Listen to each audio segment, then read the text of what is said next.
Okay. Oops, sorry. Are we all ready? Testing, testing.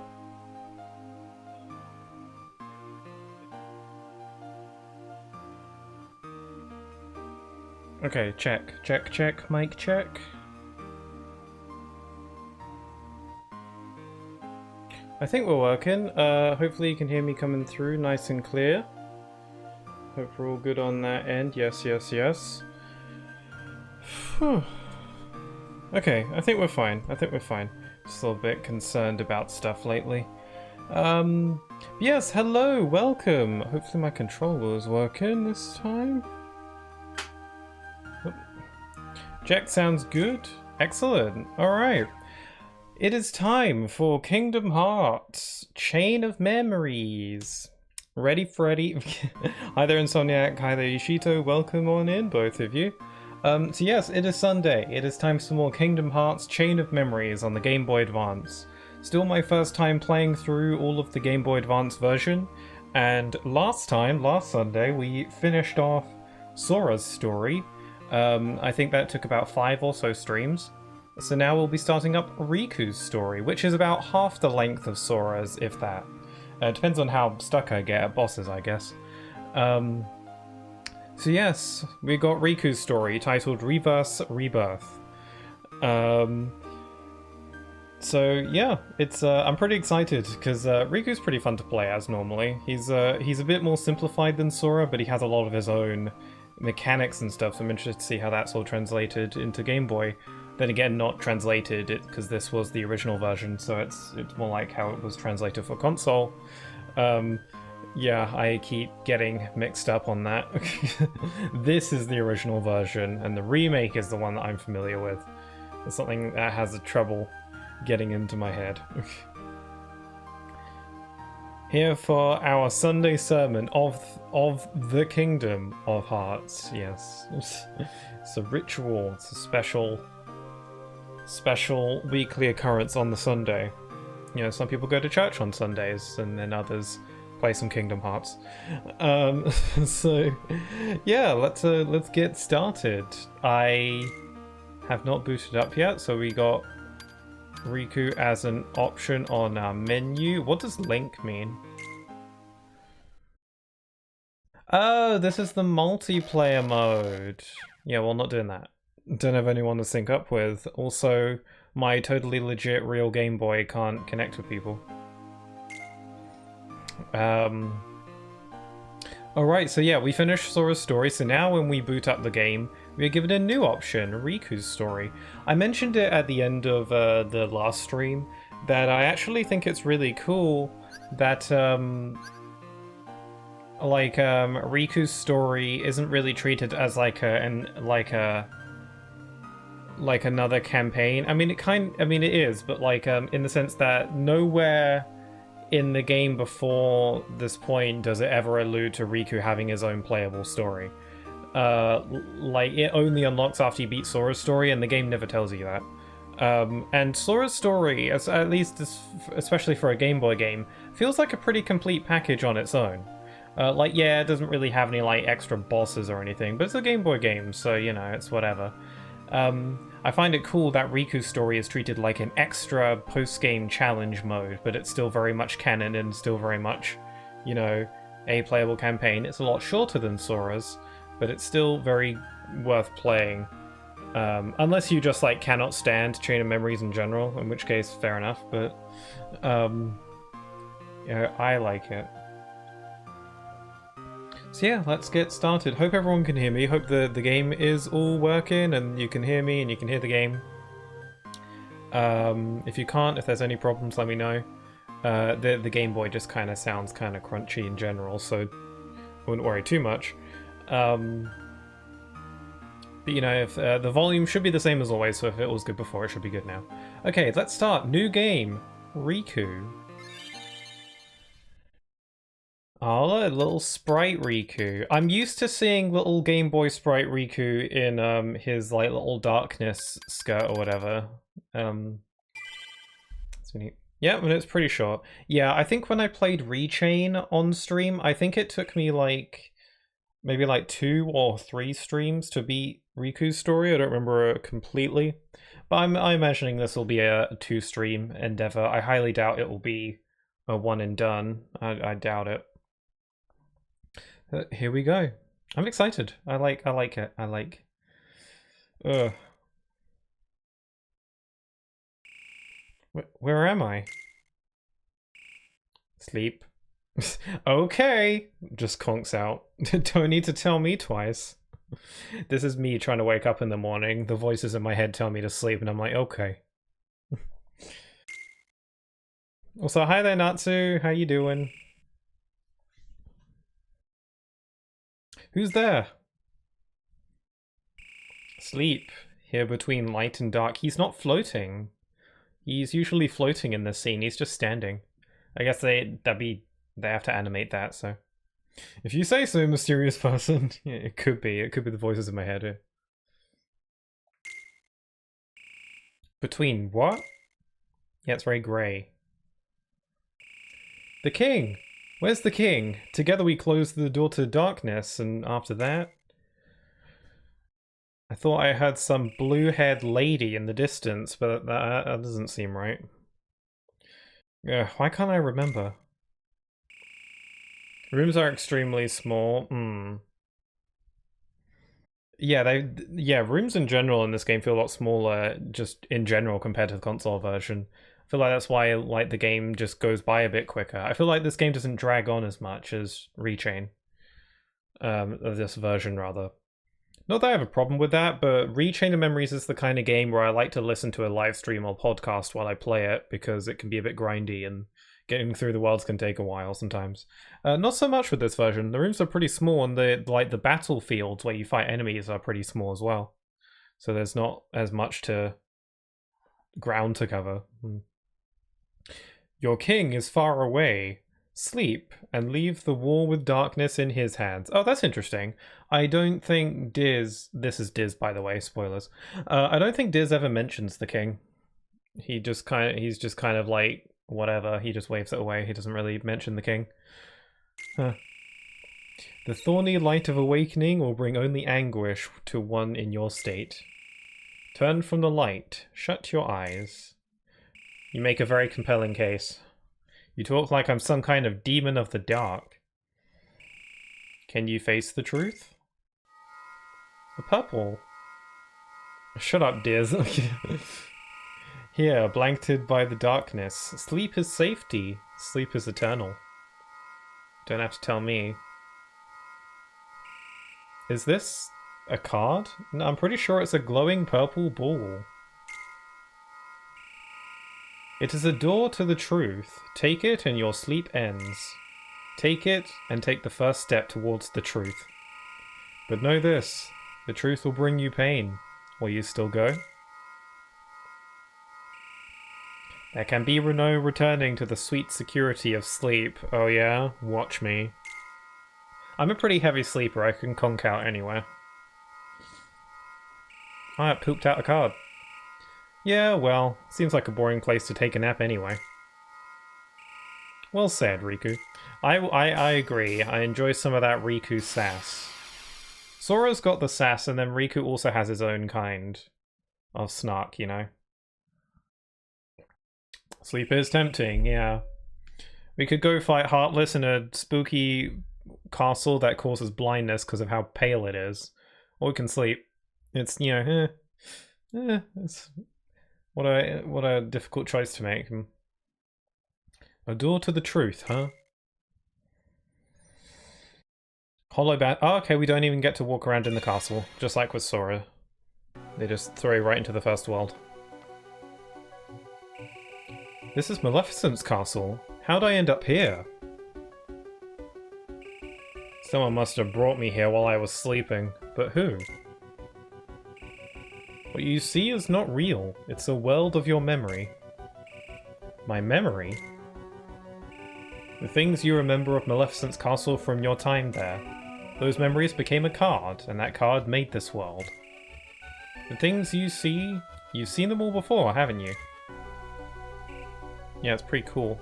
This is that one Smash Brothers stage from Smash Brothers. Did somebody mention the door to sleepness? Me! Sign me up for the door to sleepness. You get the...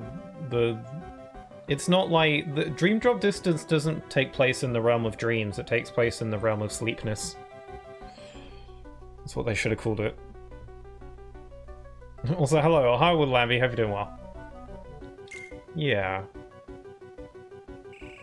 So what now? Am I supposed to learn something while I'm here? Maybe run into someone I know? Ordinarily, yes. You would meet people in your memories. Ordinarily? Hey, I'm asking you a question. I'm asking you a question. Oh. Fine. But it better be you I run across next, voice. I'm sick of talking to thin air.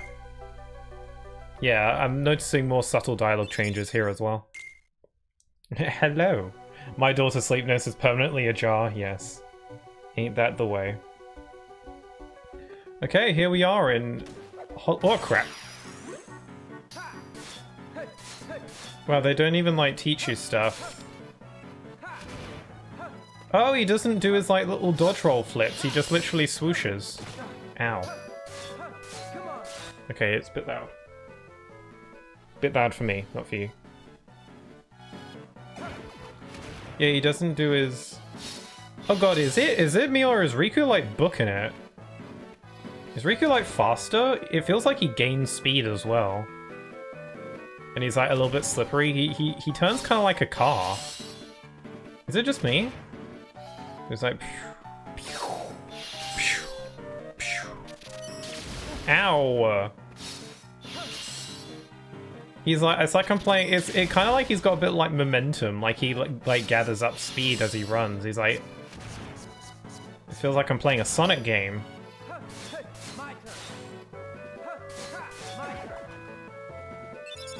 Drifting with Riku? Yeah, Riku do the Tokyo Drift. Wow, I don't know if I can handle that speed. Also, hi there, Gloomjaw. You already know how to play from Sora's story, and yes, Riku is faster. Yeah, I guess so. But I want to know about Riku's, like, dark mode and stuff. I guess we don't have dark mode yet, but... other stuff. What's the size of the world here? Can we still stack cards? We can, but I don't really have a use for that. I wonder, because like the thing about Riku's story is they give you pre-built decks instead of you building your own one, which I kind of don't mind because deck building is a little bit stressful sometimes.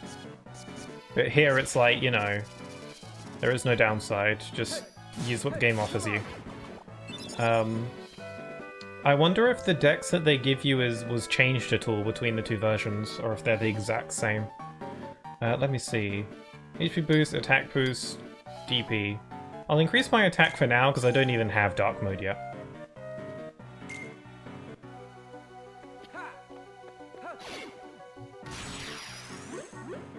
Nice to play as Riku. One thing I learned about this game the last time I played it is that I found out that you can... I don't know if this is a thing in the console version because I never found out about it, but you don't actually have to stack 2 cards if you don't... 3 cards if you don't want to. You can like, you can use only 2 stacked cards if you want. Like if you stack 2 cards and then hover your cursor over the like card reload slot, then you can just straight up just use 2 stacked cards instead of 3. Like that. I never knew that was a thing. I don't see why I would ever want to do that. But I never knew that was a thing you could do. I don't know if that's also a thing you can do on the console version as well. I feel like I would have found it if that were a thing you could do. Again, I don't know. This shadow is trying to get me.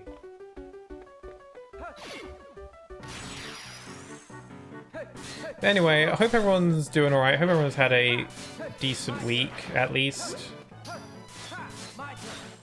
I've been alright. My scripted video is, like, kinda nearly done.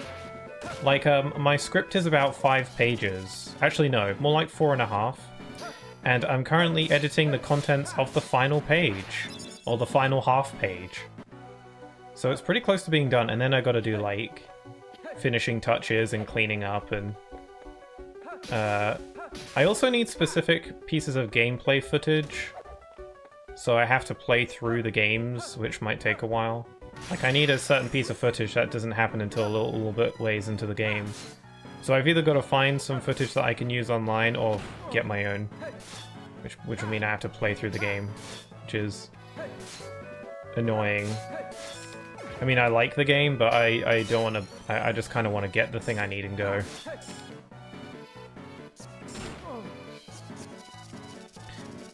But aside from that,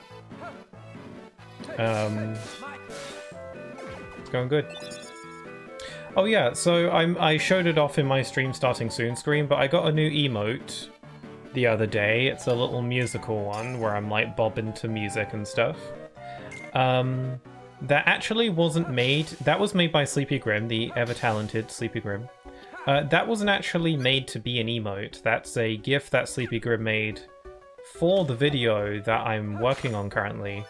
But I just realized that it could be used as an emote as well. So I decided to go ahead and make it into one. But yeah, that... Yeah, with Lambie showing it right there. Yeah, that emote is actually just a GIF animation that Sleepy Grim made for my video, and I just made it into a GIF because... Or I made it into an emote, just because it worked out that way. So yeah, little sneak preview, that's going to be featured in my upcoming video. I think it works really good as an emote. Vika is the only silver-haired character that isn't Ansem or Xehanort. Well... But then there's, like, Riku Ansem, or, like, Dark Riku. So, you know... Who could say? This feels like... Man, Riku is, like, just a little bit slippery. It kind of, like... Have you ever played, like, a Mario game? Or, like Super Mario Galaxy? Where if you beat the game as Mario, you get to play as Luigi. And Luigi controls the same for the most part. And he jumps higher and moves quicker, but he's just a little bit more slippery than Mario. That's kind of what this feels like. I feel like this is the Luigi playthrough. Where he's like, he's stronger in a lot of ways, but he's a little slippery. I mean, he was temporary. Yeah, he was Ansem. But then he had to get, like, an Ansem exorcism. And Anti-Aqua. That's true, yeah, Anti-Aqua. Then... Yeah, I remember when people thought that Anti-Aqua was, like, a Naughted Aqua. It's not really. It's just Darkness Aqua. Not really anything to do with Xehanort, directly. And we're back. God, you know the drill. I'm sorry. My stream disconnected. Sorry. I don't know what causes it. It makes me upset whenever it happens. You know how it goes. If you were in the chat, please, I'd really appreciate it if you could give me a sign to let me know if you're back, if you can see me and you can hear and everything's working on your end. That'd really help me out. I'm gonna just double check it on my end as well, just to make sure. Yeah, oh God. I feel like these disconnects have been getting worse. I've been trying a few different things to try and fix it, but I'm not sure at this point. But oh well. And so now, but with Terra, he took over his body and Terra's hair changed, but with Riku, he didn't need the dye job. That's true. It's more convenient that way. Riku already had the hair. Also, hi Snatch Kid, how you doing? You're redeemed. Hi, I'm new here.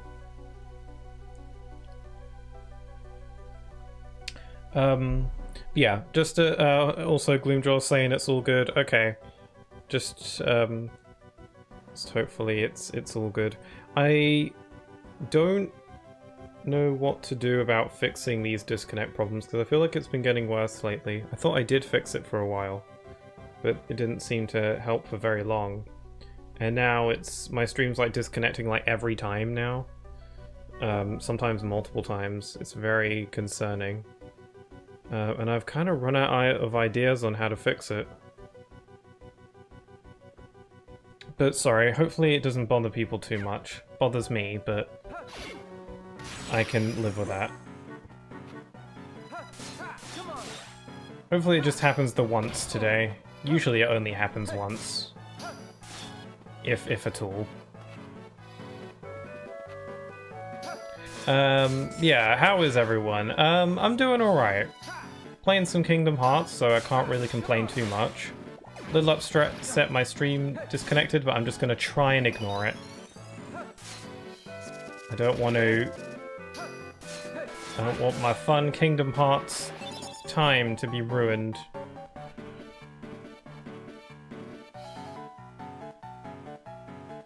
I can't access my stream on my phone.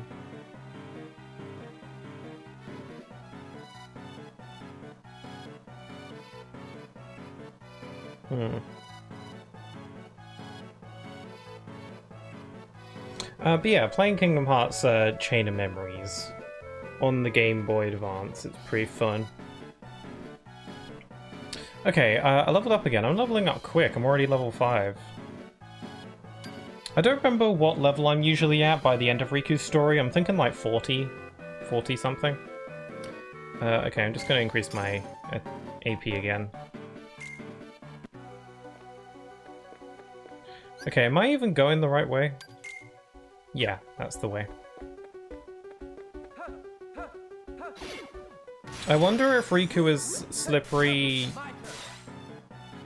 during, like, in the overworld or just in battles. It's hard to tell.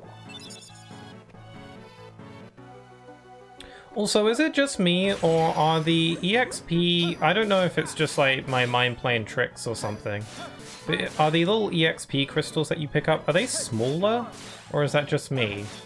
Like, they look smaller. Like, the little red ones are the same size as the little blue ones. Usually the red ones are bigger.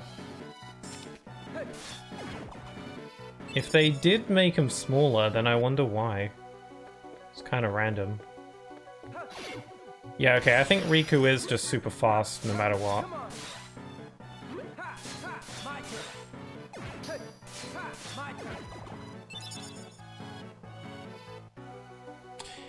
Yeah, Riku's playthrough is a lot more like, I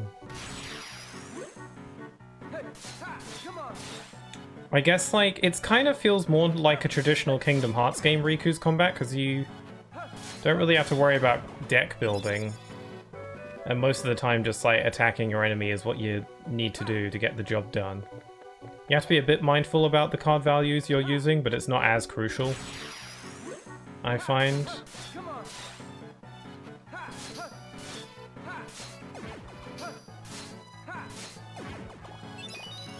I leveled up again! God damn.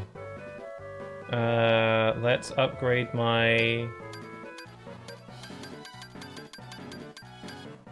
Grab my dark points. I'm gonna want lots of dark points eventually when I get dark mode, so... Can't make use out of it now, but... I think we get dark mode after Hollow Bastion. I think we go through Hollow Bastion without it, and then we get it when we encounter Ansem, Seeker of Ansem.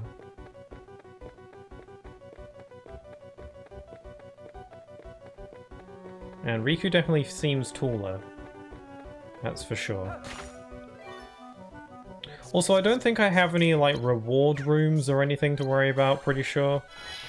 I don't remember that being a thing in Riku's playthrough.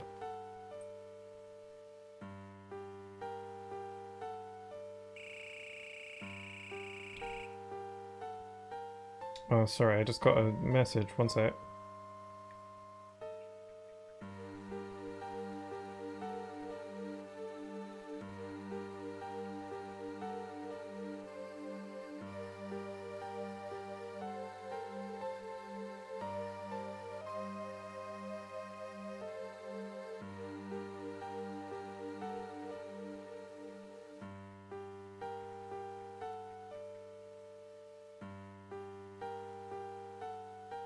Okay. Sorry, I got a message. I know it's kind of rude to be on your phone. Testing. Yeah, okay. Just making sure everything's working. again. I was worried because I wasn't able to access my stream on my phone to check it, so I was worried that I wasn't live. I'm pretty sure I'm still live, right? Yeah, I seem to be. I can see my stream on my phone, so should be fine. It's like he said, everything's just how I remember it, even this room. It must be nice being back in your old bedroom. Think of all the memories. The chain of memories, you could say. You again. Yes, you are? Okay, cool, thank you. Appreciate it. Sorry, but these memories I could do without. Maleficent gave me this room. She gave you a nice little book, though. So she did, and you lived here, tempted by the darkness she offered. You cast away your home, your friends, everything. But at least they gave you a nice room. This room sucks. Isn't this just the room where the cutscene with Belle happened in Sora's story? There isn't even a bed in here. At least in Rechain, Riku had a bed and a desk. I don't think he had a window. Shut up. Running. At least Maleficent gave Riku a table with a purple book on it. I wonder what the book is. What book do you think Maleficent provided Riku? Darkness for Dummies?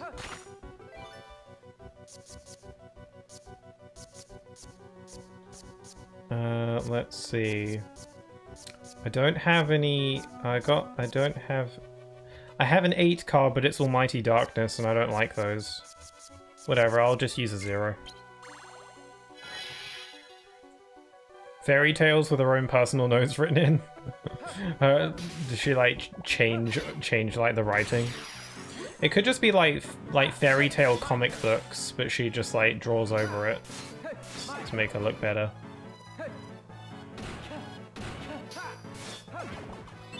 Yes.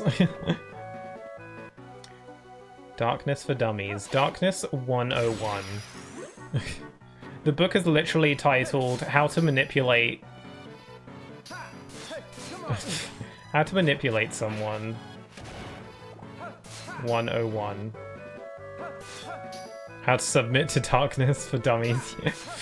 How to be a freaking idiot. How to be mean to your friend and his duck and dog. Hello, hi there, Snatch Kid. Yeah, sorry, my stream disconnected. I've actually barely even started. I've been streaming for like 45 minutes.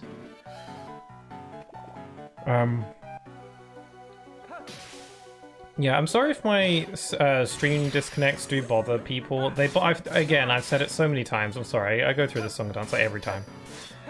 But I feel like I just want to be open. But I feel like my stream disconnecting bothers me more than anybody else. But it's frustrating because there are a lot of people who would probably assume that the stream has just ended when it disconnects, which is like upsetting because it means any viewers that I may have had might just like dip out after that point. Anybody lurking, which is a shame. It doesn't stop me from enjoying the game I'm playing, which is nice at the very least, but it's just a shame to think, which is why I get so bothered about it. Still haven't given up trying to find a way to fix it. But I'll try not to bring it up quite so much. How to manipulate young teen boys into doing your bidding. I was gonna say that, but that title sounds kind of problematic, so I refrained. How to gaslight kids into ditching their childhood friends. Yeah. That's a good one.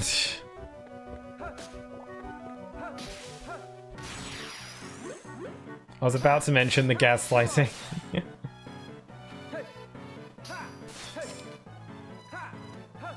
I find it weird that Riku doesn't do, like, rolls when he dodges anymore. Well, not anymore. Again, this is the original. He does, like, these little swooshes, these little dark swooshes. It makes me wonder, because in Rechain, when you're in dark mode, Riku's movement abilities change a little bit, so he like he can do like this air dash, and he can like dash across the floor instead of dodge rolling. So I'm wondering if that's also the case here. Don't tell me, because I'd like to discover it. How to Train Your Darkness. That's brilliant. Actually, that's a really good title. I love that. I feel like Gloomjaw, you might have won that little game. Okay, I'm gonna boost my HP.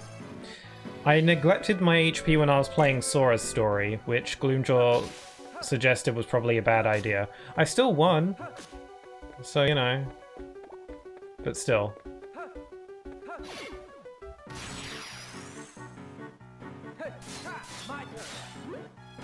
But yeah, the final boss in Sora's story, Chain of Memories, pretty damn difficult. I mean, the super duper final boss wasn't difficult, it was just incredibly long.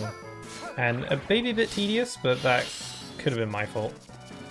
But like, the fight before that was like the real difficult one.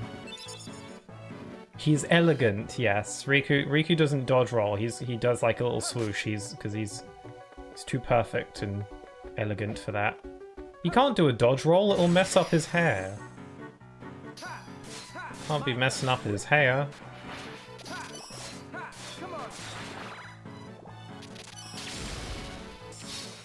God, these guys have high card numbers.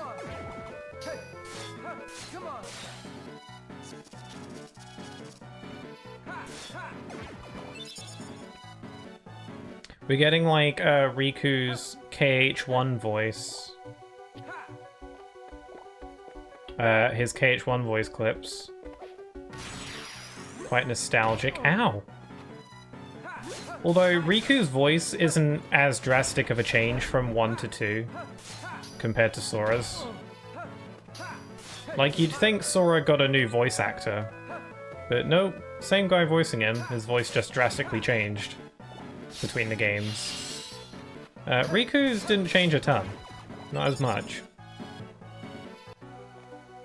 If you give in to darkness, you go bald, yeah. That's what Xehanort teaches us. Did they give an explanation as to why Xehanort went bald? I feel like knowing Kingdom Hearts, there probably is a reason. That's like super important. Going bald makes him more aerodynamic or something, I don't know. Hair is weakness and bald is power, something like that, I don't know.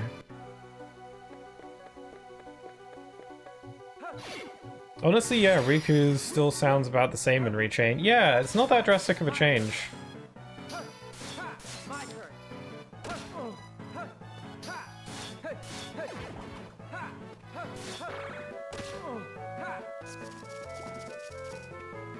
Age? The guy is in like his, what, 80s? I think Xehanort's like 90-something.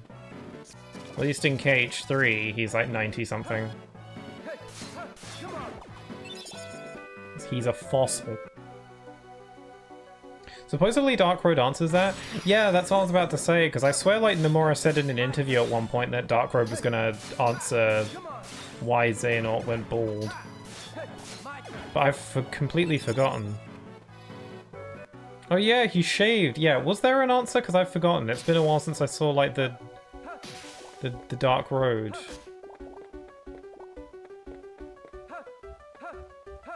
Maybe, I don't know, maybe it's like material possessions kind of thing. He needs to leave his old self behind, including his luscious locks.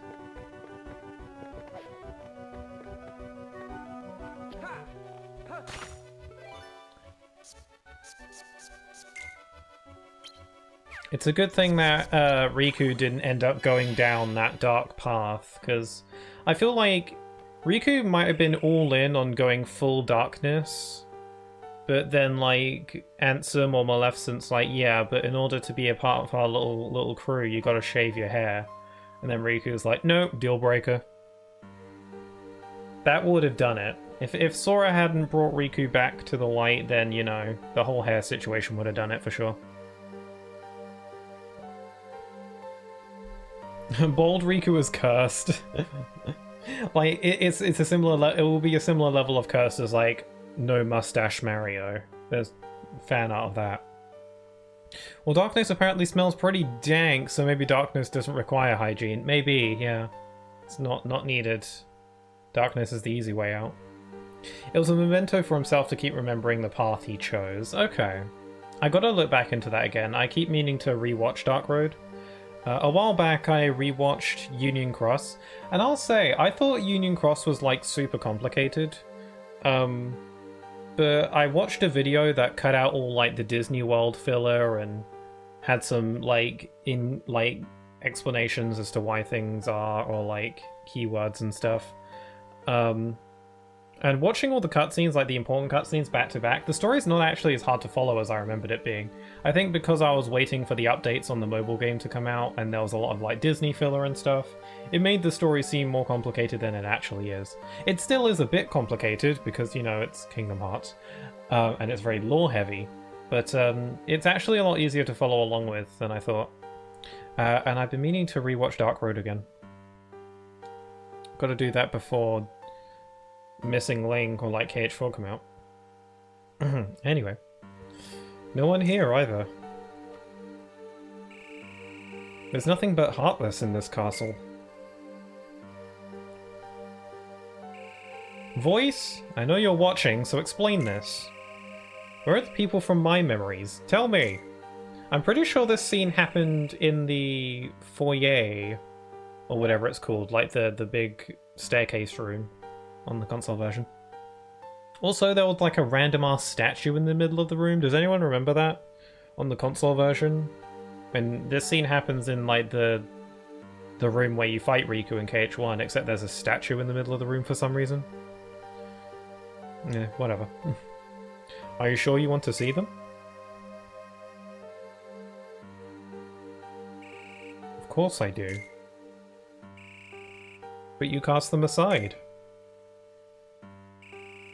To reach the outside world, you pass through the door to darkness. Behind you, you left family, friends, home, everything, all in pursuit of darkness. But I cast that aside too. Then what do you have to show for it? I mean, I got a pretty cool sword now. First your home, then the dark. Your heart only knows how to throw things away. It's empty, like that room. Like your memories. That's why no one is in the castle with you. Your heart is hollow, except for the darkness you couldn't quite shake off. You're full of it. I rejected the darkness. You're full of crap, Voice. Did you really now?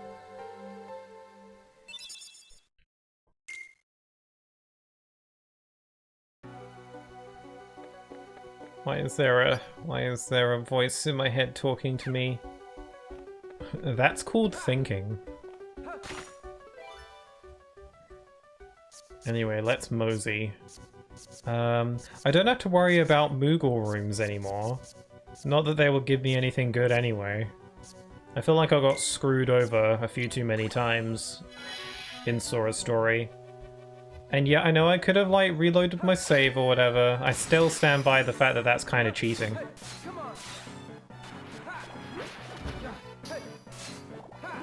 But don't have to worry about any Moogle room shenanigans this time.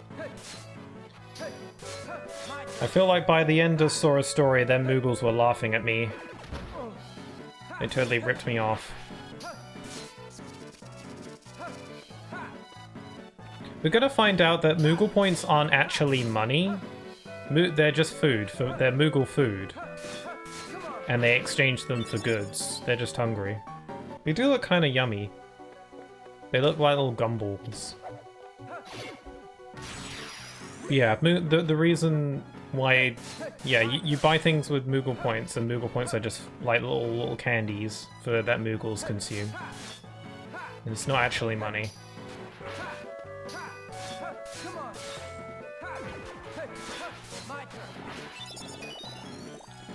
Almighty Darkness, and we got another level up. I'm going to increase my dark points. I am leveling up super quick. I'm nearly level 10 already. The only fight in Riku's story that I recall being difficult is the final boss. But even then, there's like a bit of a cheesy strategy to it. I don't know if that'll work in this version. We'll have to see when we get there. We'll have to see. It depends on how similarly Riku's mechanics work. I see no reason as to why they'd be different. Oop. Yuck. Lady. I knew you'd return, Riku. Maleficent, you're alive? You haven't been paying attention. I am but a figment of your memory. Of all the people I could run into, it had to be you. Who else? Your heart is steeped in darkness. You can only see people who exist in that same darkness. People like me. No. No. Wrong. Be grateful you have someone to keep you company. Your heart is empty. Were it not for the darkness in your heart, you would be completely alone. That's sounding pretty good right about now. Got him. Come now, you once clung to me and to sate your hunger for darkness. You used to give me hugs. That's weird. You want me here. Who else but I can give you the darkness you long for? Does Maleficent give good hugs? Who knows? She might surprise you. There was a time I did want you around. I surrendered my heart to the dark. But never again. You and your darkness have nothing to offer. See ya. All I did was lose myself. Empty myself. I'm finished with all that. If I'm stuck seeing people like you, people of the dark,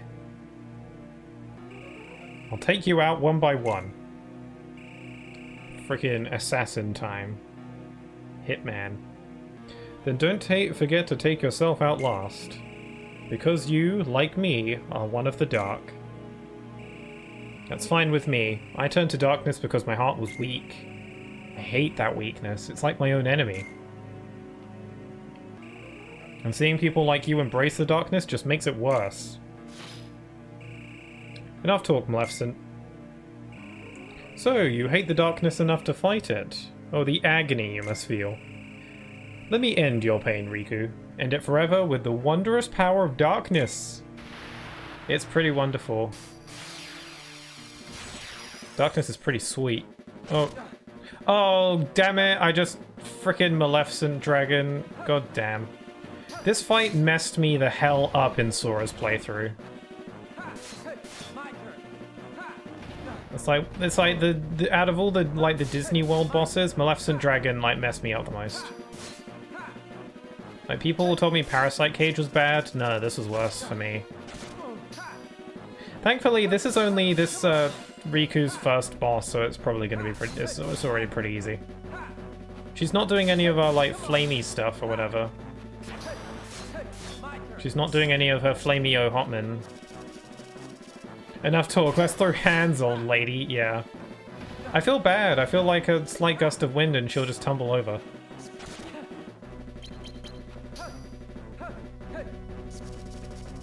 It's not bad here. Yeah, I'm already nearly good. I mean, oh, she's doing flame stuff now. I mean, I don't even have dark mode yet. Yeah.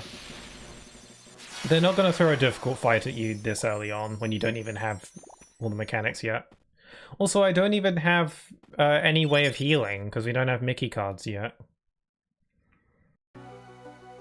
She's only cool in KH2 when she helped Sora and Co. once, yeah. I mean, I think there must have been another time where she helped out. She didn't really help, but they kind of cooperated and recoded at the end. But she didn't really help at all. She just wasn't trying to kill you. I enjoy Maleficent and Pete, because they're kind of like the Team Rocket equivalent. Like, they're second fiddle villains. I like for them to stick around and keep doing their adorable little schemes, you know? Like, frickin' their entire motivation in KH2 was that they just wanted a house. They wanted a place to live. That's kind of adorable. Also, I just won, so I guess I'm leaving now. I guess I'm just out of here. I forgot that, like, after you beat the boss, you kind of just have to, like, go away on your own.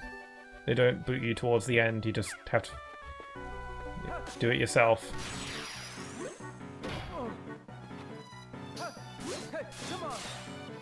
Yeah, I have no way of being able to heal aside from collecting broccles out in the overworld.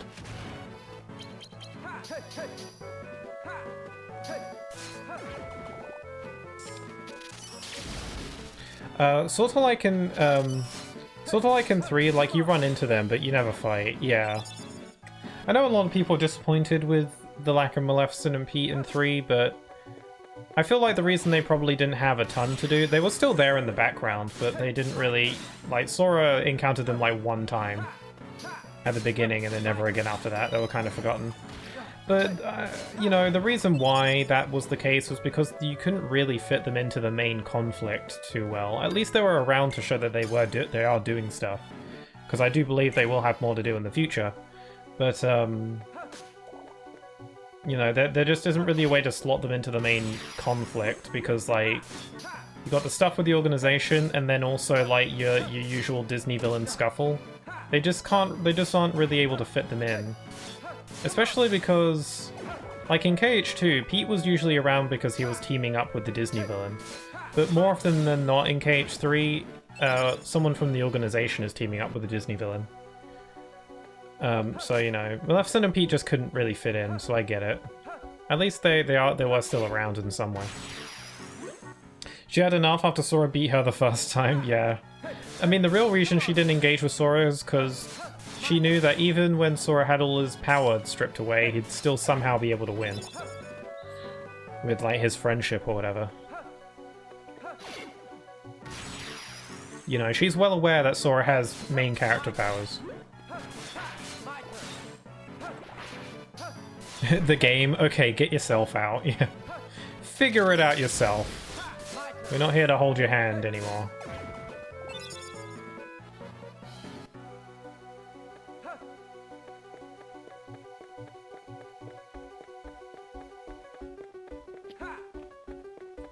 Gosh, there's so many little shadows running around. So you have no choice but to neglect your health this time. Did they remove health as an option? I know they sometimes get rid of certain level up bonuses at certain points. Because I guess they don't want you to overdo it. In one point in particular.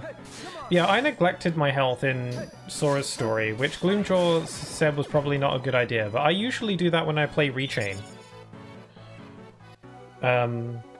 But yeah, I did end up getting beaten up pretty bad. And yeah, maybe I should have put more points into health. Especially because I used a lot of my points on getting more card points, but I never really utilized a lot of my card points, so... Like, I had more card points than I knew what to do with. So I could have gone a little bit more on the HP. But I don't know, in Riku's story, you know, dark points are super important because that's where the money is, you know. That's where the damage is. That's how you make the magic happen. Oh, here we go. No, you're fine. I managed. I still beat Marluxia. It was really difficult.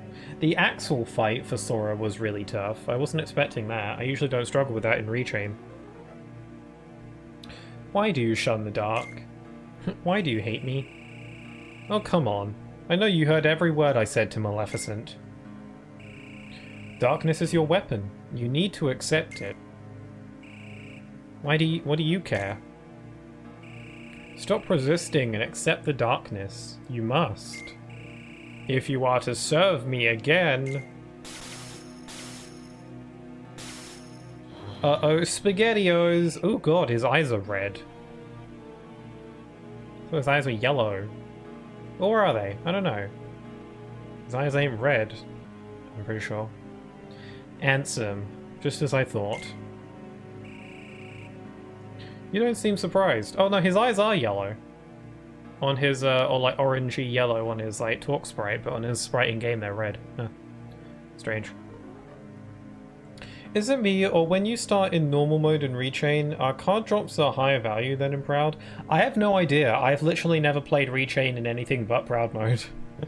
I've never played, like the first time I played rechain I went for Proud mode and I always go for Proud mode, so I have no idea. I would not know at all. Maybe someone else does. You don't seem surprised. You always were chatty when it came to darkness. So let me guess. You want to pull me back into the darkness and play Puppet Master again, right? Clever boy. You'll make a fine host. Now surrender to me again and... You're insane. There won't be any again. Ah. Oh, good try. Oh no, he's dead. He is on the floor. Ugh. Did you really think you could harm me? A weakling like you couldn't even defeat Sora, and you had darkness on your side. Excuse me for being weak. Riku is just bringing the sass constantly. It's like Riku is half not taking this seriously. It kind of feels like there's a part like yeah he is obviously taking this seriously, but there's a part of him that's like yeah I'm just gonna be snarky because why not. My normal mode, I have a lot of high value cards and more Moogle points. Really? Maybe they deal them out a lot more frequently. That would make sense to make it harder in Proud mode. Also, Insomniac, you redeemed a posture check. Okay, posture's checked. Thank you for checking. They sound like an abusive couple. They need couples therapy. You need the darkness. Submit. Bow to the darkness and bow to me. That sounds dumb. Not a chance. If only we had a little mouse friend to help us. Only darkness can help you now. You're wrong, haha. It's a yellow. That voice. Yeah, you wouldn't forget a voice like that. Your Majesty, is that you? You betcha. Riku, you're not alone, haha. His little sprite is kind of adorable. Look at that little Mickle Mouse.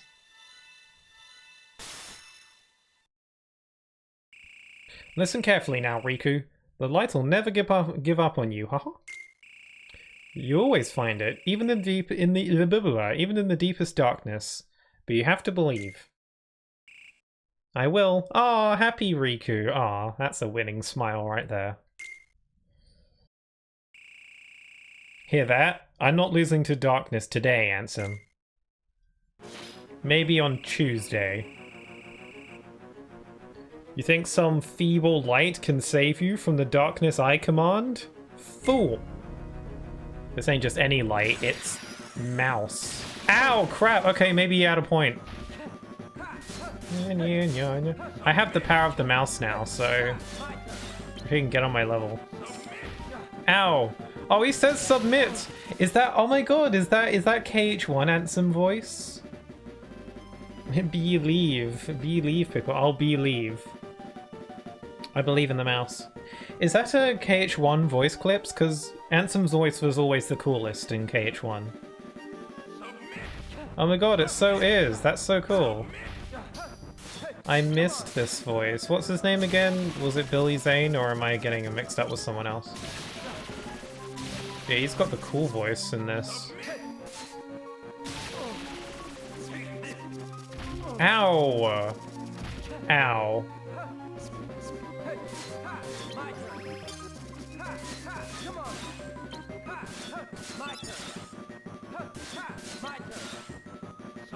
You guys can't, like, yell at me to, like, get better cards or like, switch up my deck because, like, it's not an option, so you can't judge me for not doing that. I don't know what the Maleficent card does, but since I have all my enemy cards equipped at all times, I'm just gonna equip it, because why not? Mickey!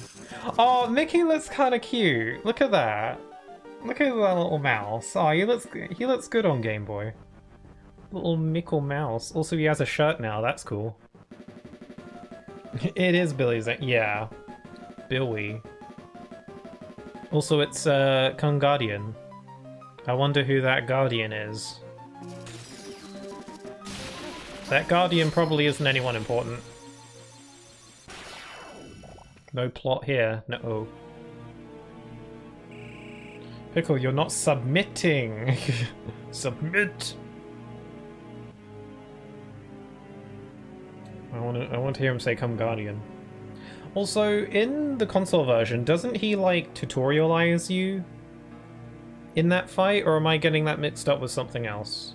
Like, I swear he gives you a tutorial. Like, he's like on how to quick break, because like Riku has this mechanic where if you break an enemy's card, immediately after they play the card, you get more dark points or something.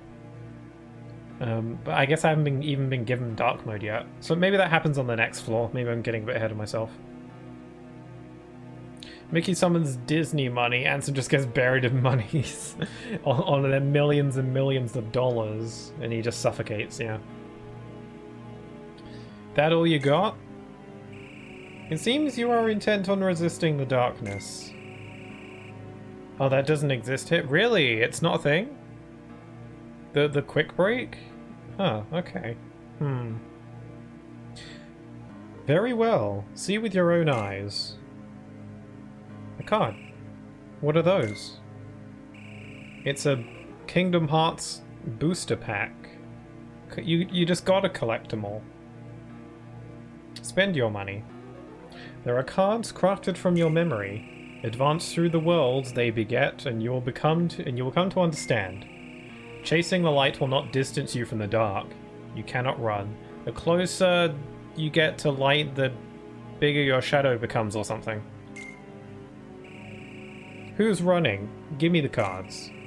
I'll enter those worlds. And in the end, if I haven't given up, I win. And it's like the tood on this kid. I have one more gift for you.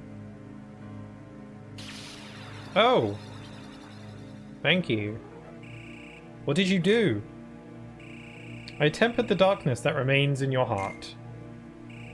What, you still think that I'd rely on darkness? Whether or not you use it is your choice. Bye. I'll be waiting, Riku, for you to come to your senses and yield to the darkness. The darkness in Riku's heart has been more fortified. He can now enter dark mode in battle. Riku's dark points, or DP, will fill as he takes damage or breaks opponent's cards. When the DP displayed below Riku's HP gauge reaches a certain level, Riku will transform and enter dark mode. Riku can now use slates while in dark mode. Losing a card, break, or taking damage will deplete DP. And when Riku's DP reaches 0, he'll return to normal. Riku can increase his maximum DP upon leveling up.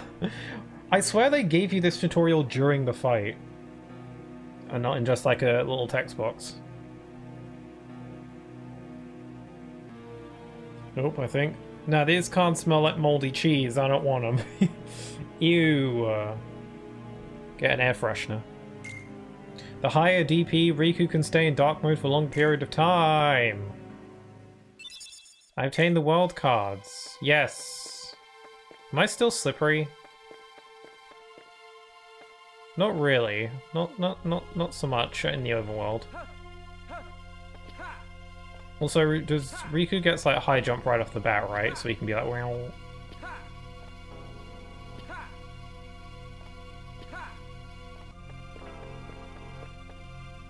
I can't. Okay. Oh, nice blue. It's my favorite. I actually really like Zexion, Yenzo, whatever you want to call him. Tutorial. This ain't Weenie Hut Junior. Yeah, apparently this ain't the easy mode.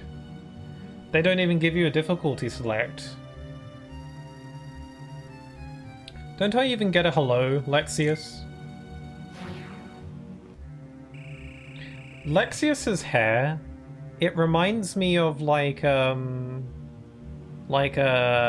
noodles or like ramen, but like dried ramen before you've cooked it and put it in like the water. Like it looks like dried up ramen. Sorry, I mean that I mean that as a sincere compliment. I like ramen, not when it's dried, but still close enough. Oh, it's the Lexus. What's going on, Zexion? I demand an explanation. Nice to see you too, Vexen. You know, it's deplorable. The organization used to be a rope that binds us. Now it's full of oh, right, yeah. Okay. Maybe slightly different phrasing. That threw me for a sec. No, you said what you said. How dare you? Even Vexen's offended. God. Let it go, Vexen.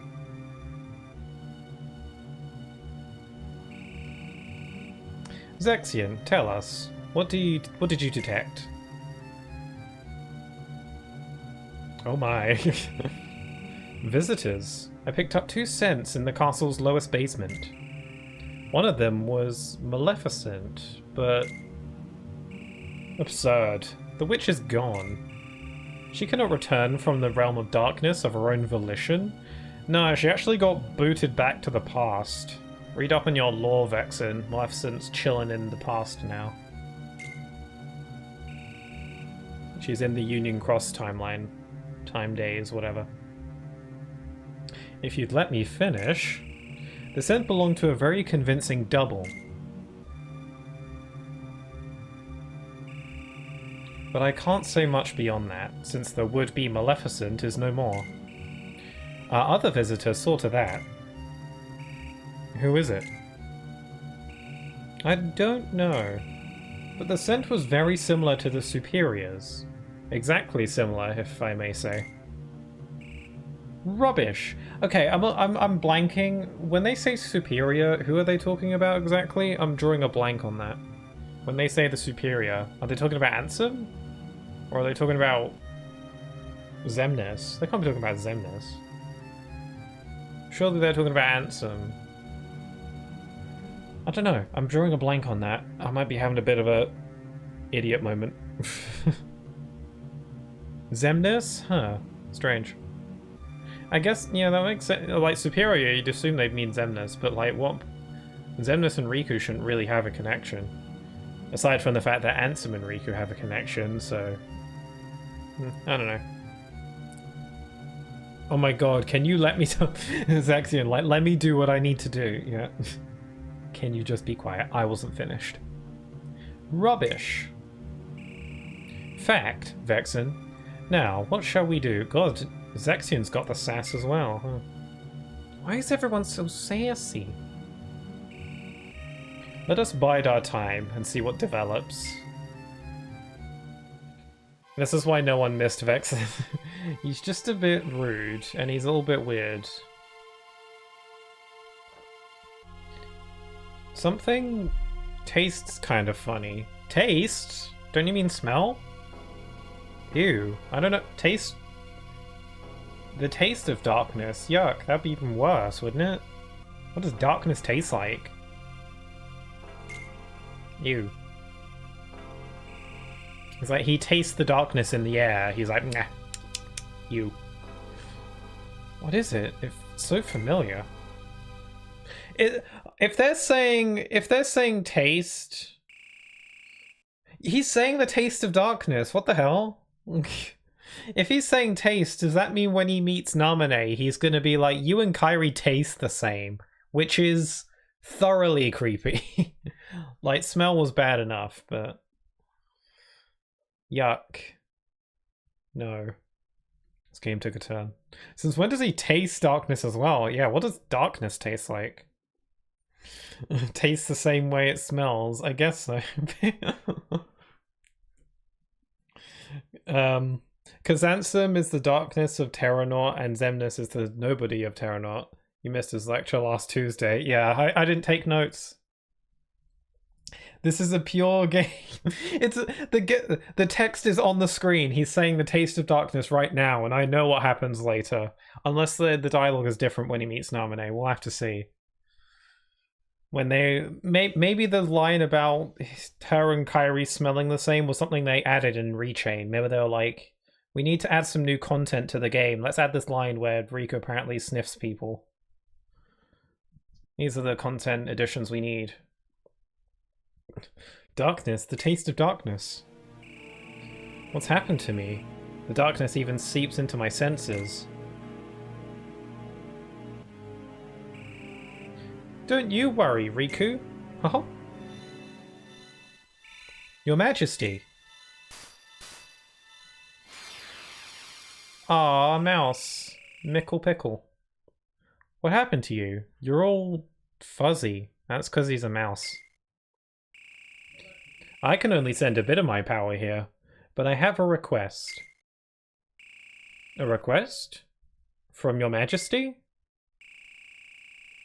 Riku, don't let go of yourself just because darkness has a hold on you. Yeah, the real reason that Mickey wasn't with Riku at the beginning of this game is because Mickey had to quickly run to the store to buy a new shirt because his old one got destroyed.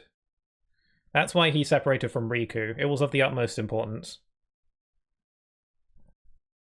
I'd rather him sniff people than lick people.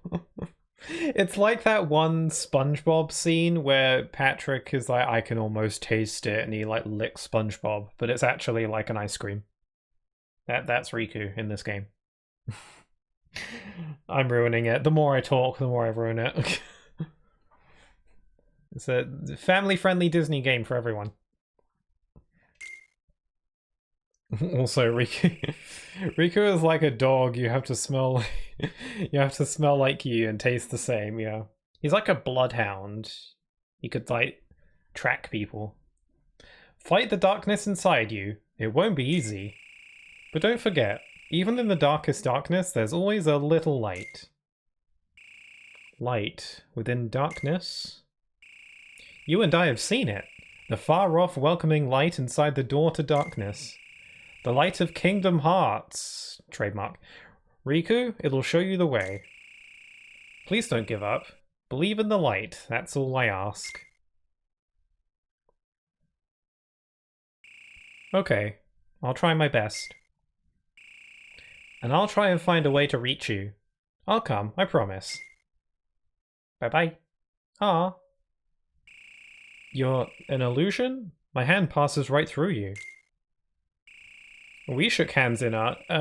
but we shook hands in our hearts. We're connected, you and me.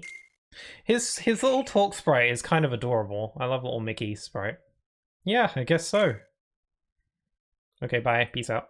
Mickey's connection went away. Mickey ran out of bars. He was planning on leaving him in the realm of darkness, just like he did Aqua, but unlike Aqua, he got out, so he had to come find him to save face. It's like, damn it. Now I have to babysit. Okay, you guys, which world are we going for first? Place your votes. We've got Agrabah, City of Agrabah. We've got Monstro. We've got Neverland, and we've got Travis Town. Oh, my voice went weird. Oh no, my voice just went high-pitched. I got a bubble in my throat. Oh crap, oh no, my voice... I guess I'll be talking like this for the rest of the stream. That's kind of awkward, yeah. Yeah, no, we don't want that. If Sleepy Grim were here, they'd be trying to strangle me to get rid of it, but they're not here right now. Okay, I'll get rid of it. This is annoying. There we go. Riku accepted the terms and conditions of Disney Plus. Yeah, in order to talk to Mickey further, you gotta subscribe to Disney Plus. Get the family plan. Share with Sora. I vote Travis. Okay. I'm down for that. The gummy phone is still on development stages and doesn't have a great connection. Mickey has left the chat. Yeah, but okay, so Gloomdraw votes for Travis Town, so let's do that.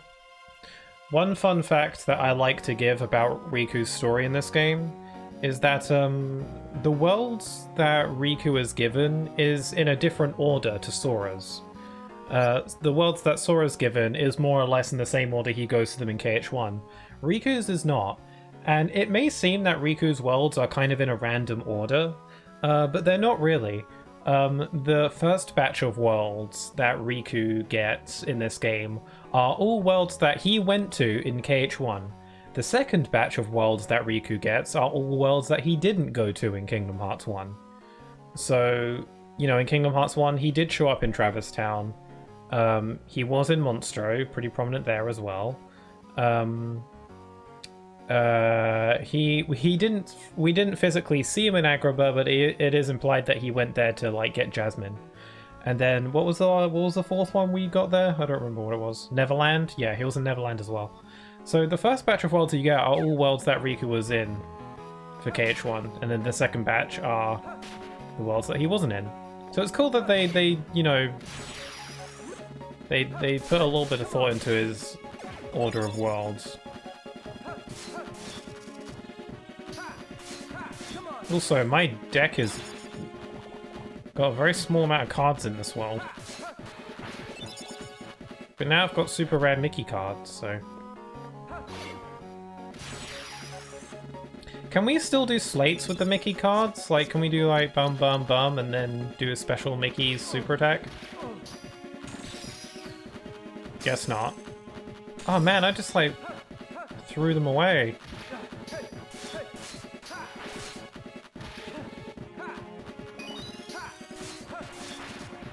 Also, the dark points are... Yeah, nope, that's a shame. Yeah, the dark points aren't a meter or a bar. They're just a number next to the health bar. How do I get into dark mode then? Like, how do I know when I'm about to hit dark mode? Because it's just a number.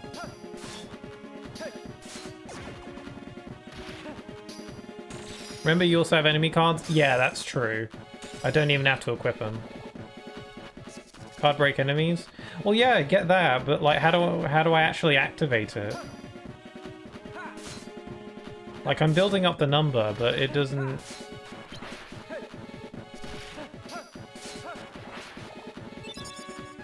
Do I have to like hit a certain number? How am I supposed to know what number I need to hit?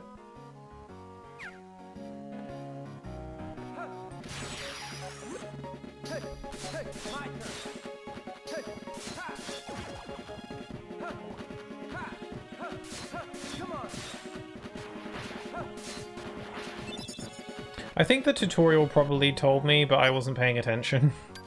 I was reading it, but I wasn't paying attention. Dark Aura, Mickey Mouse Miracle. I need multiple kings. 30 something? Okay. Because he always activates... Okay, 30 something and it will trigger, okay. He always activates it automatically in Rechain. I was wondering if maybe I have to manually activate it.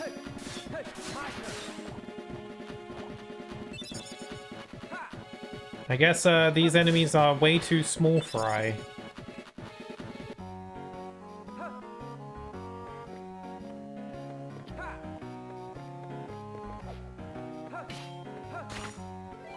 It will trigger. Also, Dragonlord, hello. I've been feeling kind of depressed lately. Oh, I'm sorry to hear that. Oh, my voice. Yeah, I'm sorry to hear that. That really sucks. I'm sorry about that. We all have those days, you know. You know, I'm sure it will pass. Just keep your chin up. I'm sure that feeling will pass. It always does. You'll just have to ride it out for now. But I'm sorry that you're feeling kind of down.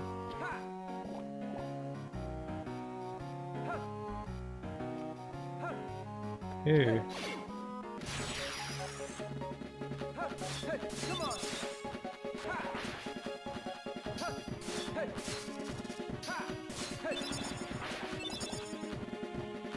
You'll have those days, but you're in your right place.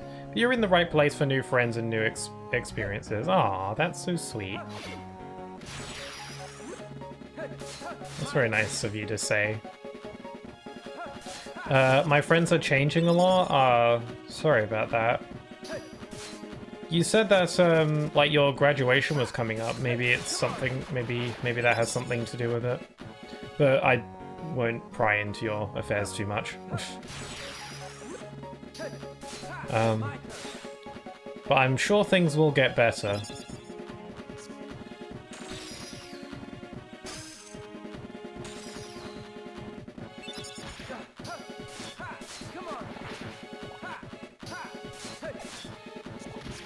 But yeah, do whatever you need to do to cheer yourself up, I'd say.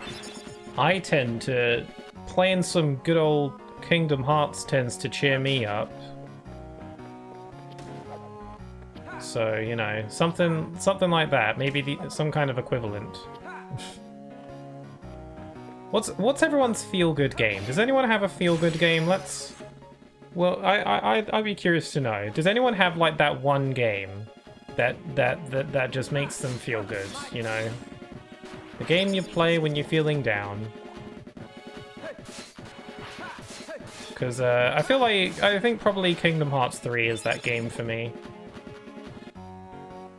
A few years back, I would constantly just boot up the game, not to even play through the story or anything. I just kind of run around and beat up Heartless without really a goal. I just kind of run around and have fun.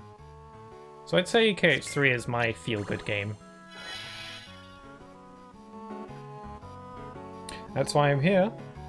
Ironically, games that are online. That makes sense. You know, you get that companionship. You get that connectivity with people. I get, like, stressed out online, and, like, I'm not very good at socializing, so that's not really my safe zone, personally. But yeah, I definitely can see how that would be for a lot of other people.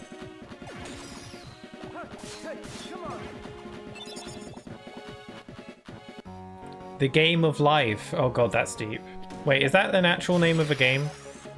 I can't tell if you're, like, talking about life or if that's an actual name of a game.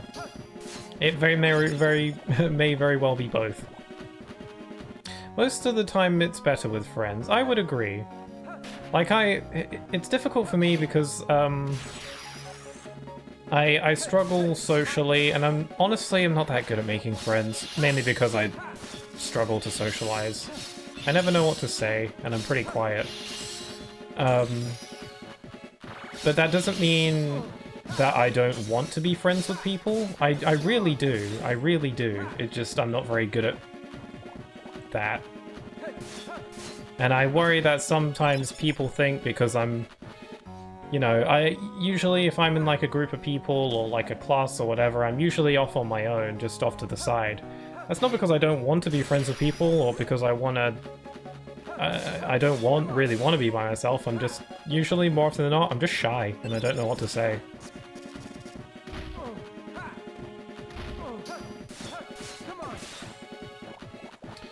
The Boktai series is my feel-good game. I have not heard of that. Fight the undead and slay vampires using the IRL sun's UV rays. That sounds crazy. I've never heard of that. I probably said it wrong. Interesting. An interesting one. Both. Game of Life, yeah. I was actually playing a Dragon Ball game, which made me a bit satisfied. Okay, cool. I don't know anything about Dragon Ball. I know it's a big deal though, and a lot of people like it. So apparently there's a lot of good Dragon Ball games. At least that's the vibe I get. Me too, Pixel. Actually saying, wow, we could be friends, Pixel. Already feels like it sometimes, for the most part, I'd say.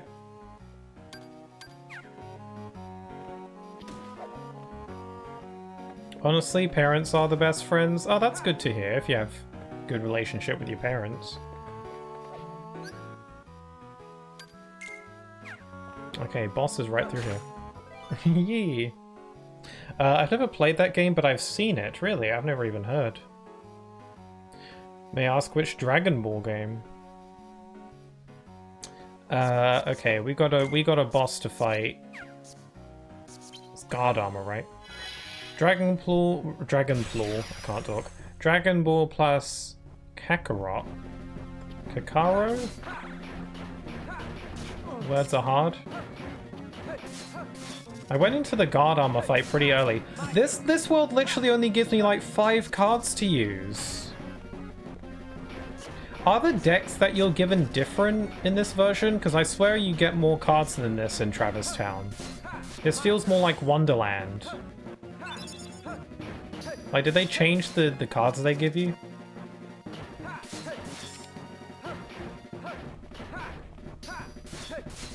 Also, I haven't entered dark mode once. Killing stuff too fast.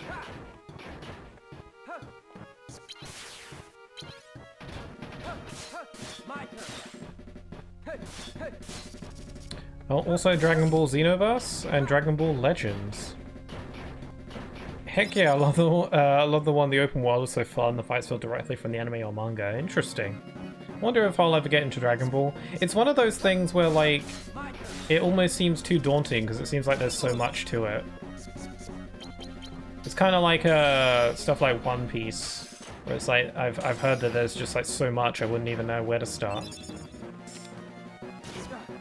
I guess that's how some people feel about Kingdom Hearts, huh? Ah, dark mode! Holy crap! Oh! Oh my god, my dash! Oh! Oh my god, I can like right across the screen. It's brilliant. Okay, let's see what we can do. Dark break. Now I can do like the total bullcrap like darkness swoosh around the screen move. Good, think you chose this world first. That's true. This was my idea. Also, guard armor to Riku with his 5 cards. Hello, monkey. Aww. Monkey. Oh, we can do like air swoosh. We can go like wow. Pixel, never call Dragon Ball characters by the wrong names or you will die. I learned that the hard way. Okay. Note to self. Dragon Ball fans can be pretty ruthless sometimes. I'll keep that in mind. Also, Riku doesn't have an animation for running up and down while in dark mode. That's kind of weird.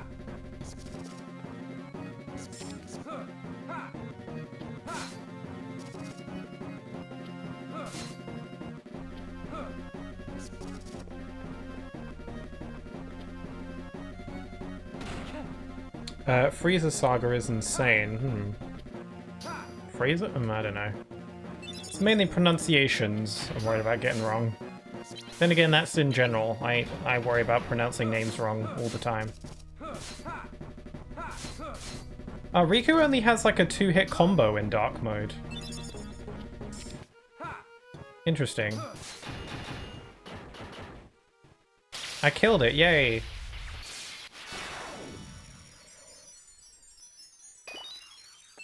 And I get your trading card.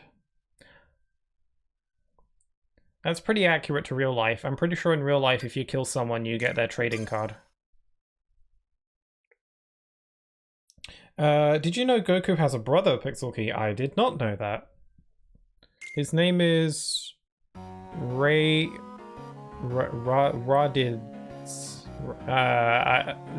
I see the name. I don't know the pronunciation. If I ever pronounce anyone's names wrong or anything like that, you are free to like put phonetic spelling in the chat.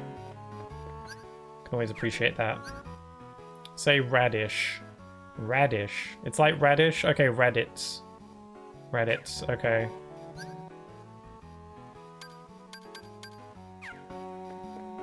Clap, clap, clap.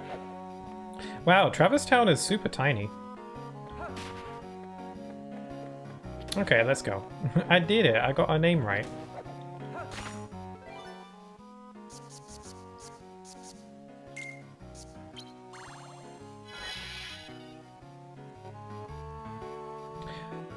Yeah, Travis Town is super tiny. I mean, there's like no cutscenes in the Disney worlds in Riku's story, so...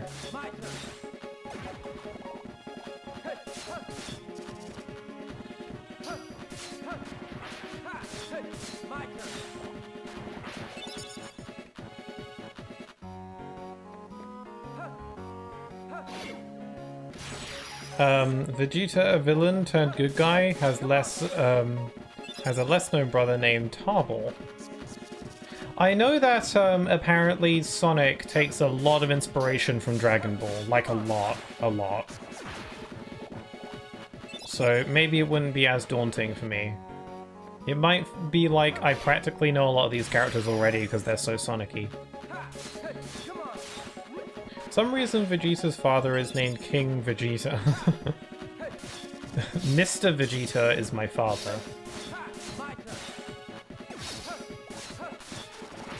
Supersonic Super Saiyan, yeah, that do be how it is. Not to mention that's also the name of the planet they lived on, huh? Dragon Balls are Chaos Emeralds, yeah, and they do like the scatter across the world thing when you use them.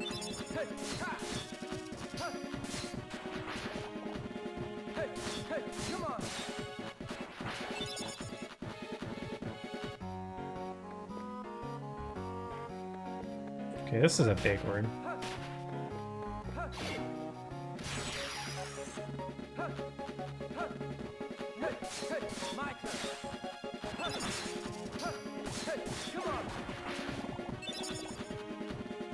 I feel like Riku's story in this game, it kind of feels like if Chain of Memories came out nowadays, Riku's story would definitely be DLC. It's kind of cool that there's like this little campaign that you get at the end of beating the main campaign. If this game came out these days, this would be DLC. 100%. You'd have to pay some buckaroos for it. Yeah. Sonic is Goku, Shadow is Vegeta, and Knuckles is Piccolo. I'm pretty sure there's also a Silver the Hedgehog equivalent character as well, if I'm not mistaken.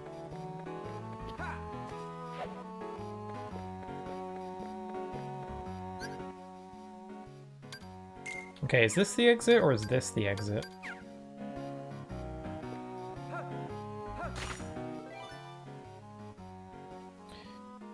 See, Silver's equal would be Trunks. Yeah. They come from the future. Time traveler sent back to prevent a tragedy. Yeah, maybe getting into Dragon Ball wouldn't be all that difficult after all.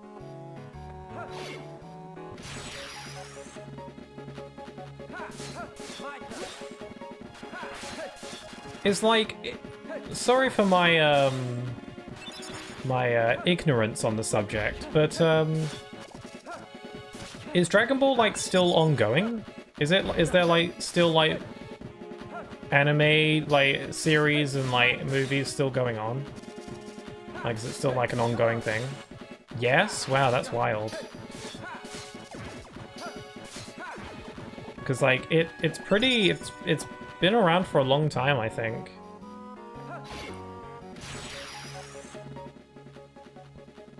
I wouldn't say that. Yeah, okay. If it's still difficult. Looks to the Android arc. There is a new show coming out, Dragon Ball Daima. Interesting. Okay. Never gonna run out of Dragon Ball stuff. I guess it's kind of like Pokemon, because like Pokemon is still ongoing after all these years, so... I mean, they explained since Goku died, no one had a chance, against the androids. Spoilers. I'll probably forget if I ever watch it, so don't worry. But the creator died, Akira Toriyama. Oh yeah, I heard about that. That happened recently, didn't it? That was like this year. That was earlier this year. That was like a big... Like everyone was talking about it. It was like a big deal. I mainly knew him for like his pretty recognizable art style. It's like Dragon Quest, his art style, and I like Dragon Quest. Either he did like the art style for Dragon Quest, or it was just heavily inspired by him. And I like Dragon Quest. You have Toritaro at least. He inspired so many anime artists. Yeah. That, like, then, yeah, because, like, no wonder it was such, like, a big deal when he passed away. if he inspired so many people. Okay, now we're in the castle. Okay, here we go. Woo! He did the art style of Dragon Quest for Super Smash Bros. Oh, cool. Yeah, I like Dragon Quest, so I do like his art style. It's very... You know it when you see it. It's one of those kinds of art styles. I've identified the scent. It's Riku. Riku? But Riku is gone. He and that king were lost when they ventured beyond the door to darkness. How could he have escaped? Riku once shouldered the darkness. Perhaps that made him half dark. And that's why you mistook him for the superior. Fascinating. The dark power given to Riku facilitated his escape from the realm of darkness. One with ties to both the Keyblade and the powers of darkness. This merits further research.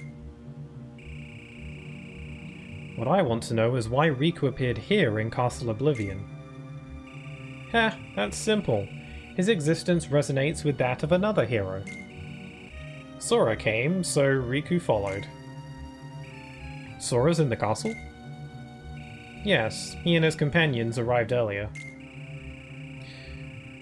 By now, that dog Marluxia is already using Naminé to meddle with Sora's heart. Interesting. I had no idea. I don't think Marluxia plans to hand Sora over, but he can play his little game. If he gets Sora, then we need only acquire Riku. If he truly is like the superior, then we will be untouchable. Yeah, more dialogue changes. Honestly, I feel like the dialogue in this version, like, clarifies things a bit more. Like, it feels like that things are a bit clearer. His last production was Sandland? That sounds familiar. I think I've heard of that. I think I've seen trailers for it. I was reacting to them talking about how Ricky and Miku are lost... Did I say Miku and Ricky? Or did I make that... I think I said Miku and Ricky, whatever, I'm going with it, were lost behind the door to darkness.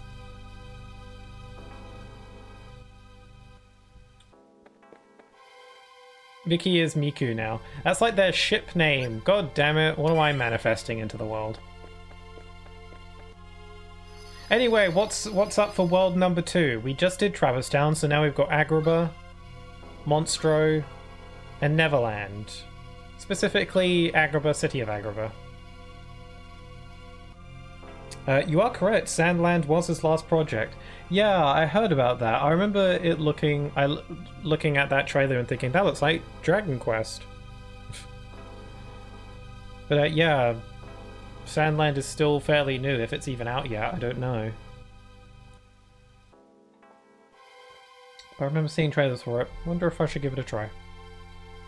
But yeah, do we have any suggestions for what world? So Agrabah, Monstro, Neverland. Speaking of Sandland, maybe we should go Agrabah. I mean, we've got Parasite Cage in Monstro, which is not a super fun fight, but I did manage to do that fight when I played a Sora on my first go, I think. Either first or second. Then we've got Captain Hook in Neverland, which I didn't really struggle too much with Sora either, but who knows. In Agrabah we got Jafar. I think Jafar will be pretty easy, because Riku's already got a pretty decent amount of mobility to him. Hold on. Just gonna... Sorry, I have some of these little sausages that I want to snack on. Hold on. Just gonna open the packet. Oh, these are the bad ones. No, these aren't the good ones. Never mind. Okay, I'm gonna go with Agrabah because I think it'll be easier.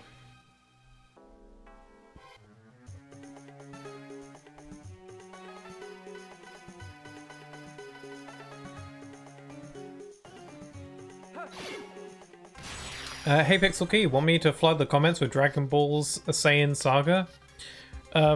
Sure, but like forgive me if I have trouble keeping up with it all.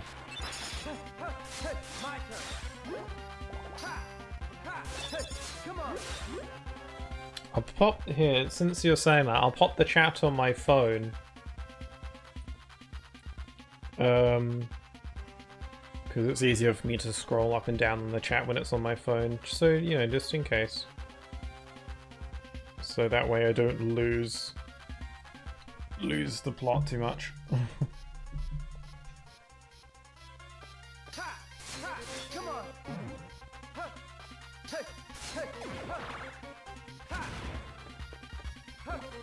I kind of like Riku's dodge. It's like, it's kind of better than Sora's dodge roll. It feels like it's quicker. I don't know. Oh! In dark mode. First paragraph, here it comes. Okay, I'm ready. Yeah, I feel like Riku's dodge is better than Sora's, which is interesting, because I feel like Riku's basic dodge roll in Rechain is, like, slightly worse than Sora's.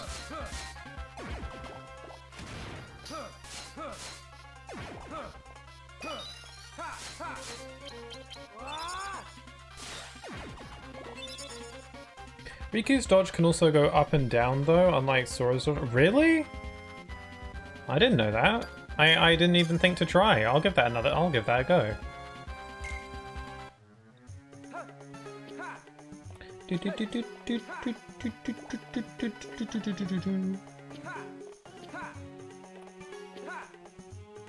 I suddenly feel the urge to steal a loaf of bread. That's weird, it didn't work? Oh well. Huh. Strange. Were you like copy and pasting like something from a website? If the paragraph you were trying to copy paste had like a link on it, or maybe like a rude word, then maybe. But then again, it would still show up in my chat. It's just I would be given the option to refuse it or not.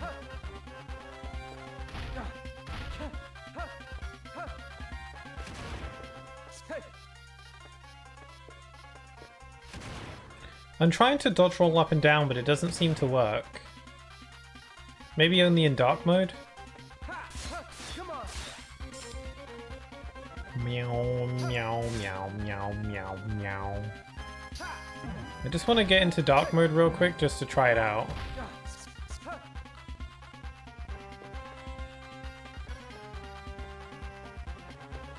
Maybe boots up comp.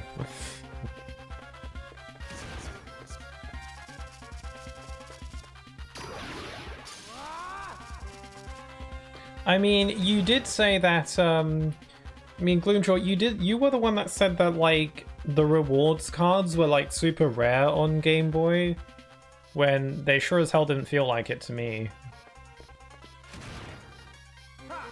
Oh, you can dodge roll up and down, you just have to be in dark mode. Cool. Riku is powerful. This is the... Maybe the power of darkness is all it's cracked up to be. Maybe Ansem's onto something.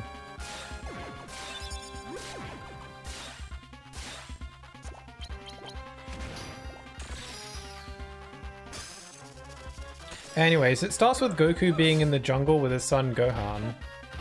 Goku was thinking about fighting his nemesis Piccolo because that time they were enemies. Piccolo wanted world domination. Goku was always pure-hearted, so he had no evil. Oh. He has a son? I got denied at dark mode. Whoopsie doodle. Also, I know I have enemy cards. I know I have enemy cards. I'm likely going to forget to use them. And even when I do use them, I'm probably not going to remember what they actually do. So if I ever get into like a tight situation, a tight spot, feel free to recommend what enemy cards I should be using, because I'm probably going to forget to look at their descriptions. I know that the Oogie Boogie one is regen, and that's about it.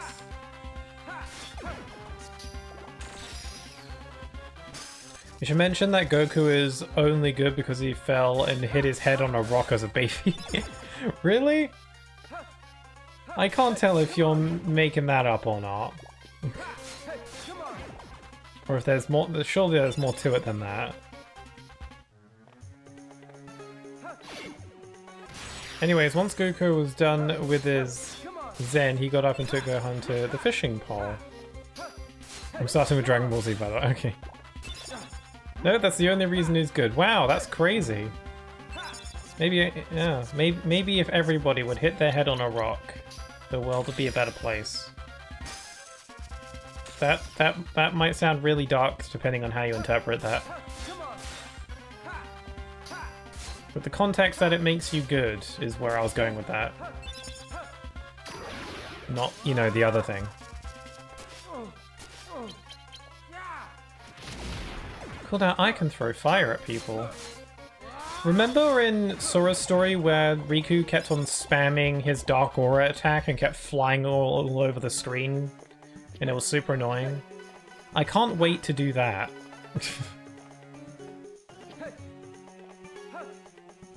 It'd be cool if you could fight Sora in Riku's story. That'd be interesting. There is that bit later in the game where Zexion disguises himself as Sora. It'd be cool if you could fight him as Sora first, before fighting his real form. That'd be cool. Fair, I'll let you explain. I know it because I don't want to cause confusion. Once Goku and Gohan finished, they went to their house where his wife Chi-Chi was waiting there. That's cute. I didn't know he had a family.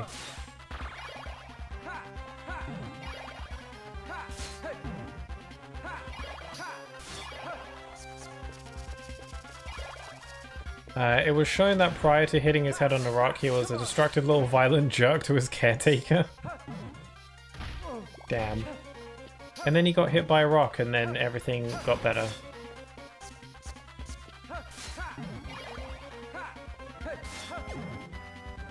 Okay, these little green buttheads are getting in my way.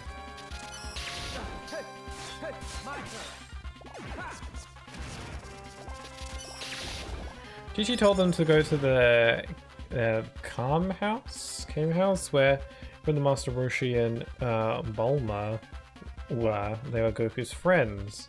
Also, there no evil forces from outer space were arriving. They were a race called Saiyans. That's the word. That's the word I've heard.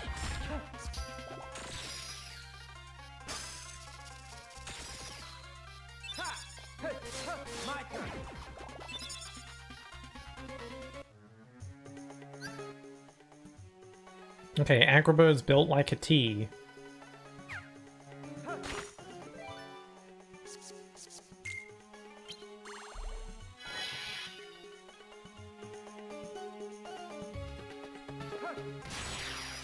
Once Goku and Gohan arrived, they saw something in the sky.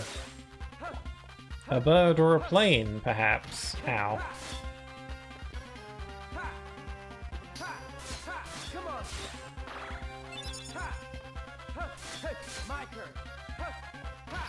Ow. I feel the constant need to just dodge roll to the left and right constantly. Actually, it's not a dodge roll. What would you call Riku's dodge in this? Because it's not a roll. It's more of a dodge swoosh. Dodge swish. Dodge leap. Dodge jump.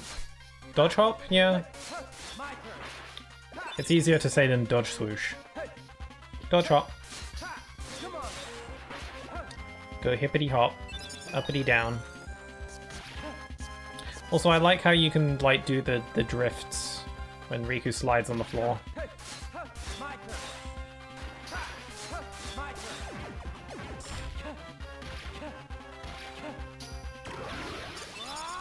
I've got the power of dankness. A Saiyan from outer space landed, and close to the crash was a farmer. The Saiyan got out from the pod and killed the farmer. Well, that's not very nice. That's very lame. That's very rude. My only regret is that this is one of the 2 games that allows you to use Soul Eater on Riku rather than his Keyblade. Really? Oh, the other one would be Days, I guess.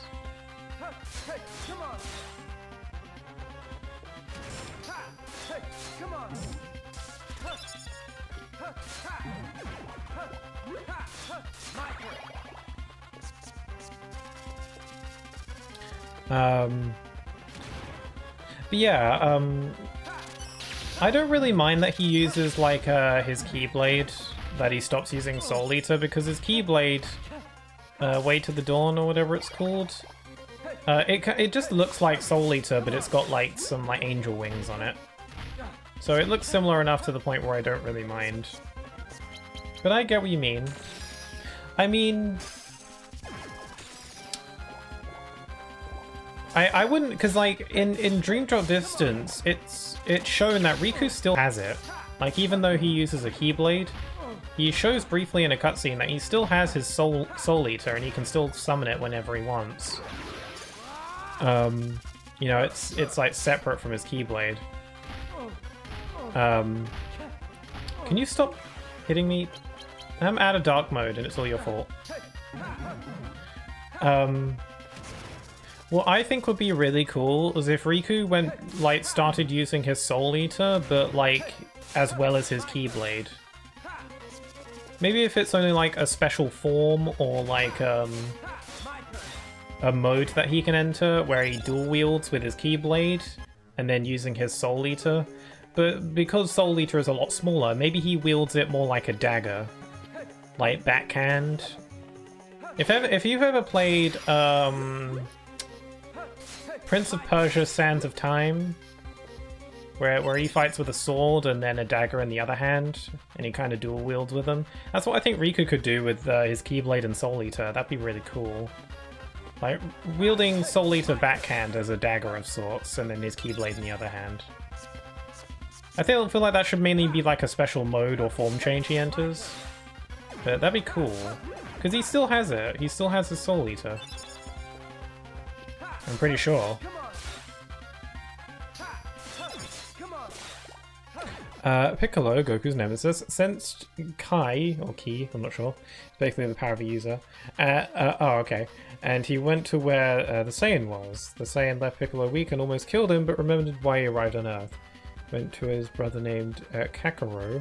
Kakaro? I don't know. I'm probably pronouncing a lot of stuff wrong. The Saiyan arrived to the Kame house, the Kame house, where he saw his brother. His brother was none other than Goku. Hold on, I'm just going to skim through that again.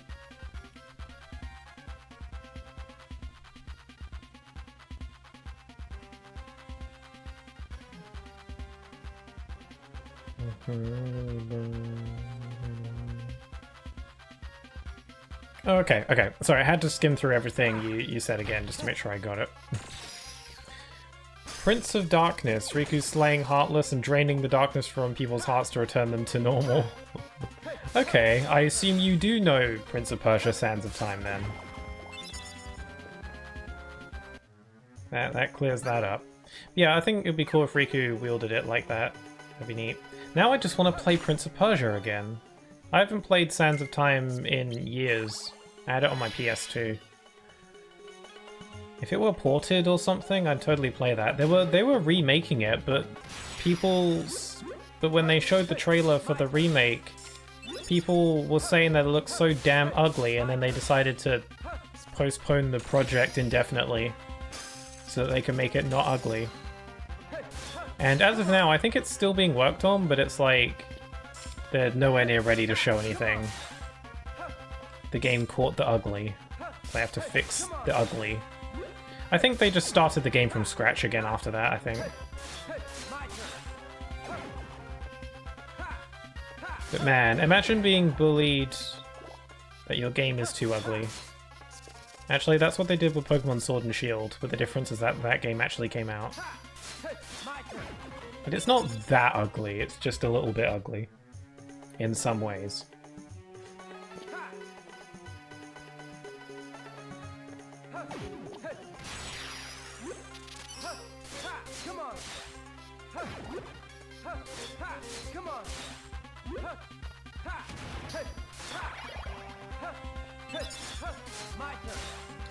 People are way too harsh sometimes too on games and devs. Yeah, I'd say so. Like sometimes certain stuff doesn't matter.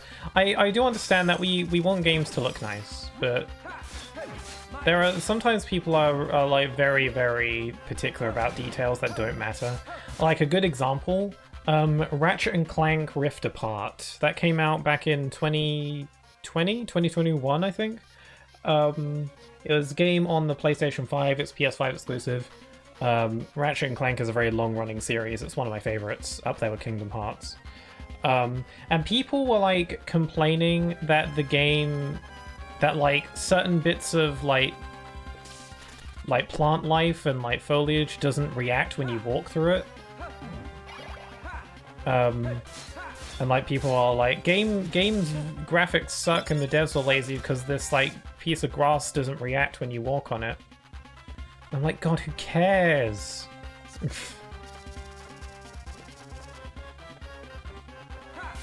People saying that kind of stuff about like Spider-Man 2 as well when that came out, that the game looks ugly or whatever, and I'm like, I don't get it. I'm looking at this game and it does not look ugly to me.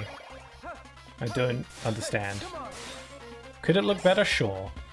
Does it look bad? Hell no.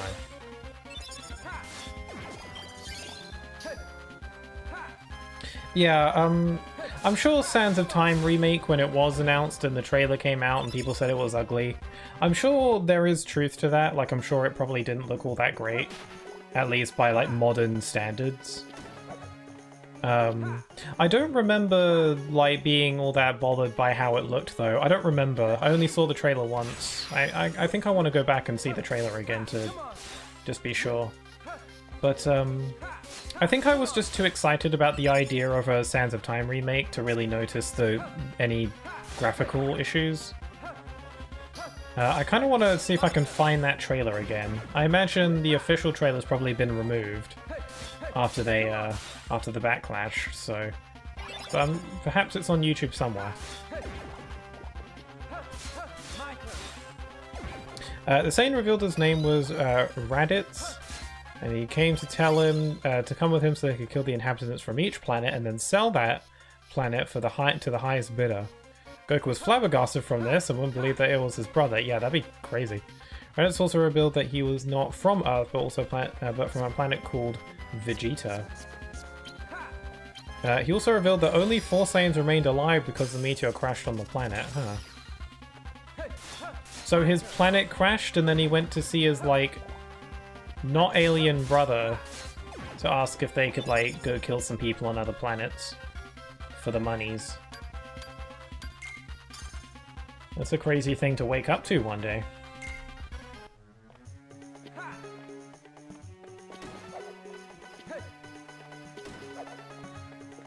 Okay, where am I going?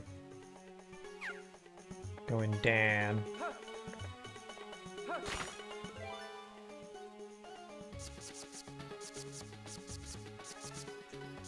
His brother was actually not from that planet either. Oh, huh. Alright. Oh crap, I got. Ow.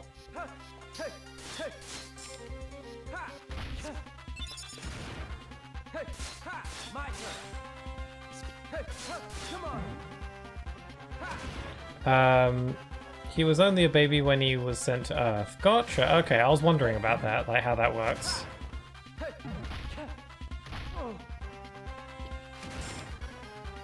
Well, these large, fat bandits are annoying me. I'm calling them fat bandits because that's their actual name. Like, I'm not trying to be mean. They're actually called that. I've said so in the past, but the normal, like, version of these Heartless, like the large bodies, I hate how they're called large bodies. I think they should be called big bodies, because that has alliteration. Large bodies is kind of awkward, you know? And like Insomniac said, he was hitting his head when he was a baby. Okay, so Goku is alien, right? is what I'm getting from that, unless I'm completely misreading that. I was wondering that, because I was like, how can he have, like, an alien brother? What's that about? That clears that up a bit. And then he got hit on the head or whatever. Chubby buddies? If those Heartless were called chubby buddies, they would be a hell of a lot less threatening. If they ever make, like, a tiny version of large bodies, like baby version, like the Pichu to the Pikachu kind of situation, yeah, then they should be called chubby buddies.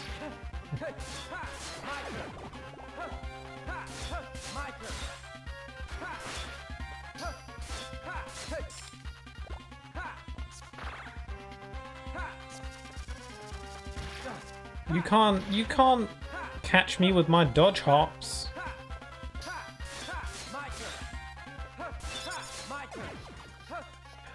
Oh, I just noticed something. The enemy that's about to attack you is the one that's got like a red outline. I only just noticed that. Like when an enemy's about to use a card on you and attack, they have that little red outline around them, so you can tell which one's which. That's cool. I don't think Rechain had anything like that.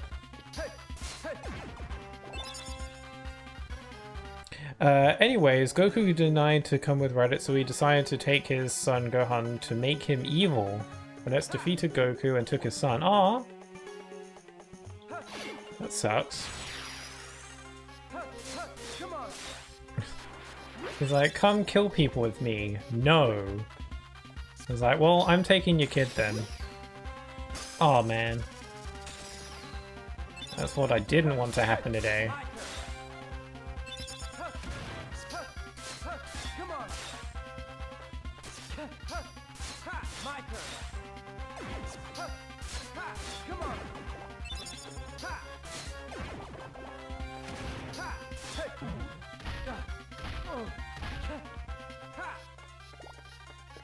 Okay, gonna get these large bodies. Goku was mad, but then Piccolo went to the Kame house so they can team up on Reddit so Piccolo could attain world domination. Also, how is that pronounced? K-A-M-E. Does that like have a different kind of pronunciation, or am I saying it good?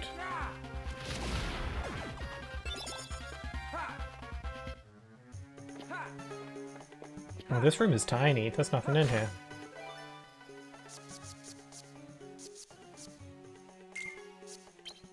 Goku agreed because it was,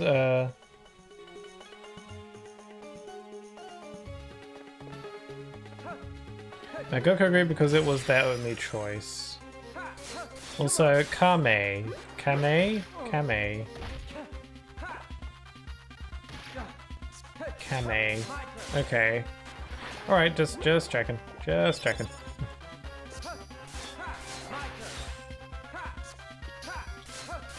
A shame in Riku's story we don't have the magic that is Strike Raid to kill everything.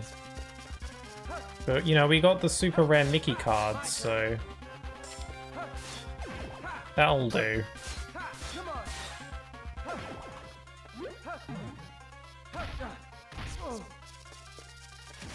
We saw Reddit's again, and so they had a fierce battle. I'm getting the info download.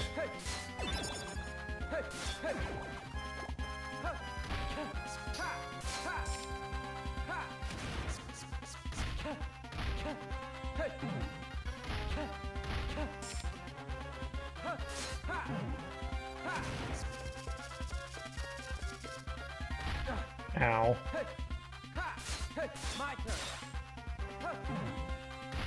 Ow. Frickin', there we go. Ouch. Just shoot fire at you.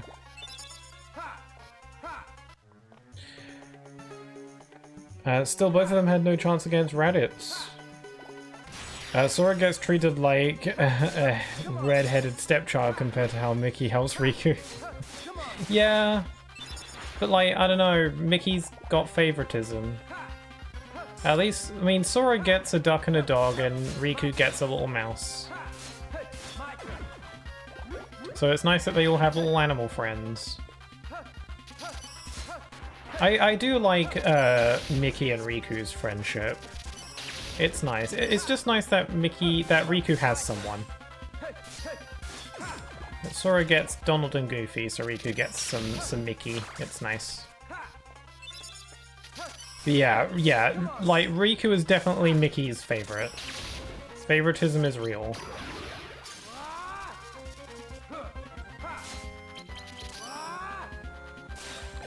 Like, Sora, whatever. Riku, that's my boy. That's my son. Yeah. I mean, in a sense, Mickey watched Riku grow. He was like, you're a beautiful flower and I love to watch you grow.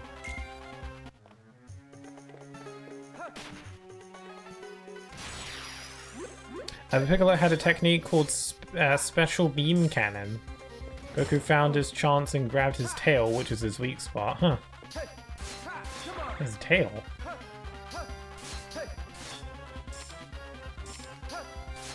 Oh my god, you guys, I'm so excited for Thousand Year Door next week.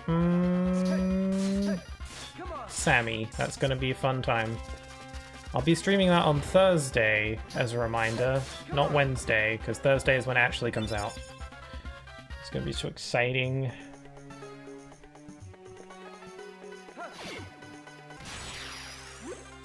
By the way, that's one difference between Saiyans and humans, that they have tails. Because I think Goku does have a tail, so I guess that makes sense. That was like one thing I do know about Goku, I think. Thousand Year Door W. I'm so excited. I've been like really trying to refrain from looking at like gameplay or like trailers or whatever, because Nintendo's been releasing like clips and trailers, and then there's other news outlets that are releasing like previews and stuff like that. And it's like, I want to see, but like, I think it would be better if I didn't see.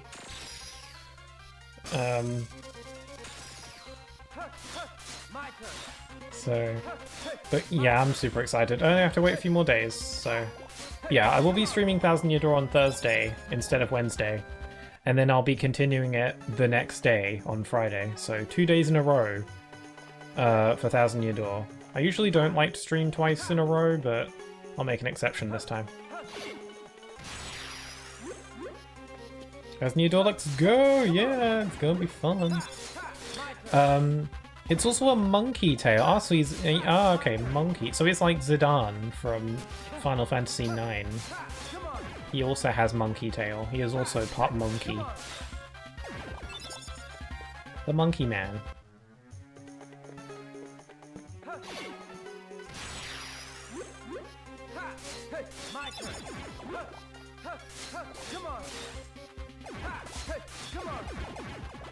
Wow, some of these fights with Riku are going by even faster than with Sora.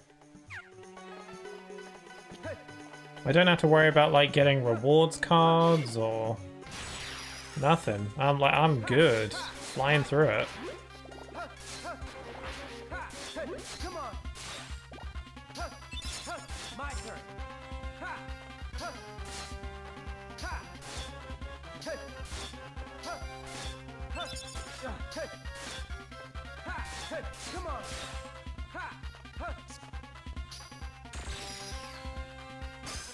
Anyway, Raditz, knowing that Goku was pure-hearted, he told him that he was his brother and that he was his only family alive other than his son.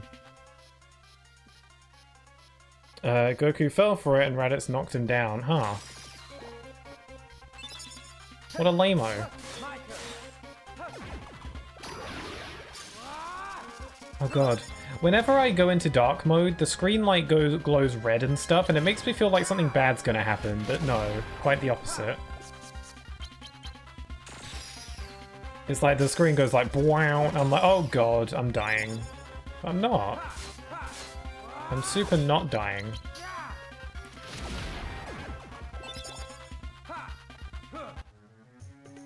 Okay, where's the door? There it is. Okay, Jafar. Do your worst. But Gohan, knowing that he would, that if you shot his best friend, he would miss. Shot his best attack, he would miss. But Gohan, only 4 years old, Headbutted Raditz and left him vulnerable for a short time. Oh, cool. Go, little lad.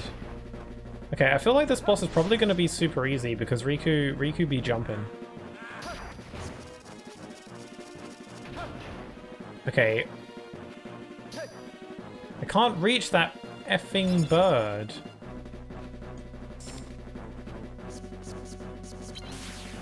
That bloody pigeon.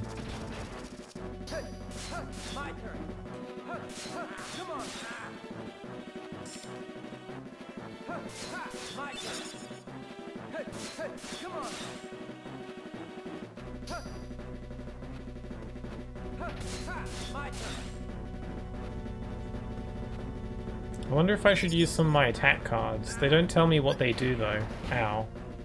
At least not on the menu. During combat, I mean.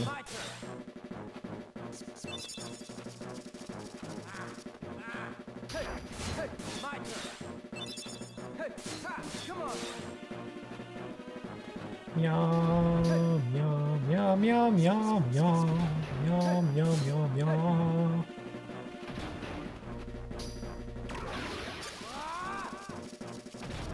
Okay, now I'm in dark mode. I'm in dork mode. Wow, Riku has a lot less like aerial mobility in dark mode. You can't do like the spin twisty combo attack. Riku just like falls to the ground like a rock.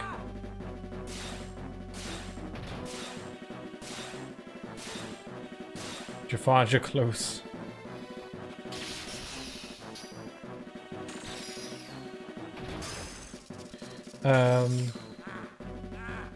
Goku saw his chance and grabbed him, but if Piccolo shot at an attack, he would kill Goku and Raditz. Goku knew the sun was more important, so he died as a sacrifice, but Raditz also died. Ah.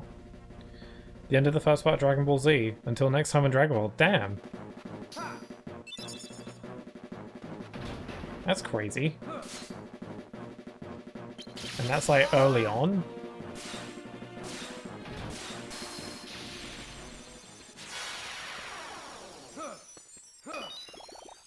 Ah, that was super easy. First saga, interesting. Wow, it's quite a way to start. I'm just not even done.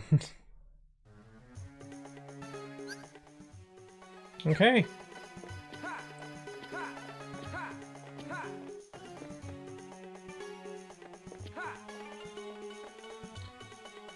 Got Jafar. That was pretty easy. So what's next? We've got Monstro or Neverland. What one do you think we should go for next? Boss-wise, that's Parasite Cage or Captain Hook.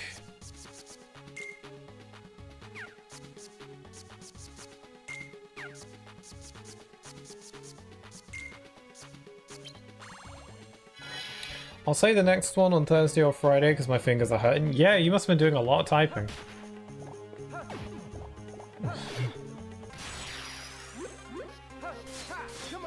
Captain Hook? Okay, we got one vote for Neverland.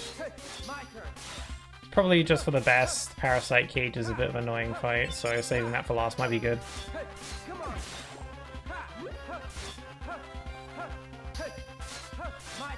If this is the current pace we're on, we're gonna be flying through this game. I'm kind of concerned.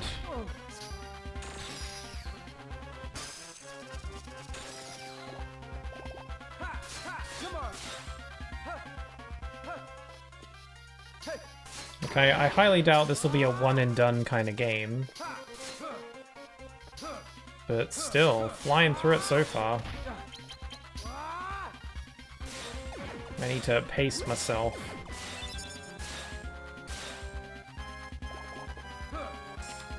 The fact that you can dodge roll up and down while in dark mode is still throwing me off. I'm not doing it because I keep forgetting that you can.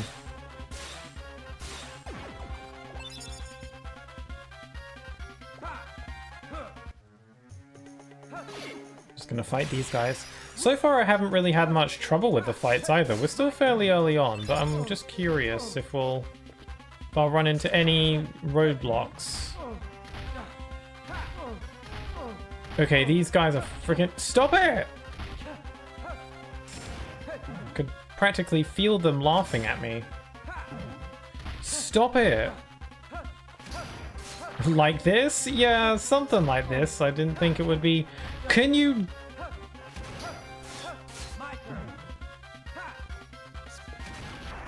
Oh my god!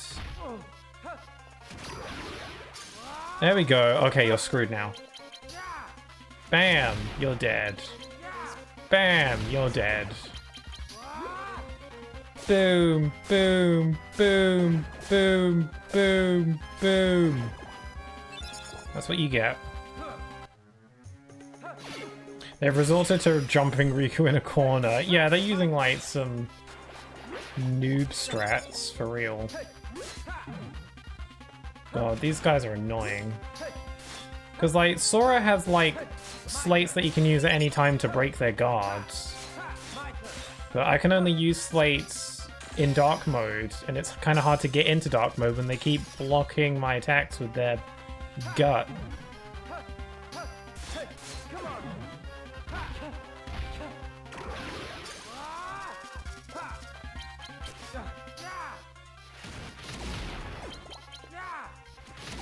Just gotta flame them. Bam, bam.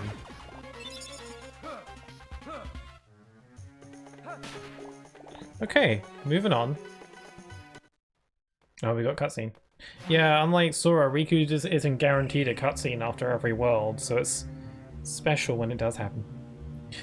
Riku, I presume. Who are you? Are you with Ansem? What gave it away? Was it my hair? You are half correct. Let us say that it's not the Ansem you know. He is Ansem, and he is not. Which is to say he is nobody. Nobody, huh? Sorry, riddles aren't my thing. Try making some sense. If only it were that easy. He belongs to neither the light nor the dark, but walks the twilight between. As do I. And for that matter... that's right. We have much in common. Maybe we do. But so what? Is that an invitation to join your club? Yeah, there's darkness inside me, just like you said. But darkness is my enemy. And you are too, for making everything around here reek of it. God damn. You smell weird. Oh-ho, so it's a fight you want. Very well, a fight you shall get. Sora's left clueless with these guys. Riku just doesn't care. Riku's like, yeah, you smell weird. I'm gonna kill you now. Oh, they gave me plenty of zeros. Thank you. That's very nice of you. Oh god, he's got a lot of health. Guys, what enemy cards are good for this?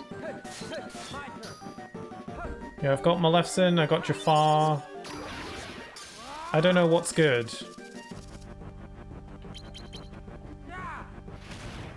Oh, well, I missed.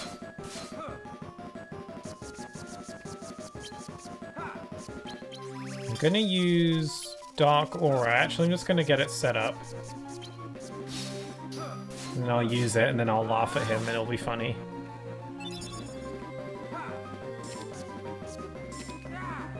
Here we go! Wham, wham, wham, wham, wham. Oh, he guards that? Oh, you suck.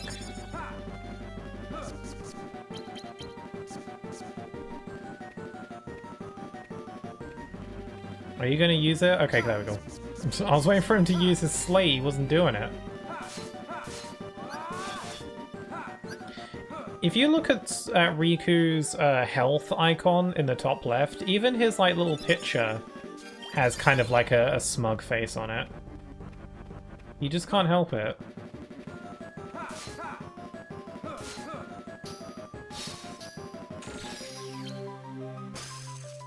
Bam.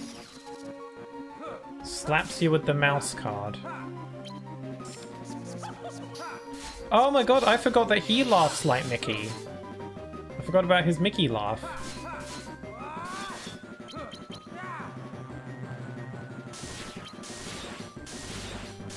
There is no escape. Oh, I guess there is.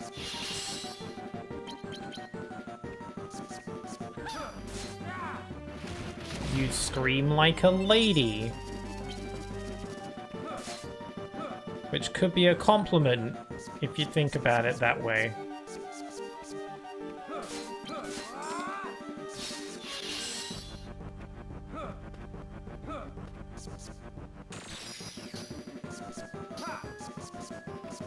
Man, Vexen, you just can't. Oh, I missed. Vexen needs to get on my level.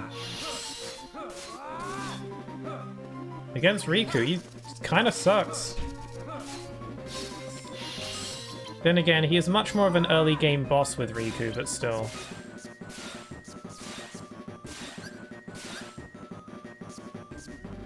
Use your Diamond Dust.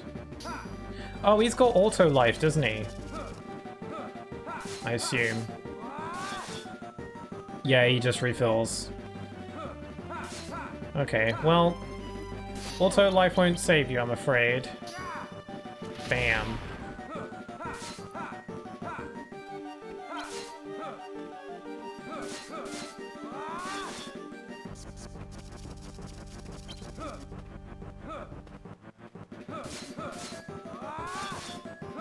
Oh! Sucks to be you. Didn't stand a chance, that guy. I don't remember if we fight Vexen again in Riku's story. I don't think we do. I think we're just sending him off to fight Sora now. This battle has made it clear. The darkness coursing through you is a tremendous power. All you needed was the right provocation. Great. So this was a trick? Precisely. Your fiery reaction provided just the data I needed. You have my thanks, Riku. I like how you provided me with data and then Riku was like, great. So this was a trick then? Riku was just so over it. So I think Riku became Master first because he no longer fights his inner darkness and just accepted darkness as part of him. But it's well balanced within him. Sora's still only seeing darkness as a bad thing, both are neutral as what you choose to do with it. Yeah, that's very true. A lot of people theorize that Sora's going to be having some real deep struggles later over stuff like this.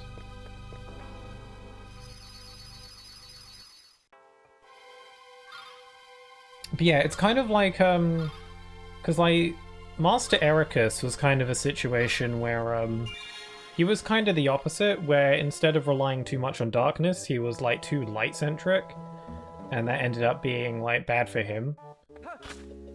So, you know, Sora might be going down that path, potentially.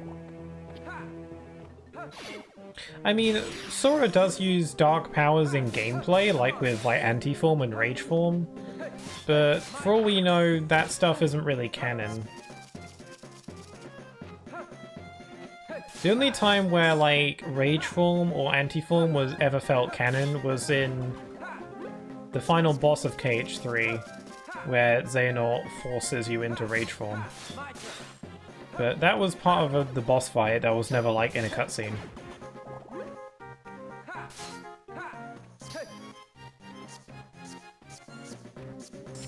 Oh man, my cards aren't that great. I just had a really good set of cards in that last fight, and so I was feeling kind of spoiled there. Now in comparison, this is kind of lame.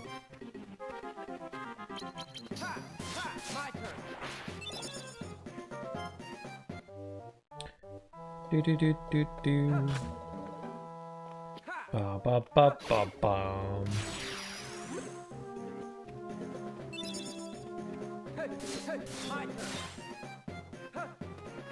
Ow!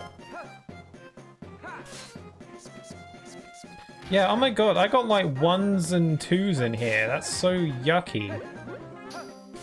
When playing Sora's story, 1s and 2s are banned from my deck. Like, none of those. Disgusting. Loser cards.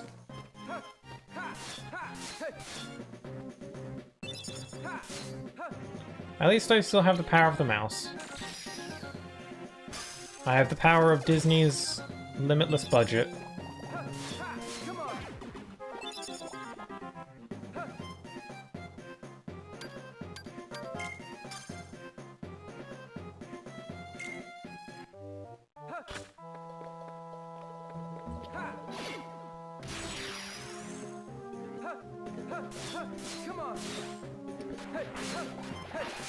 Those are rumors that started up a while back of like a Kingdom Hearts Disney series or like a Kingdom Hearts movie or whatever. I haven't been hearing much about that.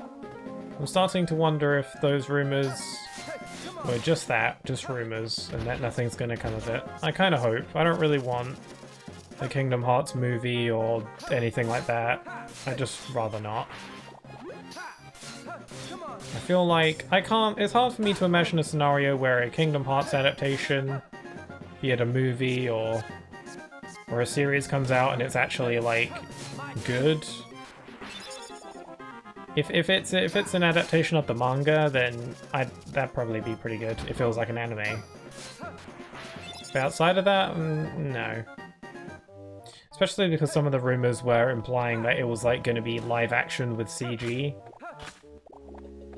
Yeah, hard for me to imagine a scenario where that turns out good. But then again, at one point in time I thought the same thing about the Sonic movies and I ended up really liking those, so... Also, wait, does this game have duels? It just occurred to me that I haven't entered a single duel. Ow. Does this game not have dueling? It's the mechanic where you match your opponent's card value, and then you gotta break all their cards to do a special attack. It just occurred to me that that's not been a thing yet.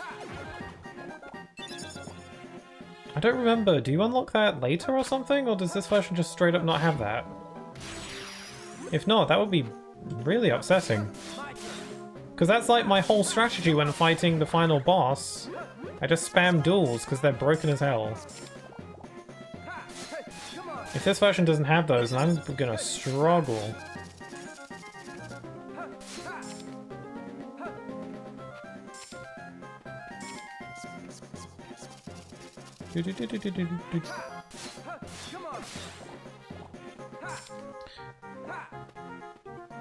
If those rumors are true, they better put in the work. You know, get the source material.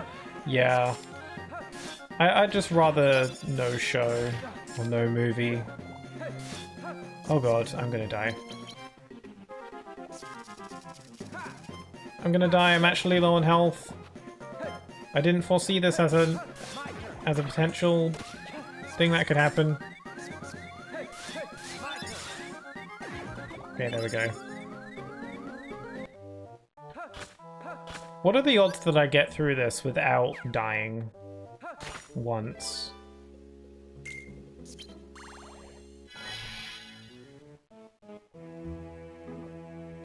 Also, my back is killing me right now. Ugh.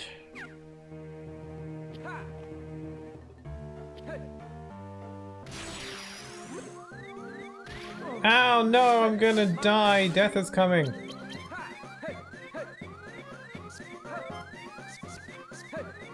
Don't kill me!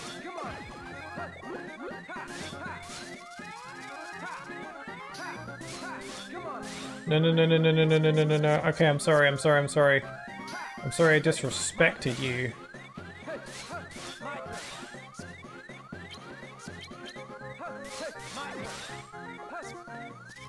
I'm gonna die, I'm gonna die, I'm gonna die.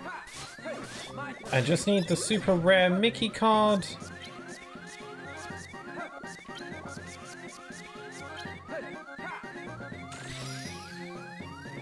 Yes. That's something.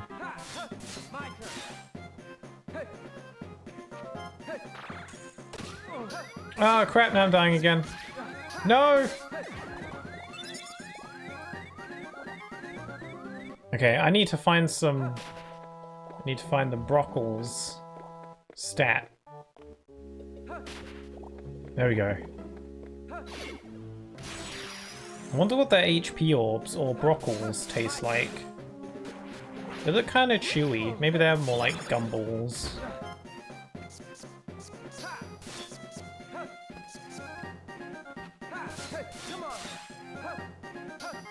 Also, I'm so low on health! And that's bad.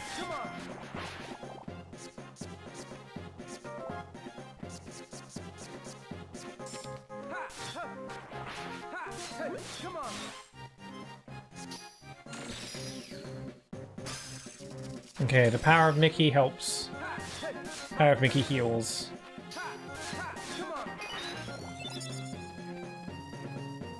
It's like how the power of Disney heals you in real life.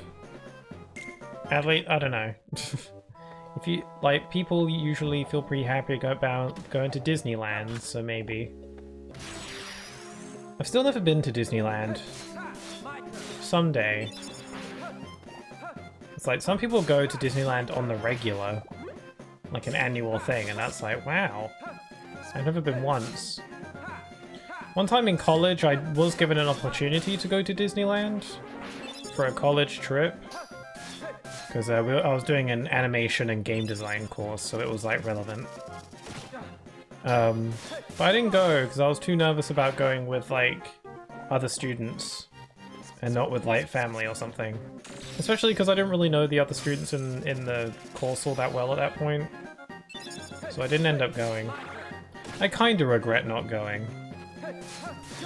But, you know, I might have been a bit uncomfortable around new people.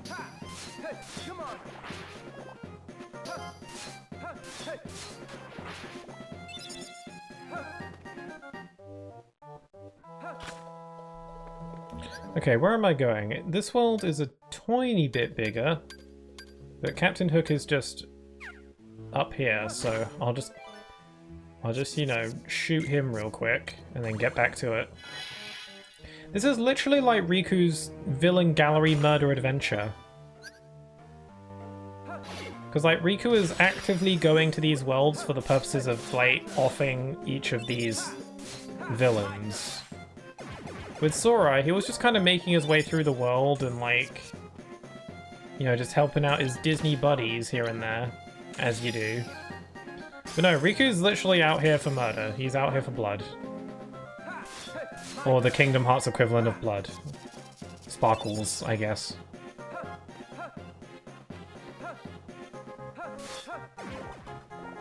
So no, literally Riku going from world to world, killing all these iconic Disney characters.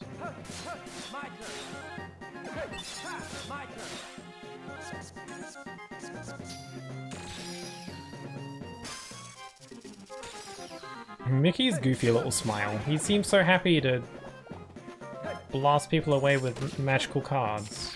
Ow. Okay, admittedly I am button mashing a bit more than I usually would.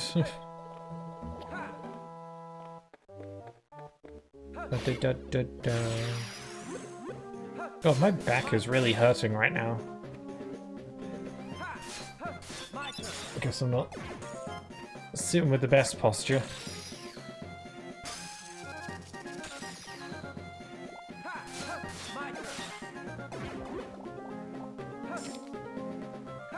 Also, it's pretty warm in here.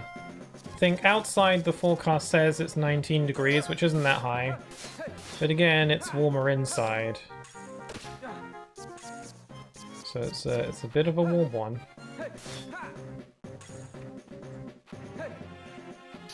You know, I've got a fan. It's currently set to 2. It has 9 settings, and it's currently set to 2. So I could turn it up, but I don't like to turn it up too much because it might interfere with my microphone. Also, I just don't want the background noise. I think I should be able to boost it up to 3 without it causing problems, so I'll do that if I get desperate.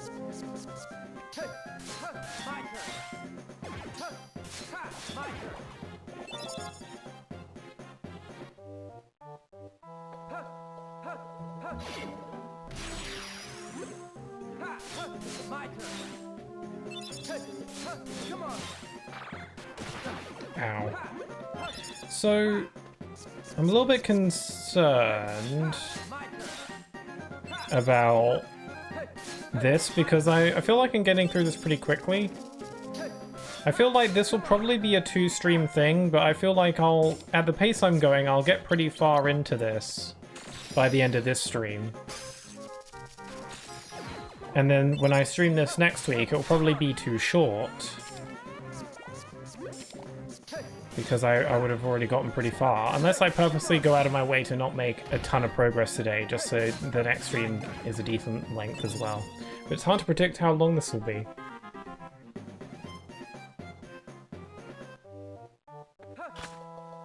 And, you know, I don't really have, like, a backup planned in case I finish too soon.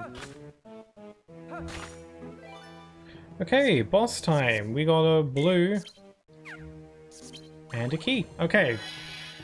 Captain Hook. Let's see what you got. He looks pretty good as a Game Boy sprite. Oh, he's got the prezzies. I only have 1 0 in my deck, and it's not really placed at a very convenient spot.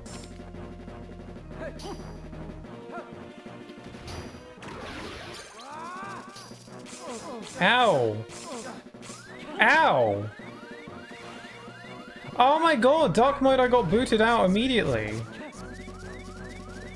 Uh-oh.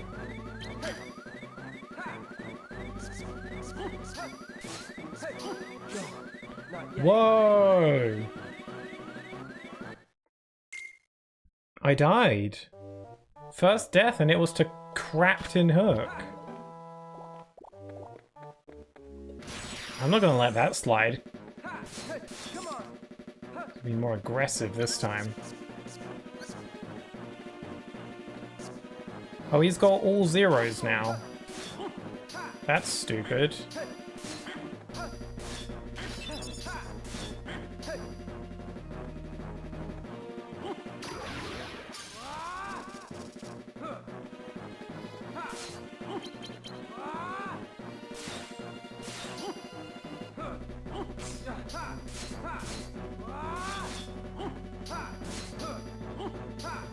Yeah, he's using all 0s. Is it just me, or is that a dumb idea?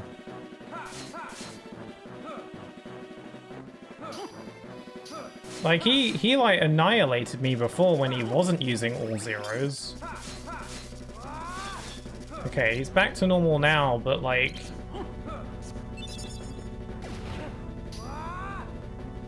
I'm in dark mode now, and he's nearly dead.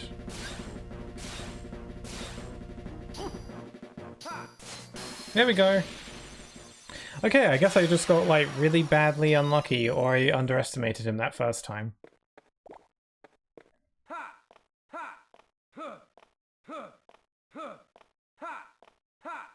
Grab the card. Okay, there we go. I got Hook. Not Captain Hook. Just Hook. Okay, well that was my first death. Still got him though. When he, yeah, like, him using like all 0s to make all his cards 0s ended up being his undoing. Because that just made the fight super easy. I don't see a scenario where having all 0s in your deck is a good idea. And that's just me. I'm sure maybe there are some instances, like if your enemy is spamming slates left and right. Maybe.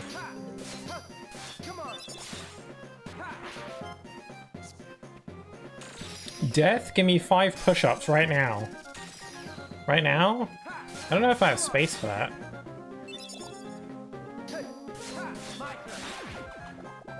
But, well, since you asked so nicely, I guess. I don't think I've done push-ups since I was... in years, since I was a child, but I'll go ahead and give it a try. You won't be able to see. But I assure you I'm going to.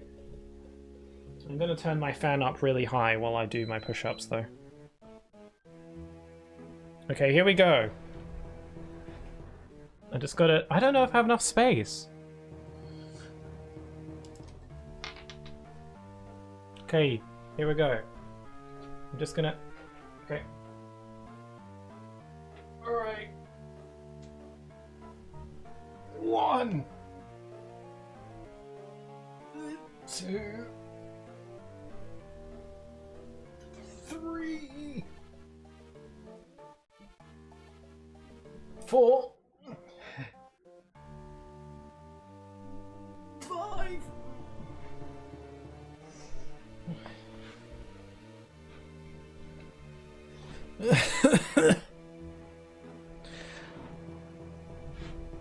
I don't want to do that ever again.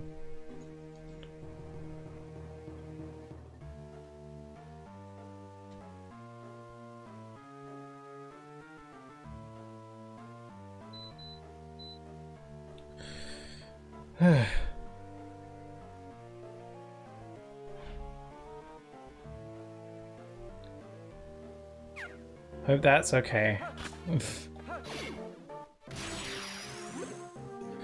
God, am I sweating now? I did 5 push-ups. And also it's on Iridium Hydrate. Good job, Pixel. That hurt my arms. I'm very out of shape. I'm very noodly.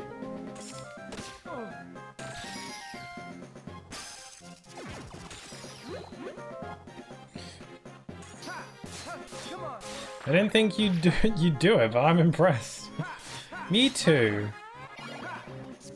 Like, wait, do you mean didn't think I'd do it as in didn't think I'd even indulge, or you didn't think I'd succeed at doing 5 push-ups? Like I'd try, but I'd fail. Indulge. Okay, just checking, just checking. I mean, I wouldn't blame you either way. Oh, so should I make this that regular thing? Maybe on special occasions.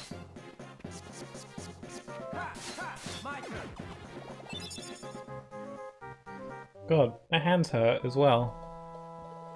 And my arms hurt. Yeah, I don't think I've done push-ups since I was in school. Like in secondary school. Like since I was maybe like 13 or something.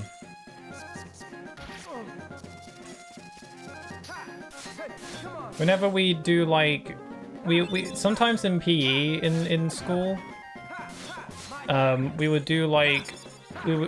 our school had like, or yeah, our secondary school had like a... was like had quite a lot of sports stuff. And like the PE was a big deal, unfortunately, for me. And they had this gym, and where they had like treadmills and weights and all manner of exercise doohickery. Every time we go into the gym, I just like walk on the treadmill. Just walk on the treadmill and watch the news, because they had little TVs in there.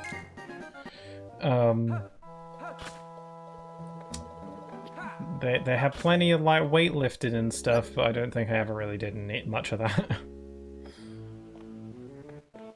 The only sports I enjoyed were the sports where you got to hit things with a stick. So like, you know, badminton, tennis, softball, rounders, sometimes hockey.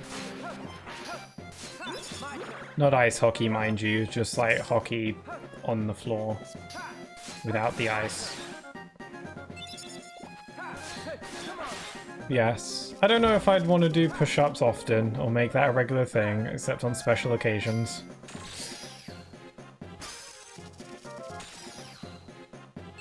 Yeah, speaking of special occasions though, it just occurred to me that my birthday isn't too far off. I mean, it's relatively close. My birthday's at the beginning of July. And it's over halfway through May, so... But, I was thinking of that because the other day I was thinking if I should do a birthday stream this year. And what I might do. Because last year, I can't believe it's already been almost that long. But last year I tried to do a birthday stream, but I wasn't able to. I mean, I was able to. I was perfectly capable of doing it. And I started a stream on my birthday, but about like an hour into the stream, I pulled the plug and called it quits because I just wasn't feeling very good that day. Didn't have the nicest birthday last year. I'm pretty determined to try and make it better this time.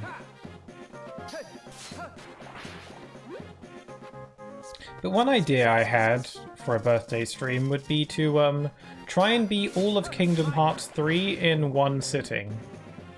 So kind of like in a speedrun-esque fashion, but with no prior training or experience. Just trying to get through the game as quick as I can in a single sitting. I thought that might be fun to do on my birthday. It is my favorite game, so it kind of makes sense.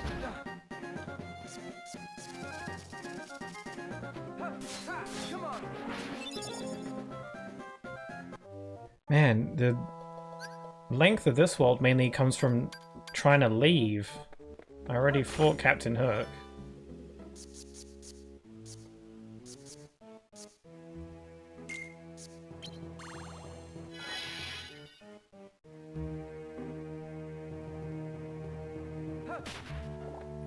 Do.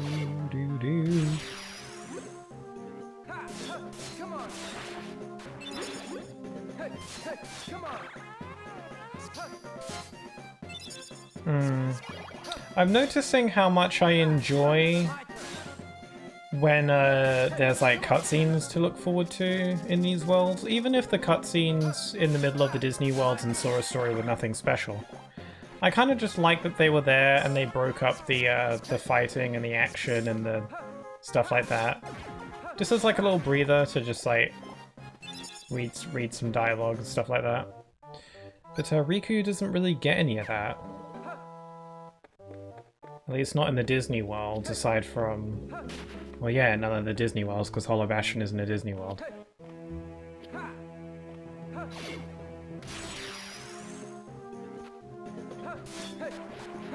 Oh yeah, so the other day, I had another video idea.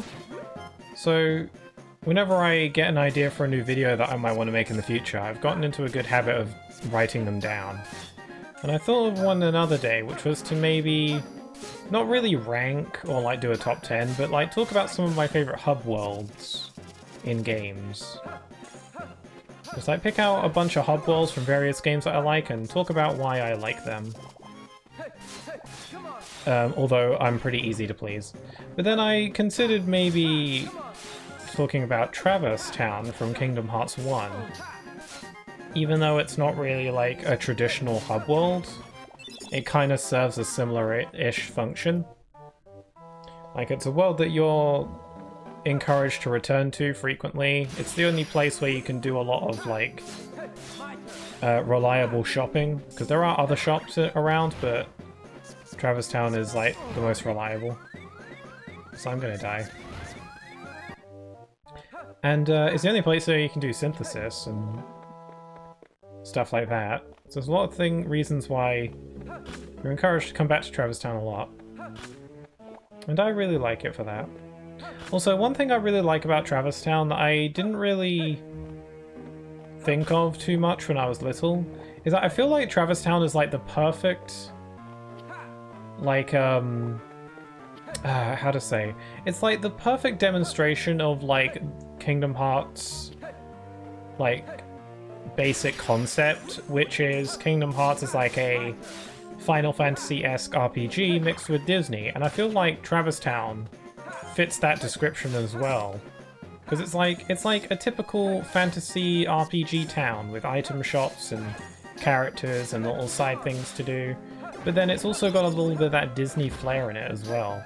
Where there's like, you know, the Fountain of Lady and the Tramp, and then there's like the Gizmo shop with its goofy little contraptions, and, you know, various Disney characters are wandering around, like Merlin and Huey, Dewey, and Louie.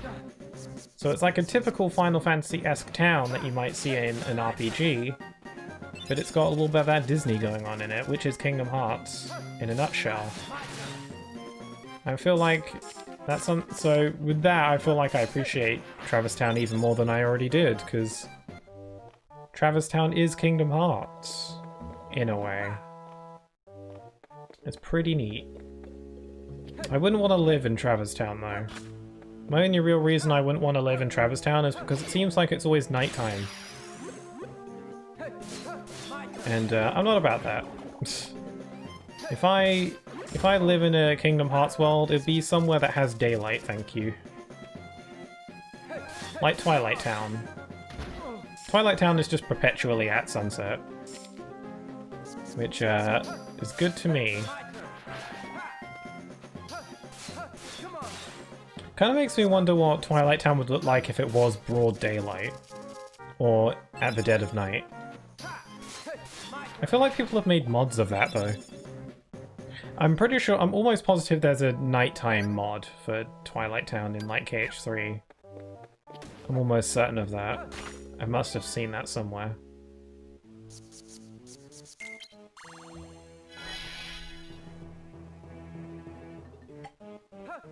Okay, the exit is right over yonder.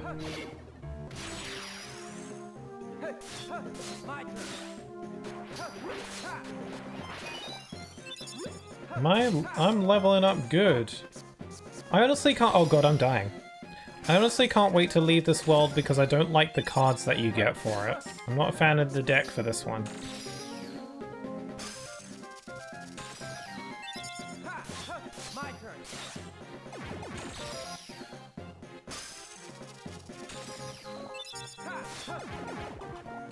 I like how when, it's weird how when Riku summons Mickey in a fight, Riku just kind of, like, flies off the screen. He's just out of here. And then Mickey drops in. I don't think Sora did that. I think Sora was always there. But Riku is just like, bye.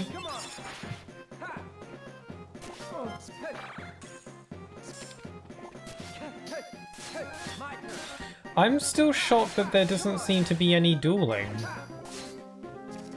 I'm like considering Googling it. Because in Rechain, dueling was a mechanic where if you played the same card, or if you played a card that's the same value as the card your enemy played, like if they played a 1 and then you used a 1, then that would initiate a duel where your opponent plays a series of cards and you have to break them all before the time runs out. And if you successfully did that, you would be able to unleash a powerful attack. And it's pretty fun and pretty abusable if you know what you're doing. But it seems like that's not a thing here, because I feel like you would have been given that mechanic by now. My memory's a bit fuzzy, but I feel like you would have been able to do duels by this point. Like, I feel like there's a fight with Ansem where he teaches you mechanics and he shows you how duels work. But that didn't happen when we fought Ansem earlier. It was just a very no-nonsense fight. Actually, in a minute, I'm just gonna like Google whether or not duels are even in this game.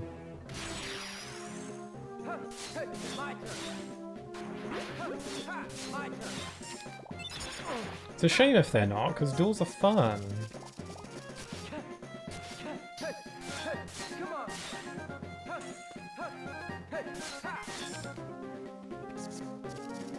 Hey, what's up? Hi there, 13th. How you doing? Hope you're doing well. We're just playing Chain of Memories on the Game Boy. We started up Riku's story today. It's pretty fun.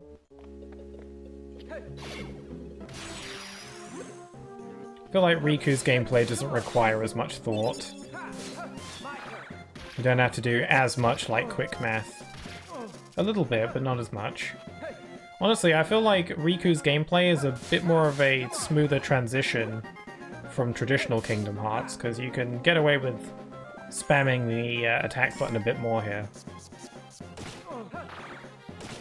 And then Sora's story is a bit more in the deep end with all the cards and the numbers.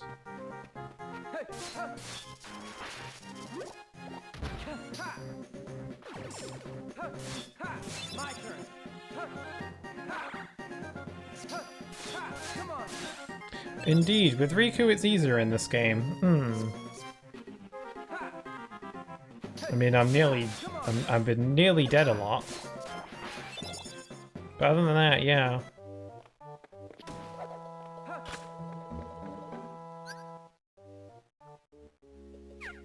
Okay, here's the exit. And no cutscene. Just moving right along. Oh, never mind. Where did Vexen go? He's off using Riku's data to create some kind of replica. And what of Sora? Naminé is shuffling his memories even as we speak. Marluxia may well get his puppet. He's a danger to us all. Larxine's not to be trusted either. Nor is Axel. Who knows what that one is thinking. So they're on to their plan. Let's observe a little longer, and then speak with Vexen. But Vexen despises Marluxia. Think of the mess it would create. And that's why Vexen must be told. Better he clean up the mess than us. They're so sneaky. They're a fun little duo.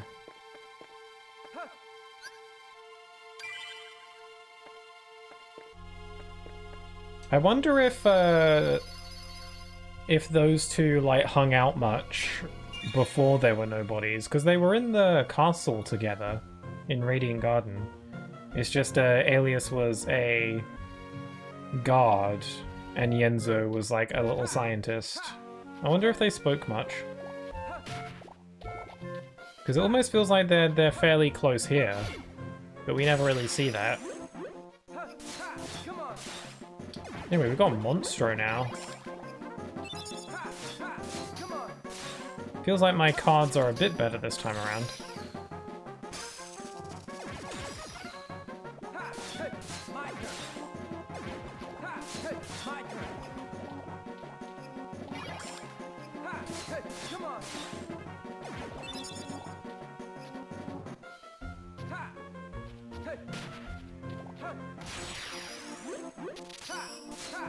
Okay, I gotta check this world's map to see what kind of layout we're dealing with.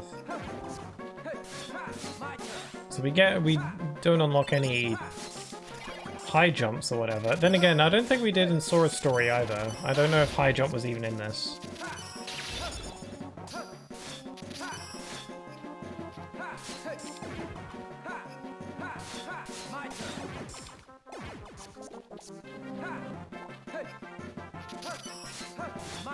These guys are so tiny and they just fly around all the time. It's hard to get them. Okay, what kind of layout are we working with? Oh, this is a big one. Again, it's kind of a shame because there's no like cutscenes to break up the combat. So it's just like, you know, just fight, fight, fight. Come here. There we go.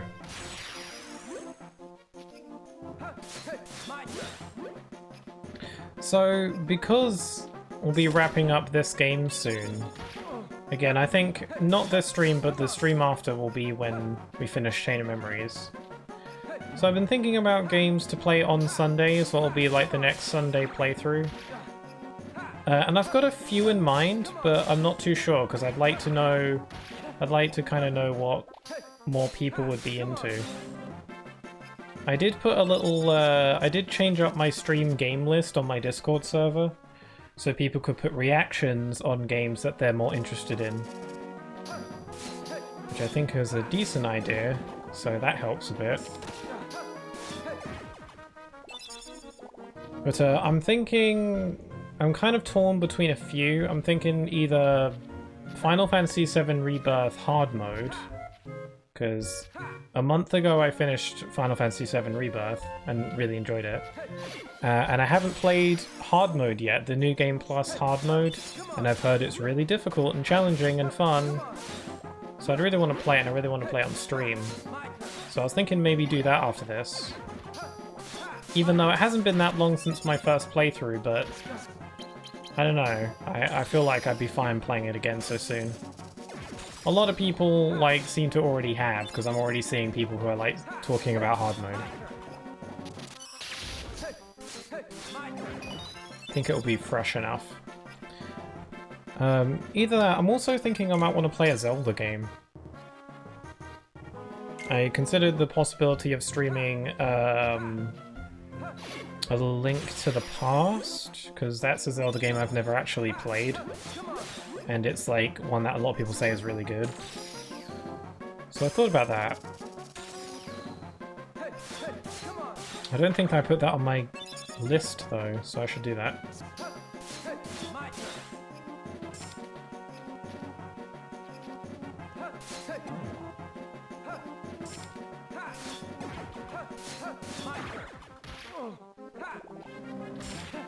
I feel like this world doesn't give me as much trouble. I mean, none of the worlds will give me a bunch of trouble, but there aren't any enemies that are significantly annoying. Yeah, this is still only the first room, gotta get going. Let's do Stagnant Space. I never use this card. I'm pretty sure the map cards in this game do result in creating rooms of differing sizes, but they don't really tell you what the sizes are. I feel like in Rechain, they told you what like size the room would create, but they don't really tell you here. You kind of just have to memorize it, or just wing it. Ocarina of Time? I could do Ocarina of Time, but I'm not too sure if I can handle streaming that. Because there's like a PC version. It's not an official PC version, mind you. It's kind of like an emulator, but it's also like a PC port. And it's a really good version, but I don't know if I can play that and stream it at the same time. It's not that demanding, but still. I'm a bit concerned, so I'd have to think about that. But I wouldn't mind playing A Link to the Past, just because that's a Zelda game that I've never actually played before, and I played Ocarina of Time. Not a lot, but I played it.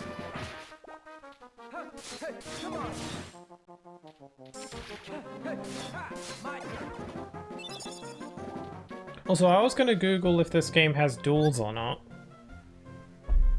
Let me just do that, hold on. So I'm curious about that now. So another Kingdom Hearts, got it. I mean, there's no more Kingdom Hearts for me to play. I've played them all now, which is sad. I'm sure I'll be playing Kingdom Hearts, streaming Kingdom Hearts again. I was just saying earlier that I think I wanted to play Kingdom Hearts 3 on my birthday. Stream Kingdom Hearts 3 on my birthday, but try and get through it in one sitting. Kind of like a speedrun, but without any practice. Also, I want to do more. I want to do more Kingdom Hearts super bosses at level 1 streams, because I'm kind of prepared to do that now. I recently got through the Cavern of Remembrance and unlocked all the data battles in KH2 on my own time. So I'm prepared to do that. It doesn't? This game doesn't have duels? Okay. It didn't feel like it does. That's such a shame. I really like duels. It's cool that they gave Riku a new mechanic in the console version though. It's a cool bit of extra content for Riku. I wonder why they felt the need to add that. I guess to like give him a little bit of extra something.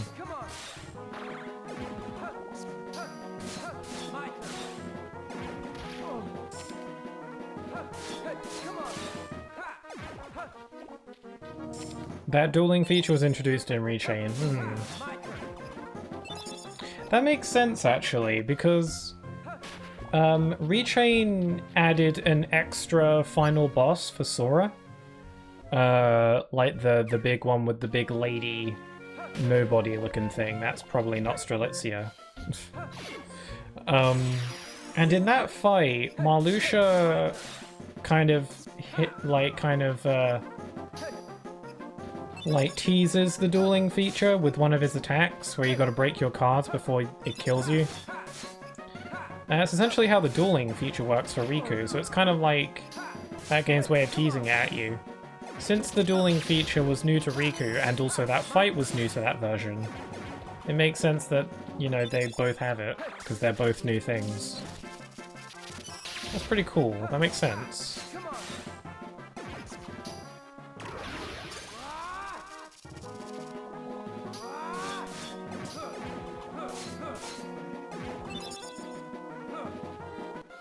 I love swooshing all over the place with the Riku's Dark mode.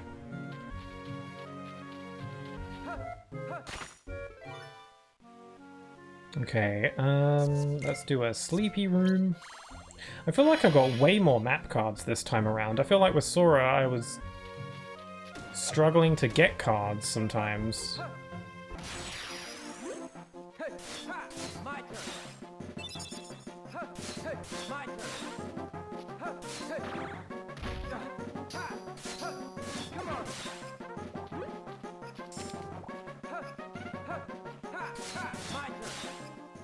But oh yeah, Yoshito, I was just wondering what your preferences might be for like Sunday streams.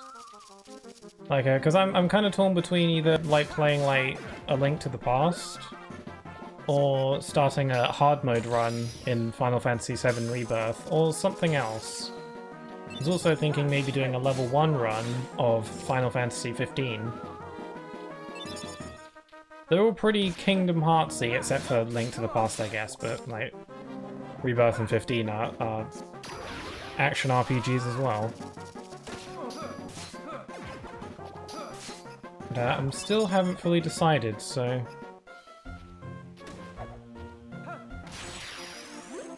I thought enemies were supposed to be asleep in here.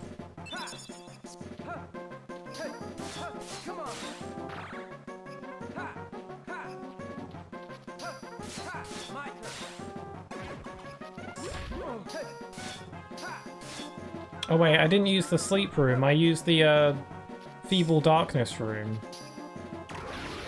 Right. Oh well, still benefits me, so... How about Ocarina of Time? Did anyone suggest that? Someone might have. I do want to stream Ocarina of Time at some point. I just want to make sure I can do it in a way I'm happy with.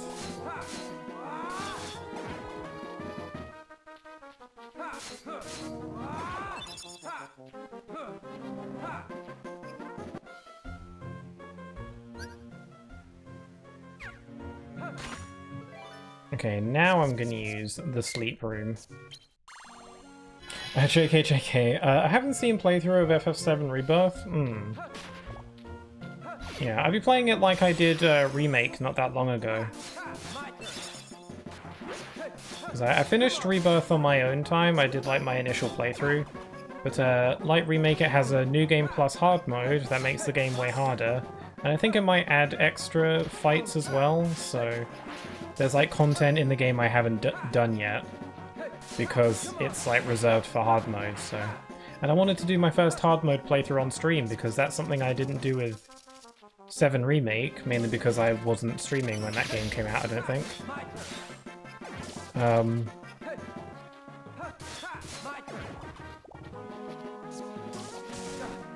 So it'd be fun to do my first hard mode run. Also, the game's damn fun and I like it a lot.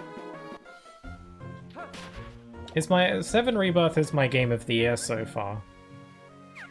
Top contender so far, I'd say. And again, I don't think I've played a lot of new games this year so far. A lot of people went crazy for Stellar Blade, which is still pretty recent. But I have not played that yet, and I don't know if I will anytime soon. Keep an eye on it. People are saying it's really good though.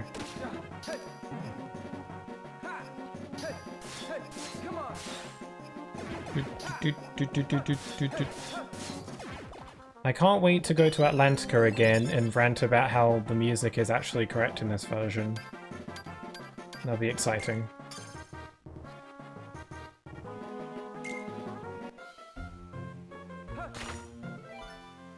Okay, a 6. I'm just using a bunch of these regular shadow doors to make small rooms. I just want to get to the boss.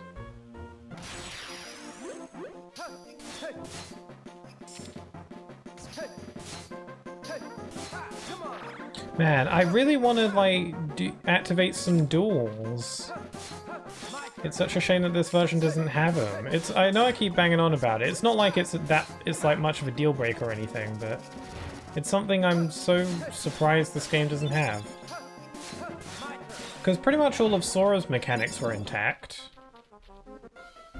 Well, I guess it isn't too different from how a lot of slates in Sora's game aren't in this version. So I guess it's not too different from that.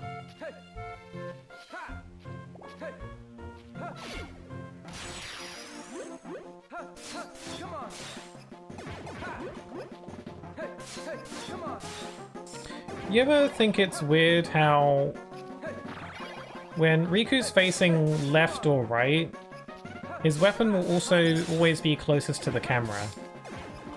Like, his sprite is just flipped when he moves left and right. So he's always like, so like right now his weapon's in his right hand, but when he looks to the left, it's in his left hand. Right hand, left hand. Right hand, left hand, right hand, left hand. And that's just because they're flipping his sprite, then he's not really like turning around. And it's kind of weird. Couldn't they have just made an extra sprite, like set of animations with him facing the other way? I guess that's just more animating to do for something that's kind of minor. Oh well. It's just, I'm not really like, I don't actually care that much, but you know. Just a bit strange.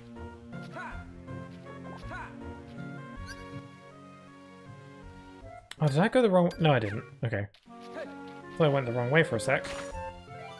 Okay, let's just hop right into boss fight. Okay, we got Parasite Cage. Surely it shouldn't be that bad. Although without dueling, I'm not sure.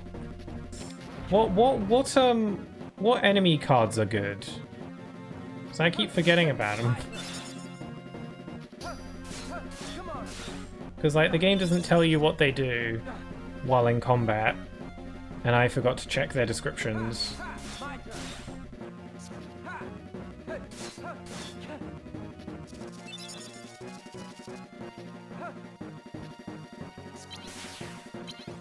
Okay, I feel like so far this is not so hard.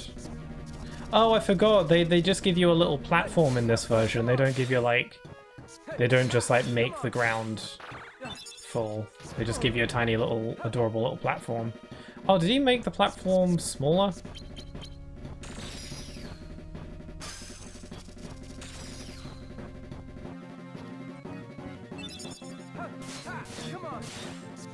Do.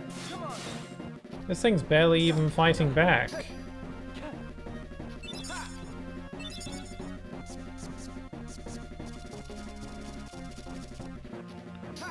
Get out of the green gloop!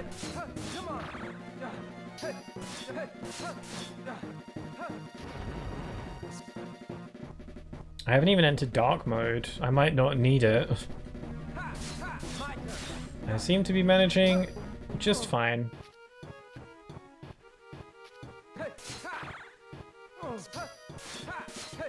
Now that I know that this game does not have dueling, it does make me very concerned for the final boss, just because spamming duels is my entire strategy for the final boss. Without it, I might not have much power.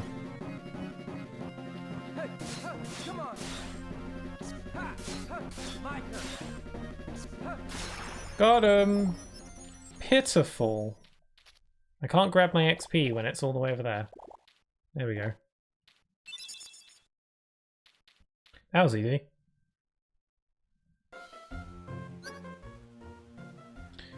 What did the Parasite Cage ever do to you, Riku?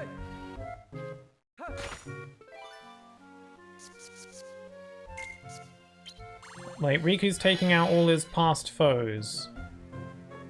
Did the Parasite Cage really wrong you? I guess it mildly inconvenienced him, because he ended up having to retreat when it showed up in Monstro. And it ate up Pinocchio. You'll be fine, it's not that hard. I can't tell if you're being sarcastic or not. Can't tell if you're being for reals. Or if you're messing with me. Oh, not the giggles. Yeah, because I really struggled with the final Ansem fight. But then I realized how abusable the dueling was. And then the fights made a lot easier because of that. But without dueling, I don't know. Might be a doozy. As long as they give you good cards, I guess I can manage. And if I do recall, you are given a good set of cards for that fight. Which makes sense, it's the final boss. If they gave you terrible cards, then that would just be stupid. Then again, it kind of feels like the cards that they give you in this version are a little bit different, but then again, it's not like I memorized each of the decks they give you in the console version. I do remember Wonderland's deck being awful, so if there's a difference there, it'd be that, hopefully.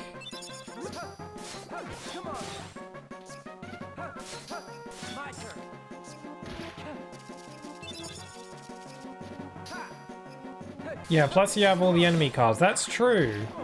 And I'm still not using them. It's mainly because I keep forgetting what they all do. So most of the time I feel like I just like spam a random one. The only one that I remember is Oogie Boogie having regen. That's like the only one I remember.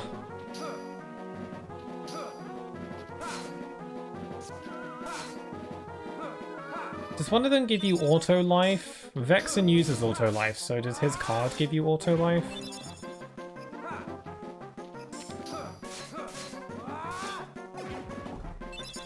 Well, almost all. I guess it would make sense if some of them were exclusive to Sora, right? Dude, dude. Dude, dude, dude, dude. I'm gonna do Mingling Worlds just for the randomness of it. It gives you a random room. I bet it's a good one. Oh, the game's not gonna tell me? Mingling Worlds. It doesn't tell me what this room is turned into. What kind of room is this?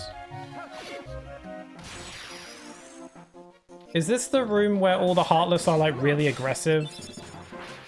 Because that would suck.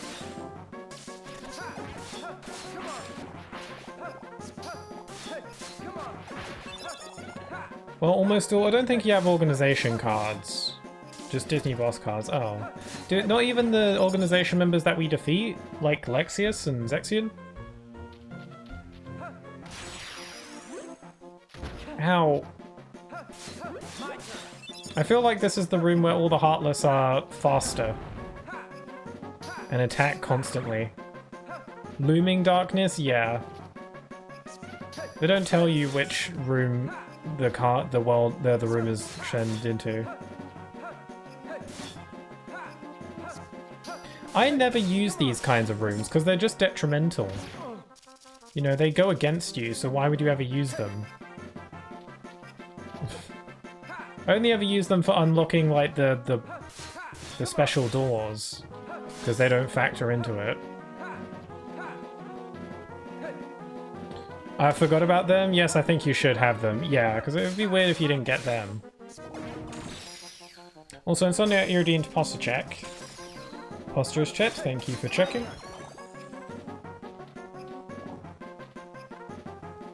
Oh yeah, enemy drop cards, that's true.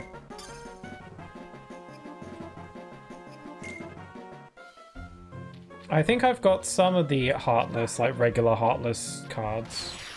I think I got like a large body in there. Yeah, Search Ghost.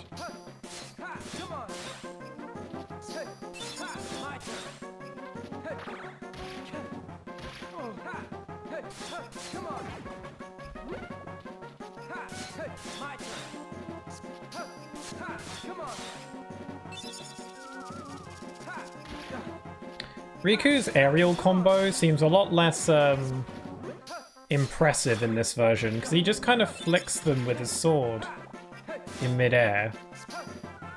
Just gives them a few little flicks. Just a flick of the wrist.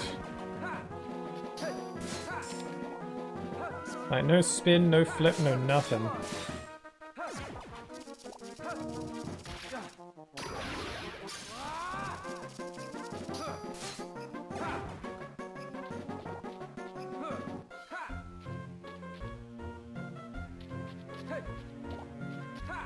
Yeah, these Heartless are out. These Heartless are out to get me. I'm gonna spend too much time in this room. Okay, so I think this is the last of the first batch of world cards, so we're probably in for a boss, right? And I don't remember what it is. I know we fight Riku Replica, or Repliku, at some point. I think that fight might be coming up. It'll be weird fighting myself. I'm really excited for the I'm me, he says scene. Like, I wonder if they change, if the dialogue's different. I also just really like that scene as well, because I like Repliku.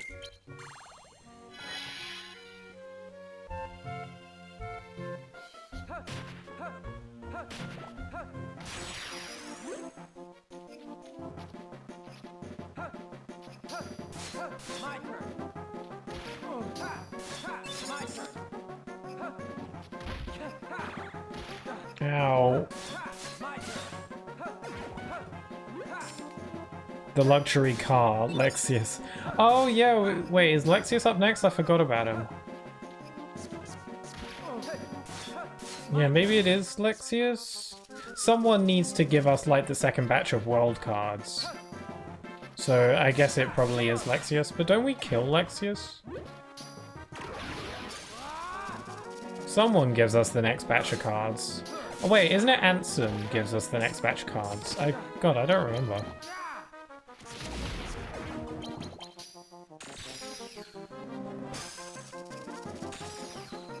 Wait, isn't it how it goes is that we fight Ansem? No, we fight Riku Replica. We fight... Don't we fight Riku Replica and then after we fought him and he goes away, we go into the next room and then Ansem's like, you should be more like that guy. And then he gives us the next batch of cards? Is that not how it goes? You wreck up luxury car. Okay, well... If you're wrong, I am allowed to be smug about it. You're probably right, though. You know this game better than me.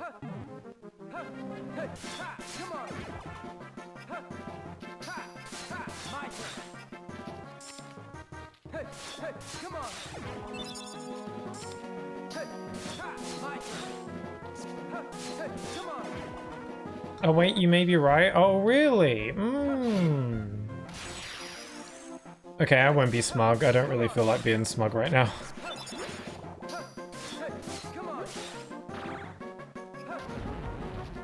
I keep forgetting about Riku, not Riku, but yes, Riku, yes.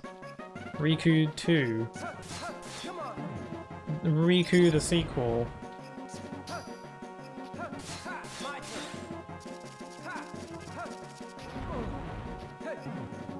But this is Riku before he gets imbued with Namine's brain damage. So he's like all snarky and smug because he believes he's better than the real one.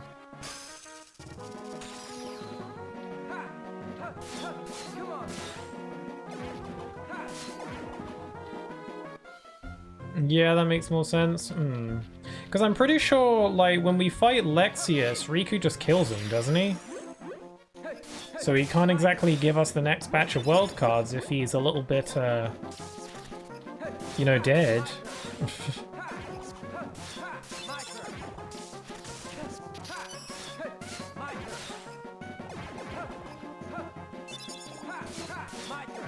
We do fight Lexius at some point.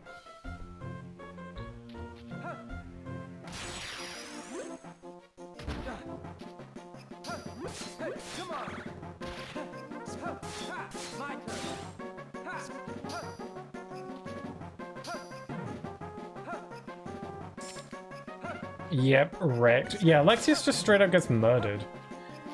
Actually, so does Zexion, but he gets murdered by Repliku and Axel, technically, because Axel is like, hey, you should kill him, it'd be funny. And the Repliku's like, yeah, alright. This is literally just one big hit list. Axel's got like a little checklist. Axel makes a list and he checks it twice. And he's gonna find out who's been naughty or nice. And no one here has been nice. So he kills them all. Okay, here we go. I'm me, he says. Just hydrating. What the? What are you supposed to be? Surprised? I guess you would be.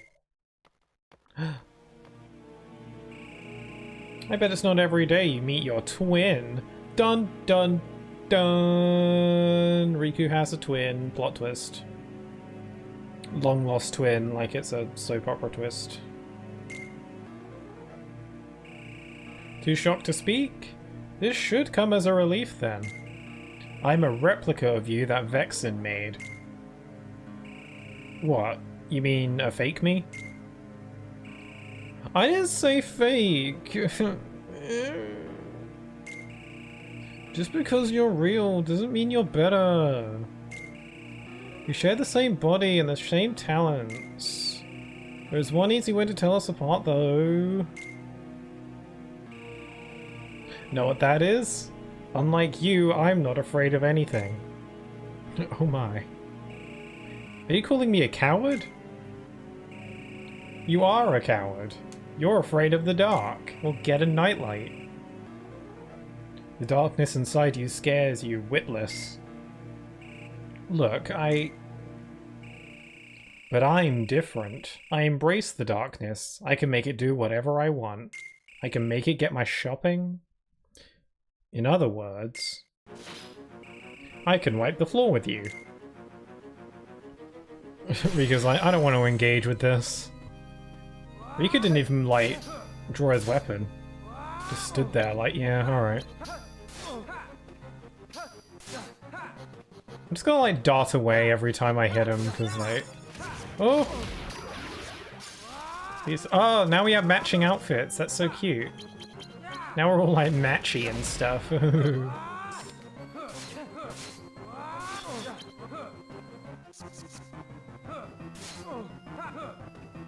Come at me, bro. Ow. Use your... Yeah, we go.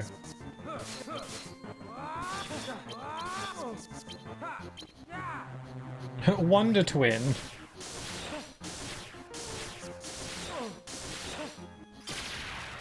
I'm too fast. Look at this, I'm too slippery. Crap, I missed. Come on, I thought you said you were gonna wipe the floor with me. Whoop! Can't catch me. Whoop! Over here, over here. Whoop! Ow! Oh crap, I ran out of dark mode juice. Oh man, being cocky backfired? That never happens.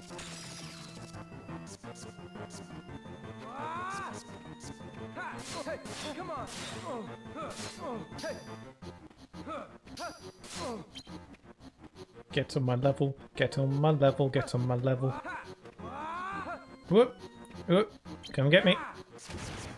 Oh, did you miss? Oh, that's so sad. Oh dear. Oh dearie me.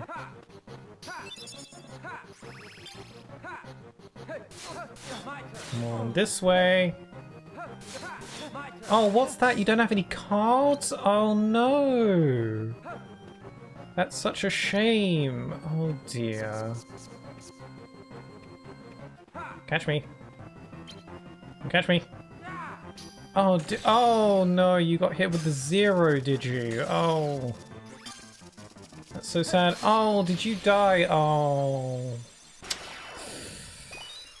Oh, that's such a shame. Anyway. Replica Riku. Give him a taste of his own medicine. Yeah, I hit him with the 999 with the Dark Aura. Let's see how he likes it. Yeah, he's gonna want to murder me later. Hey, fake! I thought you were gonna wipe the floor with me. faker? I think you're the fake hedgehog around here. What's that now about not wanting to be smug? Oh, okay. Well, I'm alright with being smug around this guy. Go on, laugh. I'm still new. I'll get stronger and stronger. Just you wait. Won't be long before I surpass you. Next time we fight, you're finished. Sorry, you missed your chance. I'm finishing you first, right here.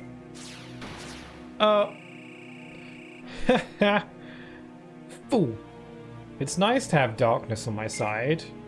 I get an auto phoenix down. How could you be scared of something so thrilling? You're missing out. He had a Kupo coin. The little cheat. Okay, I believe you. Shut up. So now the coward is playing tough guy. That's cute. See you next time, real thing. Try not to miss me. Run away. Come back here. I'll show you who's the coward. Punk. Okay, I thought the P was an F. And I thought he was about to call him Funk. But no. Punk is also a bit weird. What a punk. Let's go catch him. How did it feel to fight the real Riku? He's spineless. You'll be running circles around him in no time. Before that, would you like to meet another hero? You mean that Sora kid? He's here in the castle, I hear. Want me to take care of him? Nothing's definite, but yes, it may come to that. I intend to make good use of you. No worries. Sora's just one more person to crush on the way to Riku. Yeah, but you have to also go for his duck and dog. His little animal buddies, so... Come on out, you fake! Show yourself! Fake? Oh, I don't think that's the right word. Smugman McGee. What are you saying? He's just a copy of me. He said as much himself. A copy? Yes. Or maybe a model. He's an example of what you should be. He accepts the darkness, just as you once accepted me. Well, then go bug him instead. Go bug him around if he's so great. Leave me alone. I'll fire a restraining order on you. But now you are afraid. Perhaps you are the one who is being fake. Name one time I've been afraid of the darkness. In the card worlds, you grapple desperately with the darkness. Right? Yeah. If the replica's so brilliant, then why don't you go adopt that kid? Desperation is a product of fear. You fight the darkness because it frightens you. Go bug discount Riku. Oh, I get it. You think I'll stop fighting the darkness just to prove I'm not afraid of it? Nice try, but I'm gonna keep fighting. He's like, crap, he's got me there. So stubborn. Swoosh. It'd be awkward if that, like, stuck right into his face. Then continue your fight, if you must. Eventually you will see. You cannot resist the dark. Swoosh. Obtain some card worlds. Okay, what do we have? So Insomniac redeemed Hydrate. Let's go Atlantica. Halloween Town, Wonderland, Olympus Coliseum. Do I have time for one more world?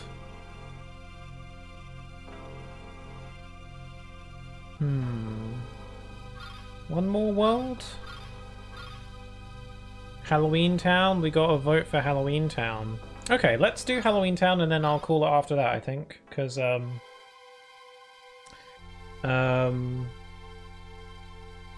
feel like if I do Halloween Town now, then next time I can finish off these three, and then Twilight Town and Castle Oblivion. I know that, at least on console, I don't know if it's different in this version, but Castle Oblivion is quite short on console.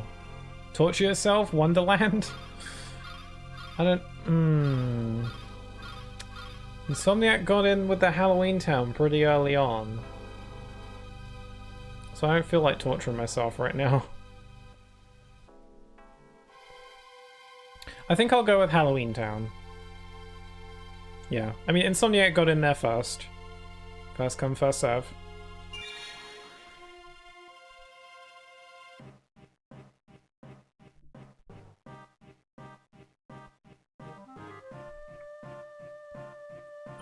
Riku doesn't get a Halloween outfit.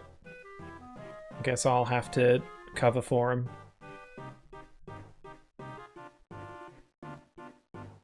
I choose pain. No! Maybe Halloween Town will be pain. Choose pain! Too late. I mean, I could reload my save, but... Actually, I don't think I've saved... Oh wait, yeah, I did. I did save. Never mind, but as I've established, I don't really like reloading saves. Also, I really just wanted to use my Halloween avatar again. I was more down to go Halloween Town because I wanted to use my Halloween avatar again. To be honest, that's really what swayed me. I was like, yeah, I get to be Halloweeny again.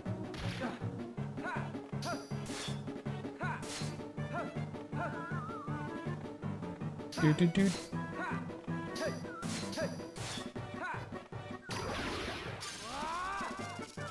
I'm full of so much dorkness. So is Wonderland... I assume by what you were saying, Ashito, that Wonderland is still pretty annoying, even in this version? Because what's really annoying about Wonderland on the console version is that the deck that Riku gets for that world is not very good. And then also, like, there's the flower heartless and stuff like that.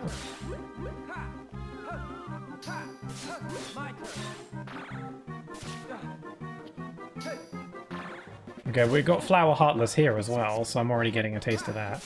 But, like, it's even worse in Wonderland because, at least on console, you're given some really not-good cards. So I'm going to assume that that's also the case for this version as well. Correct, yes. Thought so. Okay, I believe you. Those Just a Pancake Kingdom Hearts memes were a real big deal. But is that channel, like, still active at all? I haven't really checked. Because that's, like, some Kingdom Hearts history. Oh my god, this world's layout is exactly the same as Monstro.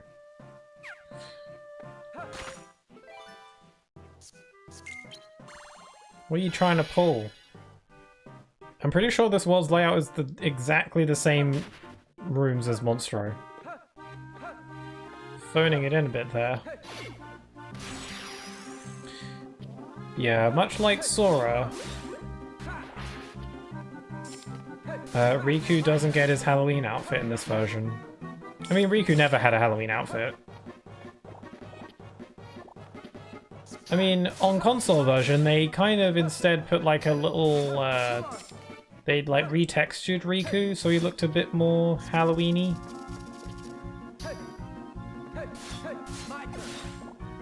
But he didn't get an outfit. I wonder what Riku would look like if he actually got a Halloween outfit.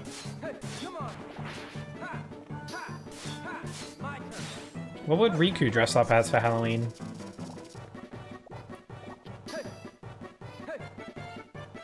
Something different from Sora, Donald, and Goofy. Riku would just dress up as a pumpkin. You just wear a pumpkin onesie or something. Or Riku just goes full on like the classic, you know, bedsheet, and then with eye holes in it. Not anymore, it's been years, yeah. I'd be surprised if the channel was still active, but they are like a big deal. I wonder if the channel is like still up and you can like see the old stuff.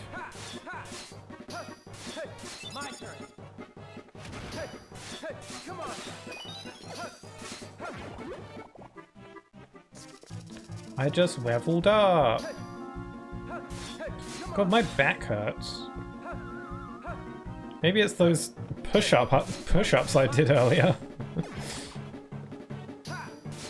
Those 5 painful push-ups. Now my back hurts.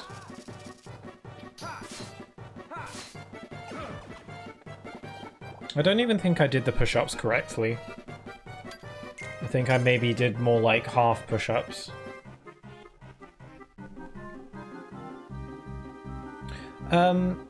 Insomniac, your dancing, the little dancing dragon dinosaur emote that you used, that's in the chat. I'm looking at it right now, and it matches up with this music kind of perfectly. Like it all dances like on the same like kind of speed as the Halloween Town battle theme here, and it kind of fits perfect. It's adorable.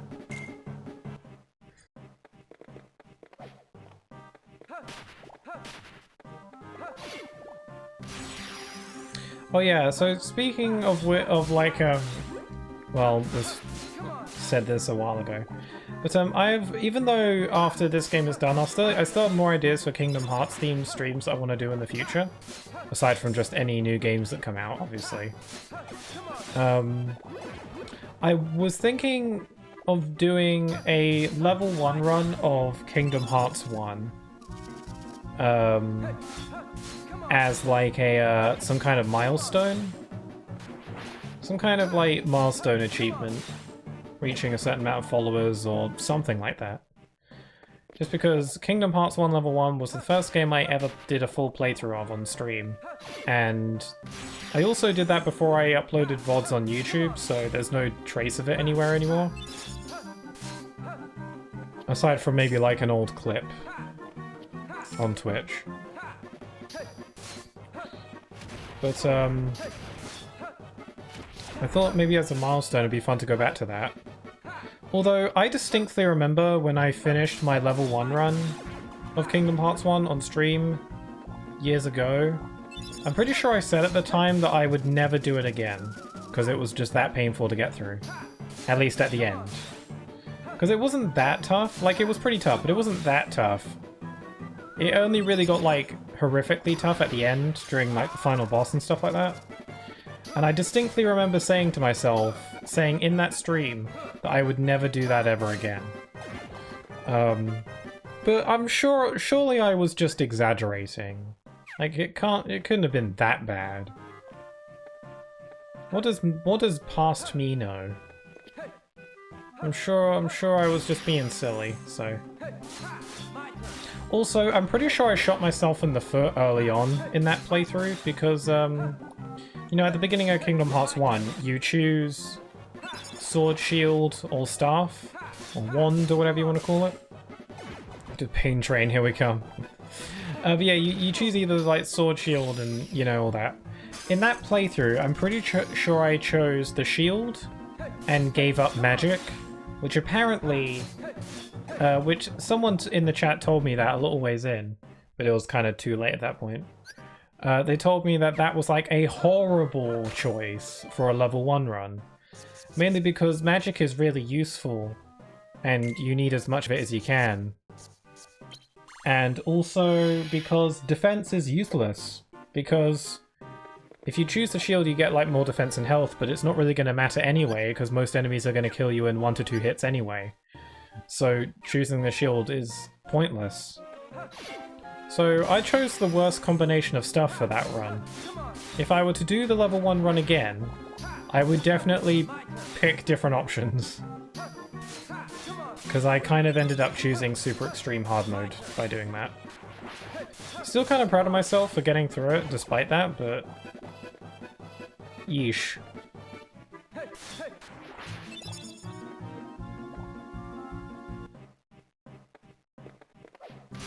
The pain makes us stronger. I have like vague memories, like vague flashbacks. I think Tiago was there. Tiago was one of my first regular viewers. So they've been here a while.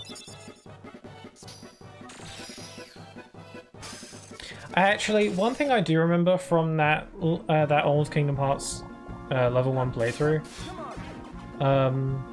is that there was a viewer that would come by every now and then. They don't show up anymore. I don't remember the last time they showed up, but they haven't showed up in a long time, so I wish them the best wherever they may be.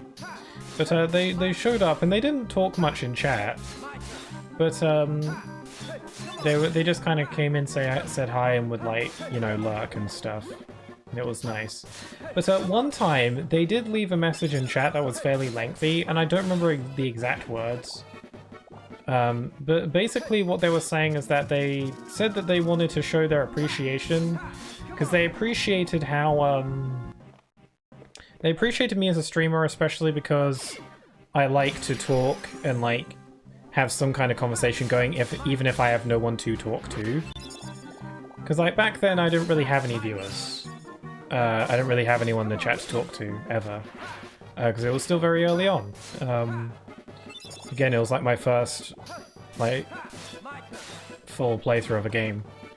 And so they said that they really appreciated how even when I didn't have anyone in the chat to talk to, I would still have some kind of conversation going on. Like, I would still commentate and stuff. And they liked that because it said that it made my stream more fun to, like, be a part of, just because there was still... I wasn't, like, dead silent, even if there was no one around. And that was really nice. That was, like, one of the first, like, comments in the chat that, like, I was like, aw. I was like, that made me feel so nice. That was a really nice thing for them to say. They didn't really show up too much after that point, but I really appreciated it for that time. And I do agree that there is a bit of a balance. In terms of, like, talking on stream, there's a bit of a balance that should be struck. Where, like, you don't want to, like, force yourself to talk too much, because then you're just going to end up saying a bunch of annoying, stupid nonsense. And maybe I do that a lot. I'm very willing to accept that if that's the case. I'm sure I do say a lot of nonsense. But then, like, as that viewer said back then, they liked that I wasn't completely silent when there was no one around.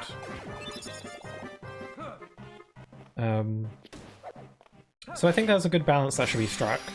I don't know if I ever strike that balance, but I like to try.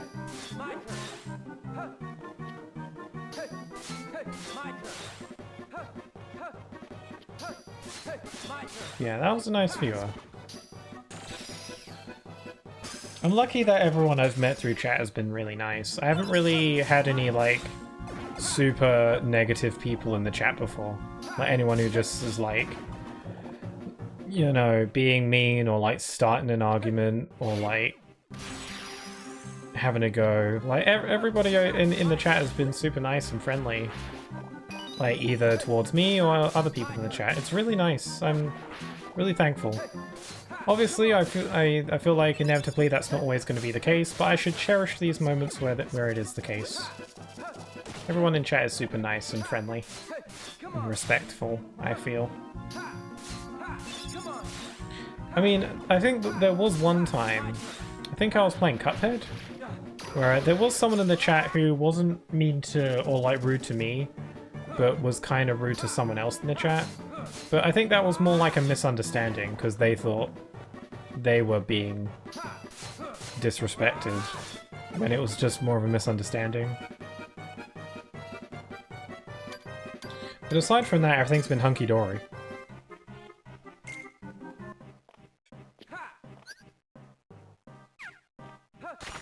Okay, Oogly Boogly should be coming up.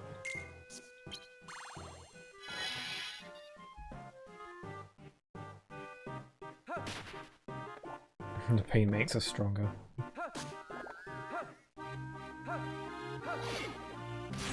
I wonder... I said earlier that I was thinking of redoing my level 1 playthrough for Kingdom Hearts 1. Something that I've never really given a ton of thought is doing a level 1 playthrough for, like, Birth by Sleep or Dream Drop Distance. I never thought of that before because that sounds like it would be psychopathic. Like, just like... I don't know. I've never thought of that. I've never thought about doing a level 1 run of, like, Dream Drop or Birth by Sleep. I've never really heard of many people doing those either. I can't imagine it'll be a ton of fun. But I don't know, maybe one day I should at least give it a try. How hard could it be? Maybe I should do some research on it.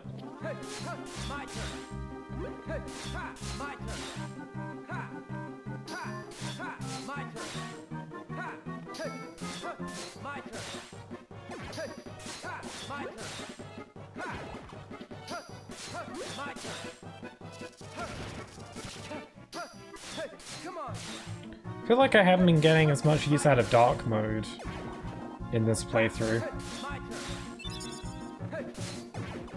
Just going all in with my usual... I was about to say Keyblade swings, but Riku doesn't use a Keyblade. Not in this game. Okay, blue, 15. I got plenty of save point rooms. Very hard. Or Birth by Sleep level 1. Have you ever tried it? Oh, Oogly Boogly, I forgot. Okay. I just gotta break his dice.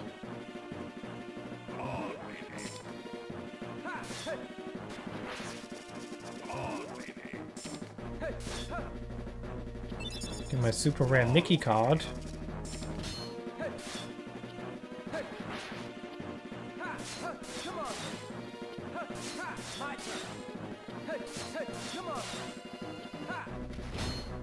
Oh, this is gonna be cake.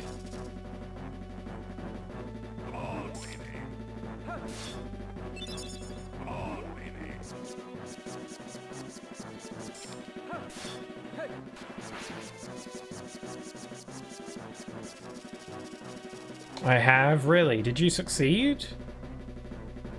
What about Dream Drop Distance? Ever tried that one? I mean, I know that's just like your favorite Kingdom Hearts game, so... Silly question.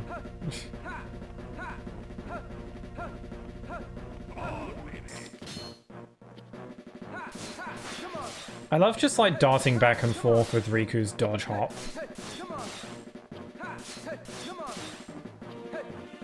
I have Akewa at level 1. Cool. Maybe I should give it a go. Might be fun, might be really not fun. I could at least give it a try and like bail on it. Terra is at level 25. Oh yeah, if I were to do a level 1 run, I would not start with Terra. I don't really like playing as Terra all that much normally, so at level 1 it's like, ew. Ew, no, never, not Dream Drop Distance. Also, okay, that Oogie Boogie fight was super easy. I feel attacked suddenly. No, it's cool. But yeah, if I were to do level 1 Birth by Sleep, I would not... Either I would just straight up not do Terra's story, or I would save his for last, because I don't really like playing as Terra much normally.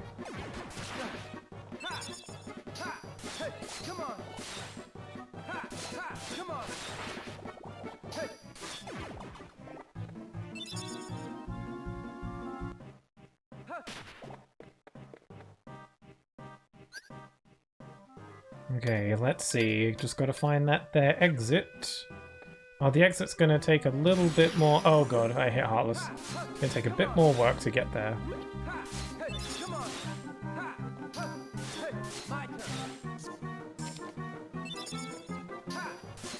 Still so shocking that duels aren't in this game. I was kind of looking forward to seeing what the attacks would look like.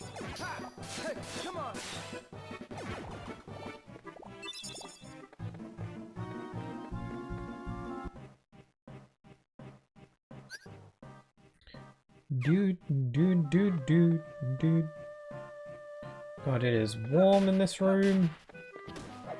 Okay, which way should I go? Up and then left? That might lead to a dead end, though. Wait. What's the Riku's jump animation on these bounce pads? What's he doing? When Sora jumps on these bounce pads in his story, he does like a front flip. I can't tell what Riku's doing when he jumps off of these. Like, he does something with his legs, but I can't quite tell what that is. Does he spin? Does he spin, but it happens so fast I can't even see it? Yeah, I can't even tell what that is. Huh.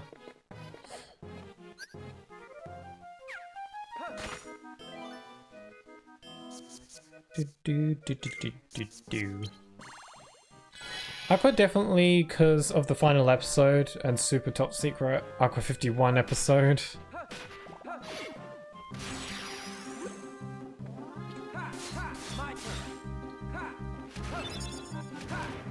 He does a little mid-air spin. It's kind of hard to see. It feels like it happens so fast I can barely even see it. At least, I don't know. In Rechain, they don't even have a separate animation. They just do their usual jump. Yeah, it's a spin? Okay. It happens so quickly I could barely even see it.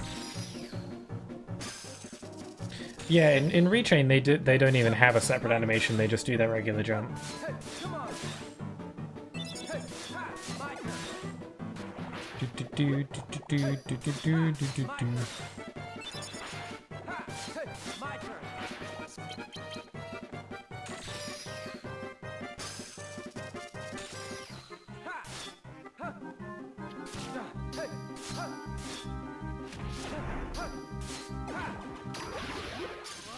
Yeah, I really like Riku's dodge. It's a ton of fun. How did that miss?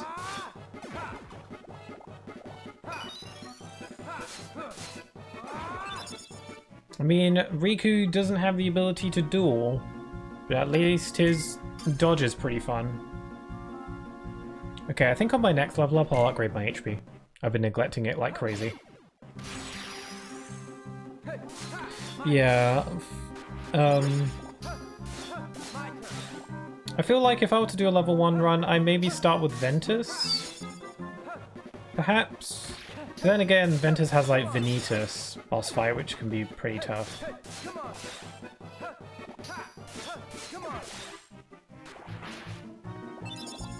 I definitely, if I were to do a level 1 run of Birth by Sleep, definitely would not do Terra first at the very least. Because no. I'd be interested to trying out a Dream Drop Distance run. If you're saying that you've never done like a level 1 run of Dream Drop Distance, that kind of makes me more curious to try it myself. Because I actually like Dream Drop Distance, so how hard could it be? Maybe I could cut myself some slack and like transfer over Dream Eaters from a completed save file. Just to like give myself a little something.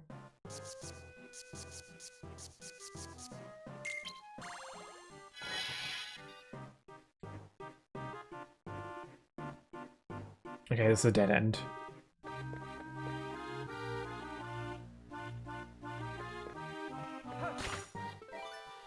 It's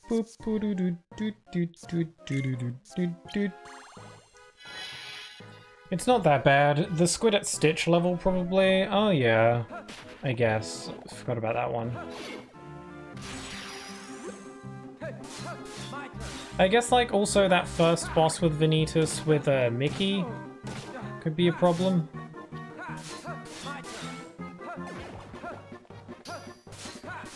Aside from that, a lot of Ventus's bosses probably wouldn't be too terribly hard.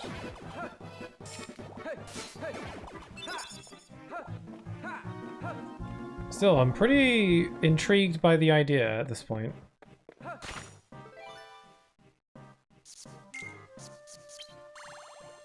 I'm just using all my my small heartless shadow rooms because I got plenty of them, so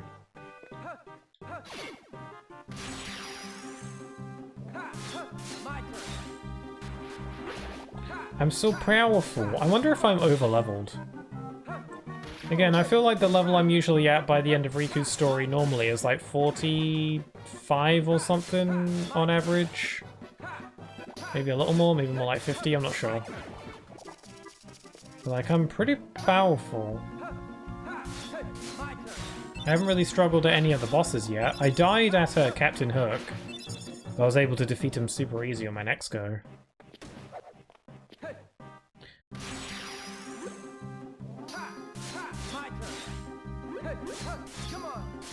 Riku's, you say that Riku's doing a spin when he goes on those jumping pads? I feel like I want to slow that down frame by frame, because I can't... It feels like he does like... He does a half turn with his legs and then snaps back to normal. It feels like the motion is so quick that I don't see the full spin around. You kind of have to imaginate it.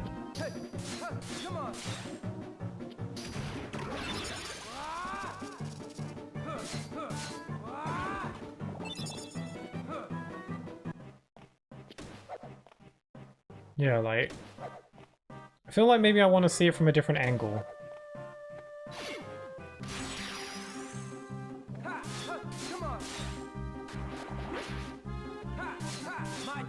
I don't know if we're going to have a boss fight at the end of this. Because we just did a boss fight with Repliku.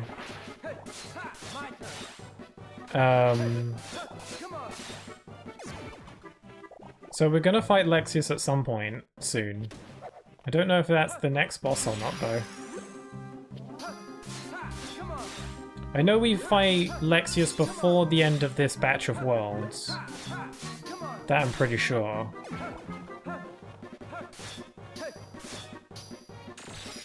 Did the rocking ship distract you? A little bit. It was like, it kind of has like a wavy effect, a little bit. Yeah, on the second go though, I defeated Captain Hook incredibly easily because at the beginning of the fight, he used his enemy card to give him all zeros until he reloads his cards. And him having all zeros, like, that really crippled him. I imagine he probably used it because he thought it would help, but nope, I just kept on blocking all his cards immediately, and then just killed him. It was super duper easy. On my first attempt, he absolutely destroyed me. It's all because he used the all zeros thing. That's how I won so easy the next go. He was a little bit dumb. Little bit of a silly Billy, that guy.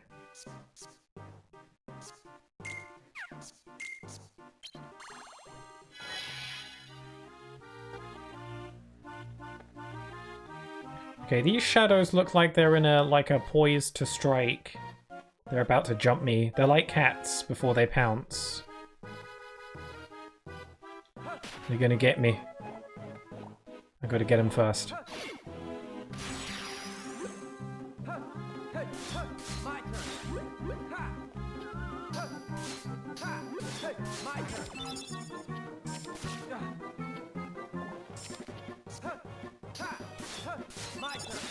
These flowers are a bit annoying, but nothing I can't handle. Maybe. Not looking forward to Wonderland. And your nerfed cards.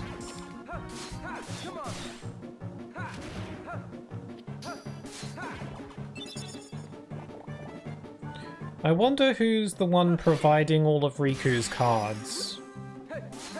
Like, when he goes to each of the worlds, he gets given like a preset deck. I wonder who's providing it. Is it just a bunch of Moogles? They just give him a little booster pack before he enters the world. And he just got like a really cheap one for Wonderland.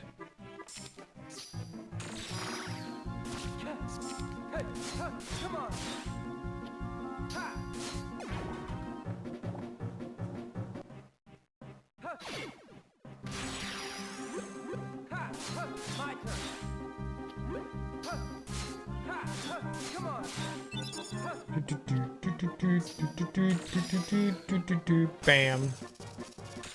I like how the Mickey attack in Rechain, it was like Mickey would come down and then like he would zap people in a set radius. But in this game, Mickey's kind of just like a little screen nuke. Gets everyone. No escape from the Mickey light beam attack. Oh, I was going to upgrade my HP. Whoops, oh well.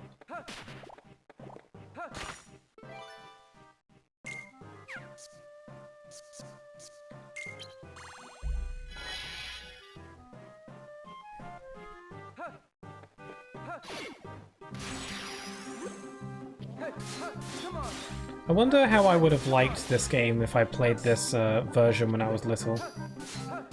Part of me feels like I would have...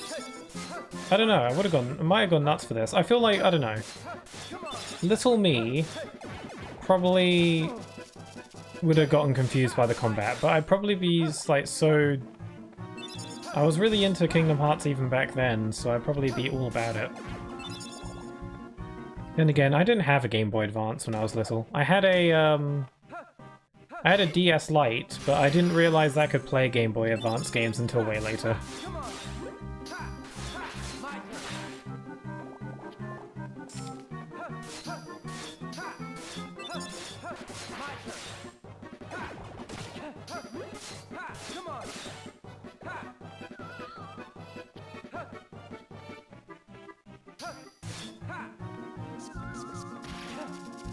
All I know is Sora and Riku are going to be full-grown adults by the time they actually go home as poor parents. Well, Riku was like, in KH1, it was like, we may never see our parents again. You seem pretty chill about it. Do you think they visited their parents, like, after KH2? When they went back to the island? I'd like to hope so. They're gonna be like, I don't care if you're a grown-up adult grounding you, you're on house arrest. But then Sora and Riku can just unlock the door with their Keyblades, so...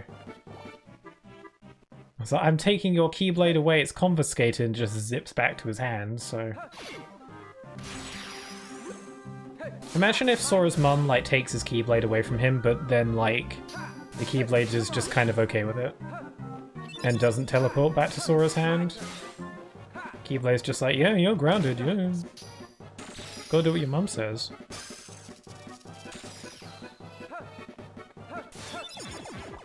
Yes, Sora's dinner got real cold a long time ago. I wonder what Sora was going to have for dinner that night. That's my real question. If anyone gets like an interview opportunity with Tetsuya Nomura, we should all ask, what was Sora's mum making for dinner that night? Because, you know, it had to have been something. Local island cuisine. Or, you know, like a Burger King or something. There's some stale chicken McNuggets or something like that.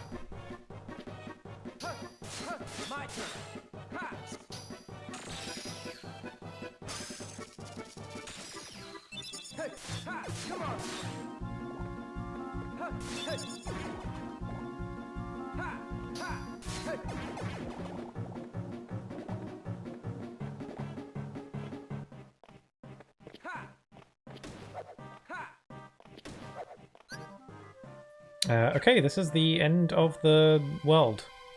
The end of the world. Oh wait, I'm still in my Halloween getup.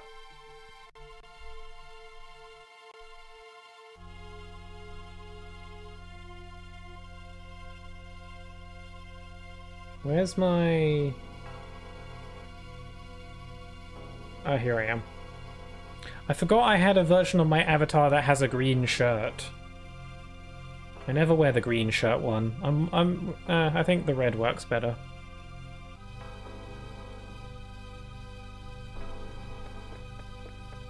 When am I ever going to need the green shirt one again? Oh, this is the cutscene from Sora's story. Can we help you, Vexen? It's not very often we see you topside. Yeah, it's way brighter in here. I came to lend a hand. I remain unconvinced of any potential this hero you've been coddling. Perhaps an experiment would put my doubts to rest. I'm a scientist.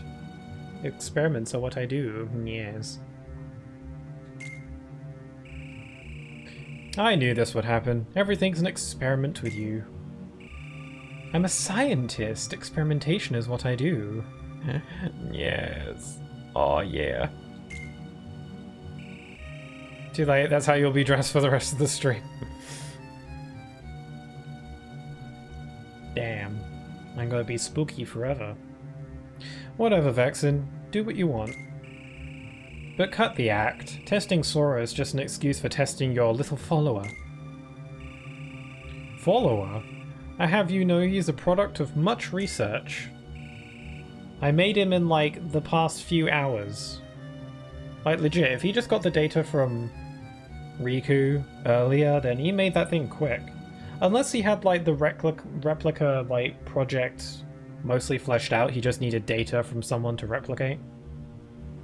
Whatever. What he is a toy.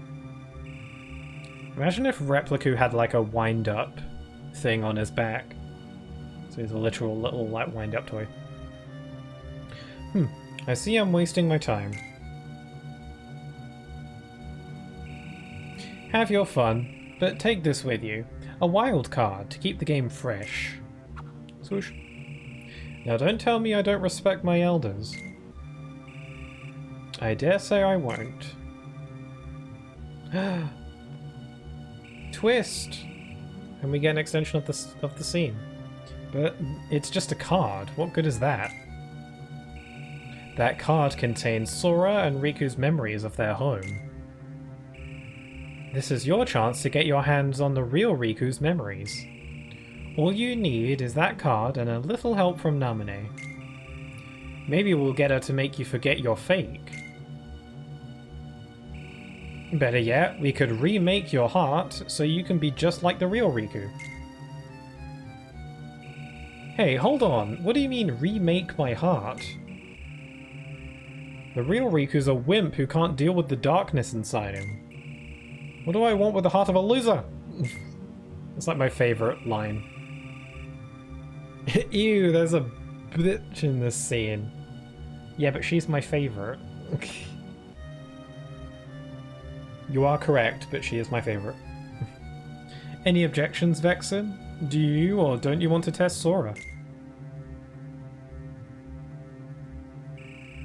It must be done. What? Vexen, how could you? Didn't I say I intend to make good use of you? Relax, kiddo. It won't hurt much. To be honest, Repliku, pretty scary situation. Imagine if someone was like, I'm gonna remake your memories and crap. That'd be pretty scary.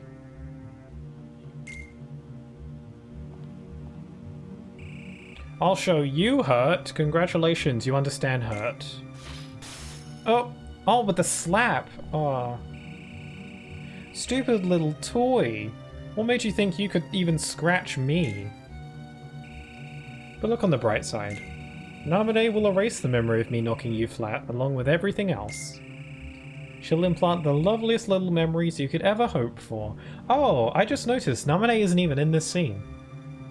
I think in console, Namine was like in the room and she was watching this happen, and you could kind of see her expression. She's not even here. Oh, that's a pretty good change. I think adding her into the scene was a good idea. I'm sorry she's your favorite, but her fight is so annoying on console. It's true. Again, everything you're saying is correct, but she's still my favorite. So what if they're lies? No. Everything went dark. No!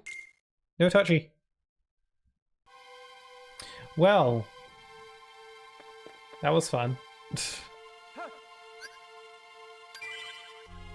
Alright, I'm gonna end it there for today.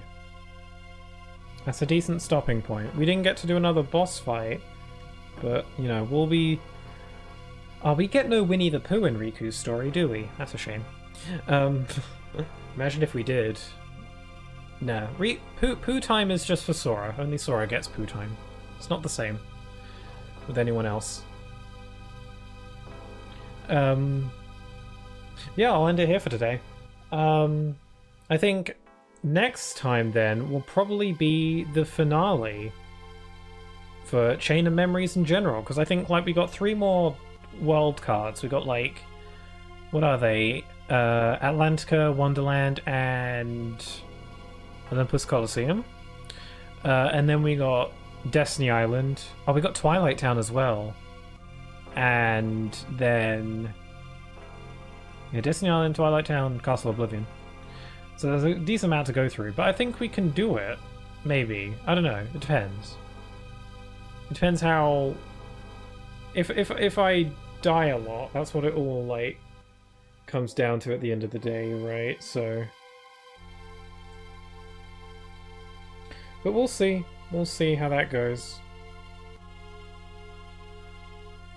So it's an irredeemed hydrate. So yeah, if anyone has anything you'd like to say, I'll give you a couple minutes, so if there's anything you want to say before the stream ends, you have some time. And thus our sermon concludes. Have a good day, night, everyone. Yeah, thank you for sticking around, Yoshito, as always. You're lovely to chat with. You too, Insomniac. I'll hydrate. But yes, I will say again, I said it earlier, I'll be streaming next on Thursday, not Wednesday, on Thursday. Thursday and Friday for the release day for Paper Mario: The 1,000-Year Door. Very much looking forward to it because it'll be my first time playing, and I've heard it's really good, and I've been looking forward to this for a long time. So we'll be streaming it on release day on Thursday, assuming that my pre-order arrives on time. I hope so. If not, I will just stream it on Friday as well. But yeah, 1,000-Year Door on Thursday and Friday, so it'll be a double feature kind of situation. I usually don't like streaming 2 days in a row, but I'm going to make the exception. And then next Sunday will be more of this. The finale for Chain of Memories, I would assume. But we'll see. We'll see. It should be the finale. This was fun. I'm glad to have popped in on this stream. Yeah, it's always nice to have you, Insomniac. You're always good fun to chat with. I thank you for popping in as well.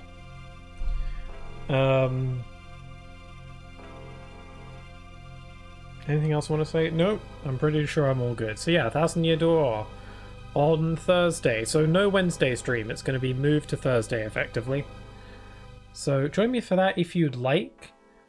But I'm going to be having fun playing the game anyway, so yeah. I think I've said all I want to. So with all that being said, I hope you all have a wonderful rest of your day. Stay safe and hope to see you all again very soon. Take care. Bye-bye.